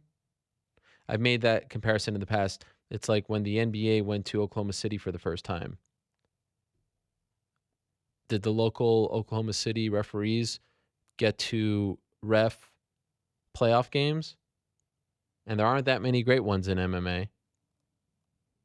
I actually asked John McCarthy why he wasn't there. He said he was asked by New York to be there, but he had already agreed to be at a training seminar in Vancouver, BC, so he had to decline. That's a bummer.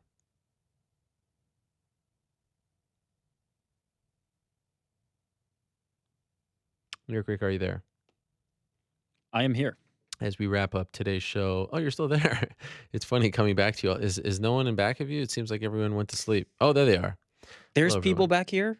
Okay. How are things? First show almost in the books. We're still going. Could not be better. Could not be better. Better than you expected? No, of course. I expect excellence from this show, and I expect excellence of the people who work on it, and I think we've achieved that. Okay. What do you expect? I mean, I expect the best. Okay, that's what I thought. I mean, obviously, Jacare is not going to get a title shot, right? Let's just be real. Well, not if he keeps going and saying, I want a title shot, but I also won't wait for it. I want to stay active. I mean, they're just going to continue to feed him top 15 guys. Let's be real. Do you like the Rockhold scenario next? Sure, it's great. Let's make it happen. I mean, this guy is 37, damn near 38, I think. He's wasted his prime years fighting guys who are below his level. Let's call it what it is. Can I just say something? Like, I mean, he did lose not that long ago. No, he won not that long ago. And I would argue, and hear me out, that fight was easier to score than Derek Brunson, Anderson Silva. God, I have to watch it again. Round 1 was the most clear 10-9 for Yoel Romero. If you made it a 10-8, let's say if you stretched it to a 10-8, Jacare is in trouble, no doubt about it. Then it's a draw at worst because Jacare won rounds 2 and 3 clearly. Yoel Romero took round 1. It was as clear as day, and that pushed him back to now fight the lower tier middleweights that he's currently fighting. But you want Rockhold? I love the fight because I think better option. If it happens, he'll be next in line for the title shot. But I think at this point he could get a title shot any point. He's not getting any younger, and I feel the same way about Damian Maia. Let's get these guys in there and get them a title shot already. Yeah, it's hard to get them. I mean, their primes are being wasted. Wow. What do you think of that Germaine statement? I mean, my first thought was, it sounds like she doesn't want a piece of Cyborg. But I don't see many other options. While it's hard for me to be too critical when we don't know what Cyborg's status is. Yeah. It's hard for me to say, yeah, you should be out there calling out Cyborg when, truth be told, she doesn't know how long Cyborg's going to be. Sure. I do feel like they're kind of tipping their hand. I mean, Dana White's not talking about USADA stuff. They're not bringing her to the event if they don't have some other information out there. I completely agree. I think it's clear that Cyborg's going to be fighting sooner rather than later. But I can't fault Germaine for saying, let's run that back. And if all of a sudden Cyborg's available and then they ask Germaine how she feels and she comes out with a comment that says, let's do it, I think, all's well that ends well. One last thing about Anderson. It was great to see post-fight press conference interviews. He's a lot more forthcoming. He's a lot more honest. They're criticizing the walkout choice because he switched from his... Who's hating? You. I didn't hate on it. Everybody on Twitter, including you. What? Oh, I said it's just Ain't No Sunshine No More. I mean, it was a play on words. I don't care. I never really liked that song. Really? I like that. I mean, and I like the association with Anderson, but I think it's dope. What's the association? No, I'm saying like I like that it was associated with him as his singular song. But now coming out to your kid's song, that's just incredible. Right. Who gets to do that? No, it's amazing. Especially as a dad, I thought it was really cool. Anyhow, I'd like to see the New York State Athletic Commission do better. They need better judges. They need better referees. They need to lean on the experienced refs. They can't have situations where Douglas Crosby, who is a lightning rod, judging Nick Lentz's fight. Douglas Crosby and Nick Lentz are buddies. He writes his material, and he's judging his fight.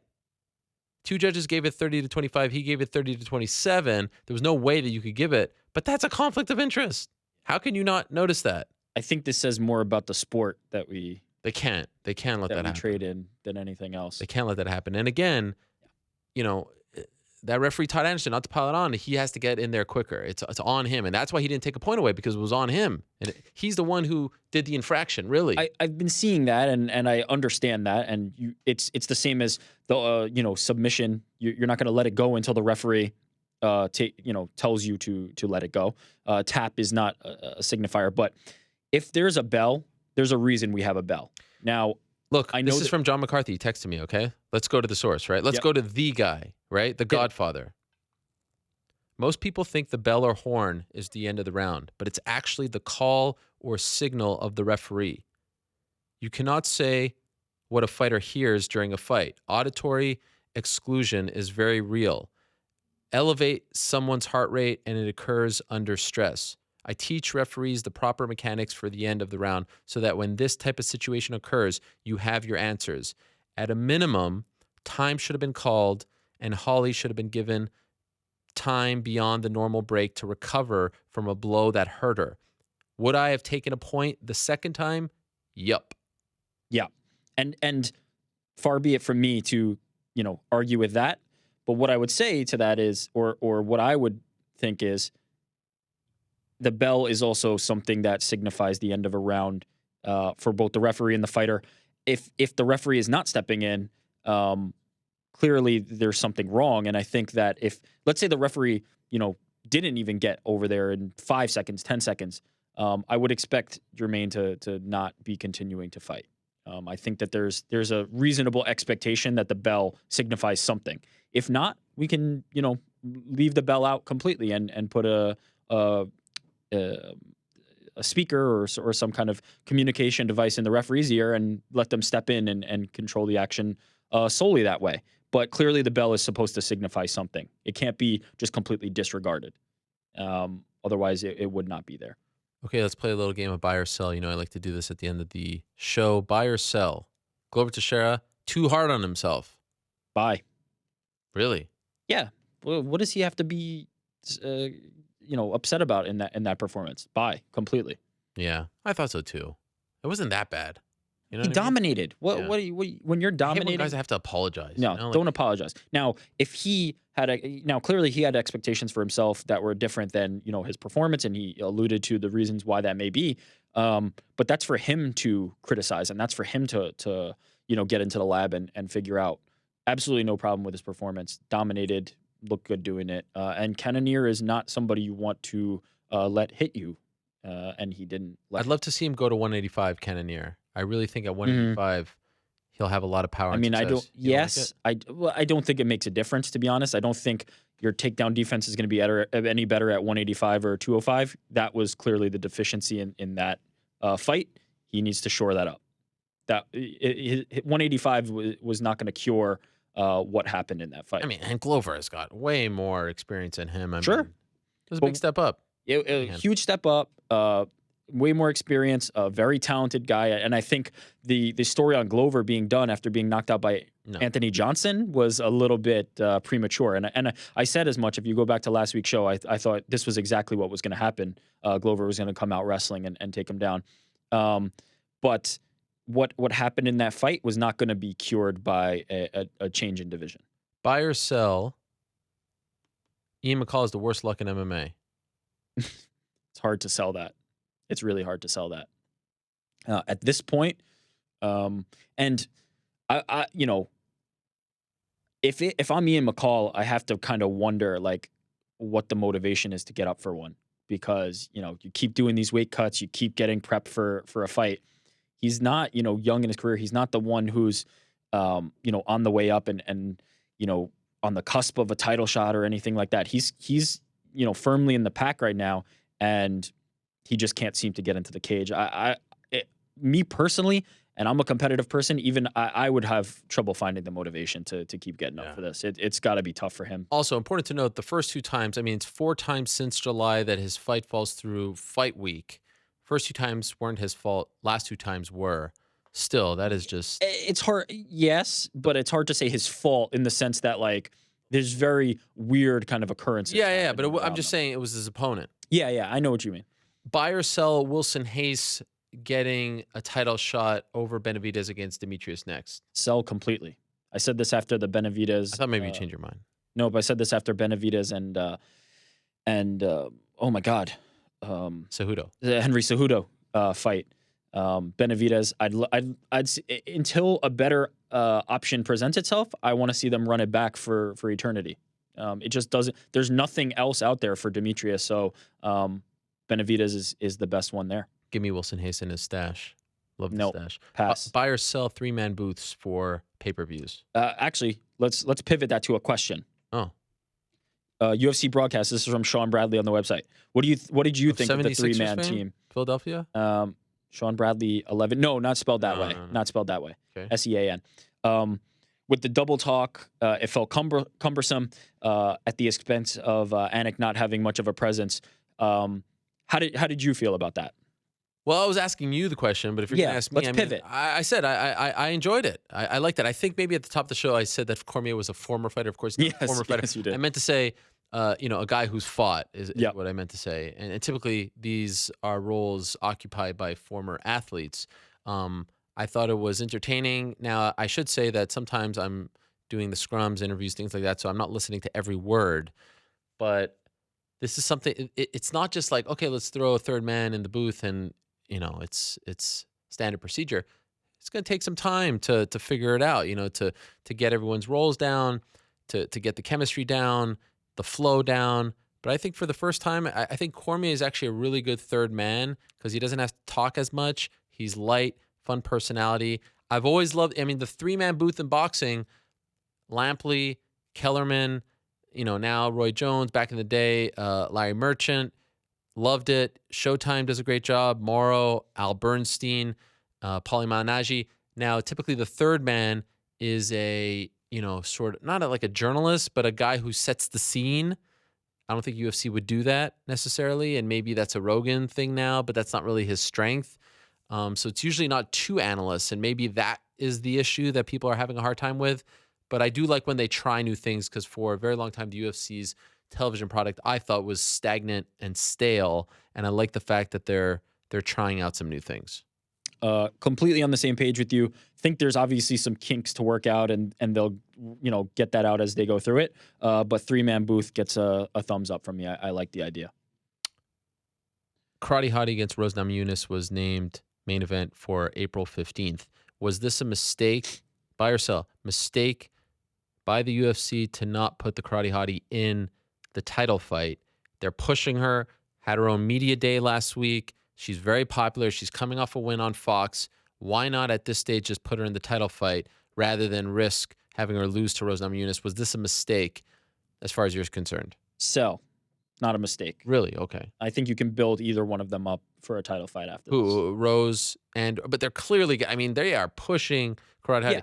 New York Fashion Week, Media Day, Allure magazine, all this stuff. And she recently signed with WME. They are really pushing her. They love her. I don't think a loss hurts her too much, and I think that they could push either into a title fight from that fight. So sell on that being a mistake. Who do you have in that fight? And I'm talking about Rose and Karate Hottie. Yeah, Watterson. Tough. Right now I'm leaning Watterson, but that could change pretty quickly. I think. I'd need to think a little bit harder on it, but right now I'm leading Watterson, but I don't think the odds are going to be very far apart on that one. Buy or sell, it would be a massive mistake for the UFC if they, in fact, let Misha Cirkunov go. Massive mistake? Massive. So. Really? They need future stars at 205. You're just going to let this guy walk to Bellator? Is Misha Cirkunov the future star? It says who? Why not? I'm asking you. Why not? Is he? He finishes fights. He's exciting. He's from Canada. You want Bellator to sign this guy? Massive mistake? Massive mistake. Really? Come on. He's not that guy.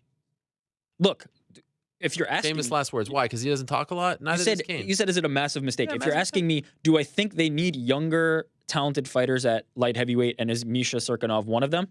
Yeah, 100%. Is this a massive mistake?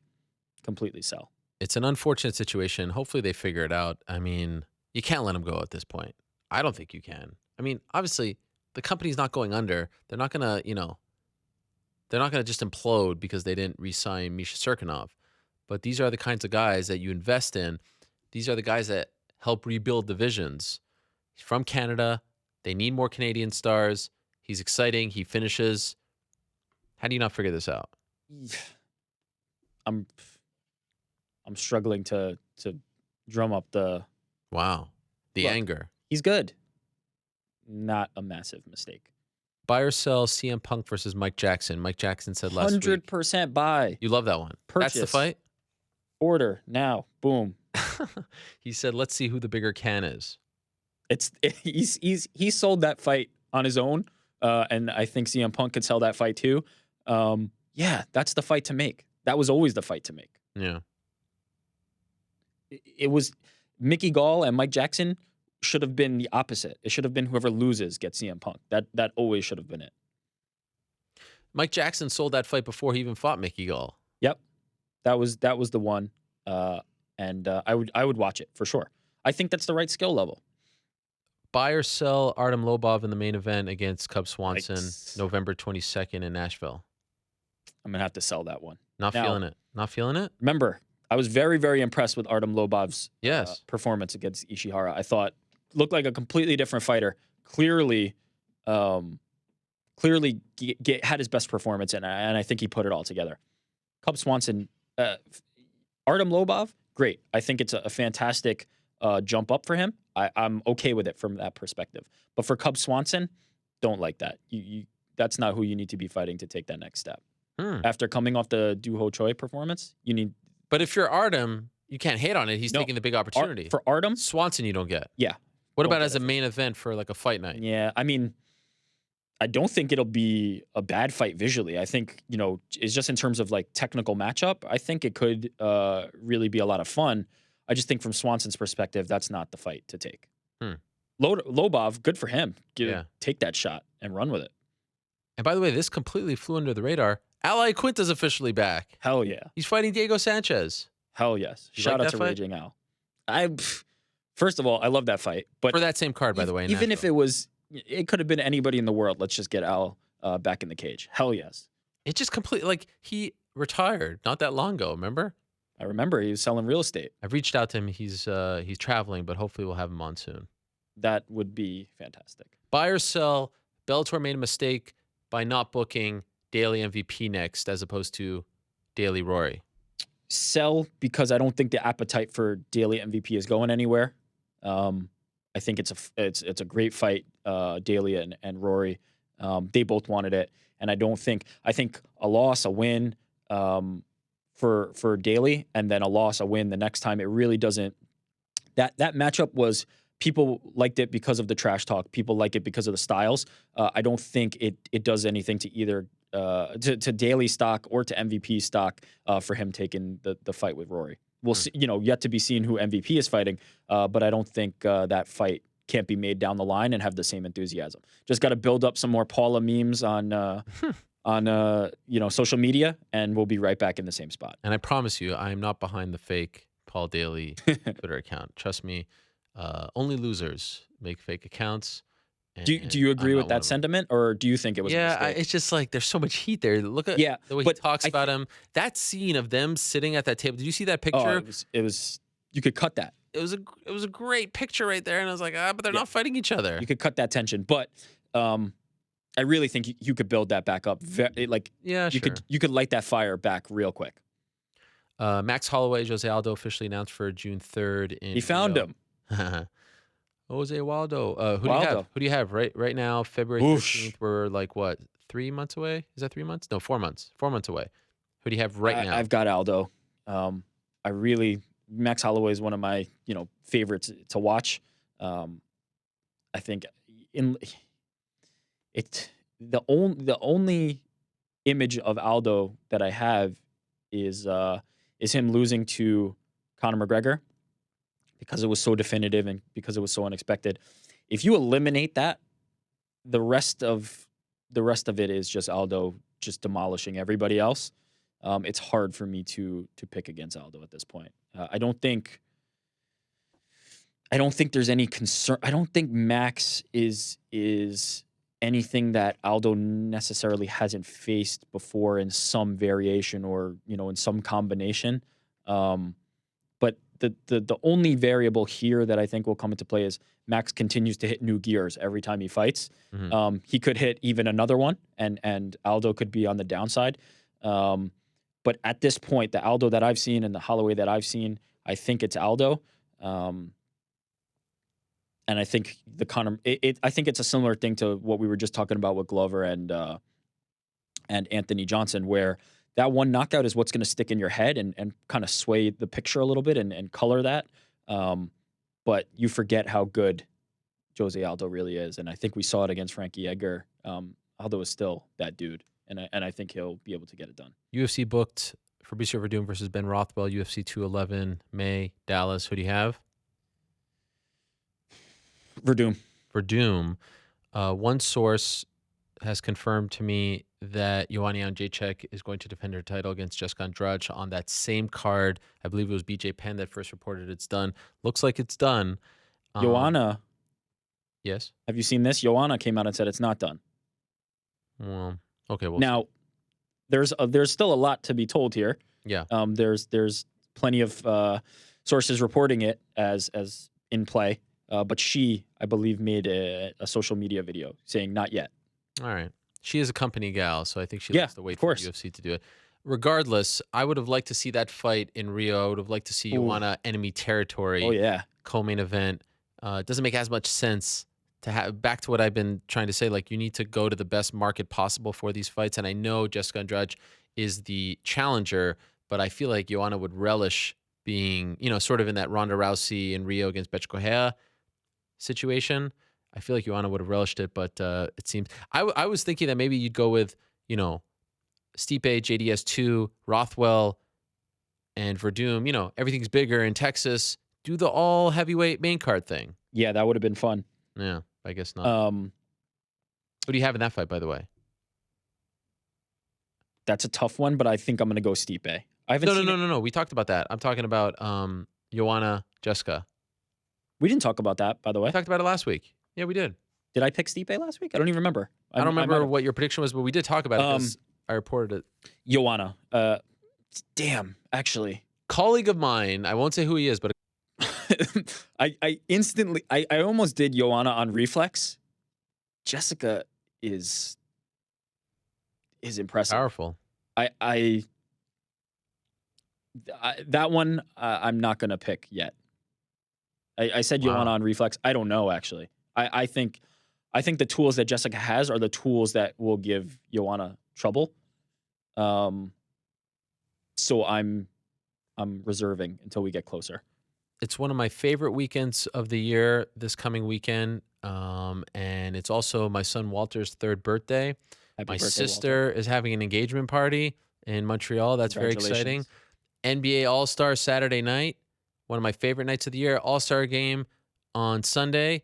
The return of Fedor Emelianenko on Saturday against Matt Mitrione. The UFC in Halifax with Canada's own Derek Lewis against Travis Brown. Who do you have? Fedor, Mitrione? What's the prediction? Mitrione. Wow. In a walk away. Walk away. Are we talking knockout or decision? No, we're talking a knockout. Wow. Early? Yeah, he's going to put the hands on him, and it's going to be very quick. First round? If that. If it even goes half the round. Wait, it can be if that. There's not less than first round. No, well, could go half a round, could go a minute. Enough. I mean, it's. You're thinking quick. No match. Is this the end? I think the end was already. The end already came, my friend. Wow. I mean, that last performance told me what I needed to know. Wow, and there it is, the promo again. They're not paying us for these promos, by the way, but we do like our friends over at Bellator. Wow. Yeah, I've seen a lot of hipsters. This is something you would tweet out. I've seen a lot of hipsters say, "Oh, the talk of the sweater, the promo, oh, they kind of ruined it." Can we calm down? Do you agree? You obviously agree with this. It's fun. It's different. I like it, but there is such a thing as jumping the shark. There is such a thing. Jumped the shark. Interesting though that he feels uncomfortable about it. I wonder if they actually consulted with him before making a parody video about a piece of attire. This is a very humble guy. not his style. Do you feel like they insulted him by doing this? No, but I think they may have. I think we've reached the point where now we've put this to bed. No more? That's enough now. That's the why video was great. The video was great. Don't get me wrong. Once I found out that MMA Rosa was behind it, I completely changed my opinion on the video. Now we've had enough. Yeah. Now we've had enough. Derek Lewis, Travis Brown, last thing. Who do you have? Derek Lewis. Wow, you even had to think about it? What do you mean? Seemed like How dare you? No, I'm just Travis saying. Brown. I'm just saying. I mean, it just seemed like you were really struggling. Yeah, it's heavyweights. Heavyweights are tough, especially in two guys who I think are willing to kind of stand and trade. That could go either way. Both are big power. Johnny Hendricks, Hector Lombard. Oh my God, Hector was the oh my God like I don't care. It's almost like these two have been on the bad end of it for quite a while. It's hard. It's hard to pick who's going to come out of it. I'm going Hector. Okay. Let me 2 minutes. Quick game for you. You ready? Okay. It's called Proposed by Noms in the comment section. Okay. Based on the TNT Charles Barkley Inside the NBA, who he play for. It's where he fight at. Okay. UFC 200. You need to name main event, 2 other fights on the card, and then we move on to the next one. What do you mean? Like the UFC 200 just happened? UFC 200. I just have to name 2 fights? You have to name the main event and then 2 other fights. You're going to test my knowledge? Yep. They want to see it. Okay, UFC 200. Mark Hunt versus Brock Lesnar, Daniel Cormier versus Anderson Silva, and the main event Nunes versus Misha Tate. Okay. Oh, you need the main event. Main event is number 1 and then 2 others. Okay, my bad. Perfect. Now, moving on. UFC 100. UFC 100. Main event, Brock Lesnar versus Frank Mir 2, GSP, Thiago Alves, Michael Bisping, Dan Henderson. Perfect. So far, you've named the top 3 on each of those, so that's... I'm just kind of going down the line. Oh, you've got the whole card? I mean, we could extend this game. No, we don't have UFC 196. UFC 196, Conor McGregor versus Nate Diaz 1, Misha Tate versus Holly Holm, Amanda Nunes versus Valentina Shevchenko. Yes, but you didn't go in order on that one. So what do you mean? I said Conor McGregor versus Nate Diaz. No, I know, but you didn't name the top 3 on that one. I just did. No. Oh, not Alir Nunes. Latifi. Yes. And John Vellante. Listen, my bad. I'm just saying you said, did you ask for top 3? No. Okay. You didn't have to. All right. You had a streak going. Okay. Now you've broken that. Okay. UFC 202. UFC 202. These are so easy, man. These ones they started easy. The question supposes. UFC 202. Conor McGregor versus Nate Diaz 2. Glover Teixeira versus Anthony Johnson. You want one more? Yep. Mike Perry versus Hyun-Gyu Lim. Great one. Cerrone and Story was the third one down on that one. And UFC 151. Canceled fight card. Okay, but first of all, you should have not said that because that would have been a trick question. No, it's not a trick because there was a card. Okay. John Jones versus Dan Henderson. Jay Haran versus Jake Ellenberger. One more. Do I need 3? You need 3. You're on the cusp. Hit me. Come on, this card didn't happen. You can't ask me. Listen, the other ones were easy. This is really testing you right now, and you're so close. Okay, can I throw one? Was Bigfoot Travis Brown on this? Okay, no, but they did fight. It was part of like a whole big mix. Because I remember Jay Haran and Jake Ellenberger. This is some kind of BS. This card never even happened. Look, you claim you've said. I mean, you were so confident. It was so easy. Cards. Okay, first of all, I got the top 2 fights. I can guarantee you did get the top 2. Most people can't get that. But I have it. I have it on the tip. Oh, Charlie Brenneman. Charlie Brenneman was on it because I remember he said that John Jones. He facing? Charlie Brenneman. I'm trying to think of the guys who were upset. You are right there. I'm trying to think of the fights that were moved afterwards. Oh God. Jeremy Stevens, Eve Edwards? No. Okay. Just one sec. I love this. We have to do this more. I got half. You got half. Okay, we'll give you 2.5 points on that one. A damn near perfect score. He was fighting Kyle Noak on that one. Wow, 170. I was thinking 155. Also on that card, Dennis Seaver, Eddie Yagin Dennis Hallman, Thiago Tavares, Lineker and Urashitani, Johnson and Castillo, Mizugaki, Holland, Tim Means, Abel Trujillo, Darren Cruikshank, Henry Martinez, Shane Roller, Jacob Volkman. Wow. How many of those guys are still in the UFC? The card that never was. That is a horrible card. Makes sense why they canceled, yeah? Yeah. But you did very, very well. That was a fun game. That was fun. We'll do that. Throw out a number right now. Any number between UFC 65 and 208. Throw out one. Why 65? Why is that the cutoff? That's kind of just like when I started to become a journalist and like really focused all my time and attention on this. I could do some others. 58. See, I don't know the big cards by number, so it's going to be hard for me because I may step in a landmine. Just throw out a number. Just throw out a number. UFC 78. Funny you should say that. UFC 78 was the first time I actually bought a ticket to go see a UFC event. See, that's what UFC this is how 78 I'm stepping in it. Validation. Rashad Evans against Michael Bisping. Yep. What else you got on there? What else you got on there? Hey, there it is. Joe Lozon was on that card. Houston Alexander against Thiago Silva was on that card. Who was Lozon facing? He faced. Did he face Jason Reinhart? Boom. Three for three. Give me another one. All right, Give me another one more. Okay, we're doing one more, and that's it. I can go all day with this. No, we're doing one more. UFC 104. UFC 104. This is amazing that you're picking these events. UFC 104. So Casey and Esther, who everyone knows by now, creative duo. Esther, all elbows. Casey is her, I guess, husband, if you want to call him that. What the hell was that? Listen, and a very opinionated man on Twitter. Why am I telling you this? UFC 104 was the first time that I ever worked with them at a UFC event. Ooh. Los Angeles. It would be so good if you duffed this right now. If you're talking about how much this meant to you and then you duffed this. Cain Velasquez against Ben Rothwell. And Lyoto against Shogun. What else? It was a great robbery that night. Remember? One more. But this is okay. And let's bring it back to the MMA hour. I have always said that UFC 104 historically is a very significant night in the history of this sport. Why? Because to me, it birthed the robbery. No, Chael P. Sonnen. Oh. It was before, and this, and how about, we bring it all into a nice little package here. First show, new studio. It was at the old AOL studio that Chael Sonnen called in and went on this rant. Go back, there it is. There's the music. Went on a rant talking about how he's selling the fight by himself. He's doing all the work. God, get to it. Where's already. Yushin Okami? Yes. Why isn't he pulling his weight? Okay. Not only were they on the prelims, and Yushin Okami was the second-ranked middleweight. Not only were they on the prelims, they were on the unaired prelims. That fight never aired. I don't even know if anyone's ever seen it. Chael Sonnen beat Yushin Okami that night. And that led to the birth of Chael P. Sonnen, but it was on this program that he started talking about promotion, that he started talking about, selling fights and doing all the work. Go back to that episode.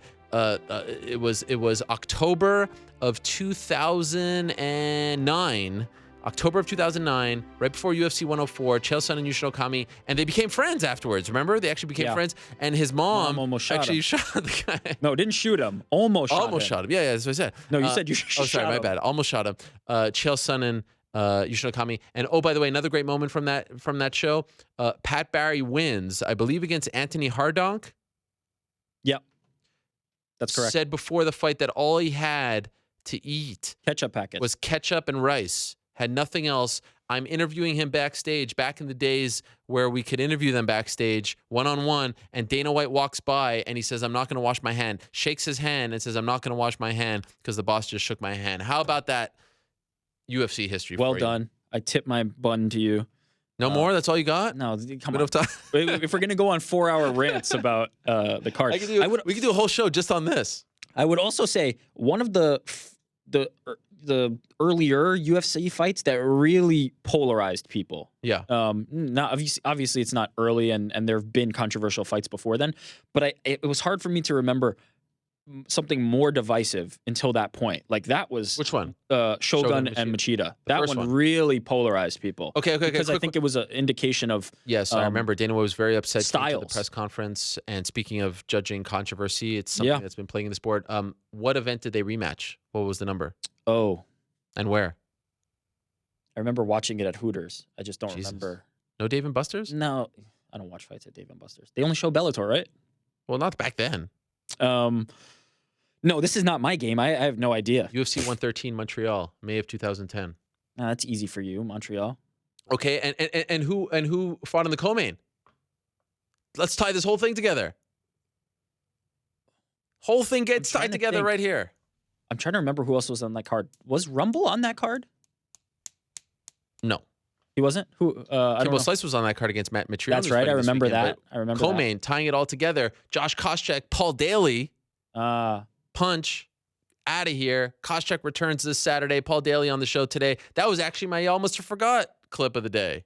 Yeah, too bad we've gone. Koscheck. I was interviewing Josh Koscheck backstage about the punch, and Shogun knocks out Machida, and he's like, "What just happened?" And someone says to him during the interview, Shogun won. He's like, "Wow, Shogun just won? That happened. I never actually saw it live." There it is, folks. There it is. The game. We're taking the questions like, what more can we do for you? Yeah, New studio. We are improving this constantly. We hope you appreciate it. Thank you, everyone. Thank you. All right, we are done. We are out of time. Fun show. You can hit my music. Wow, boy, do I feel better. I have to say, I was very nervous. We've been down this road before, moving studios, this and that. Woo, we made it. And we tempted the gods. We went a little longer. We had some big names. Fedor, Cris Cyborg, Michael Bisping. Stacked. That's what we do for you. Love it. I'm happy it's over. I will remind you, a lot of people were upset that there was no MMA beat last week. Reason for that, UFC 208, there was also a big snowstorm. We were going to do it on location. No MMA beat this week due to the transition, but we're back next week. Next week, all things back to normal, okay? So bear with us one more week. I love you. Someone's asking for a dab. There it is. Dab. Boom. In your face, YouTube commenters.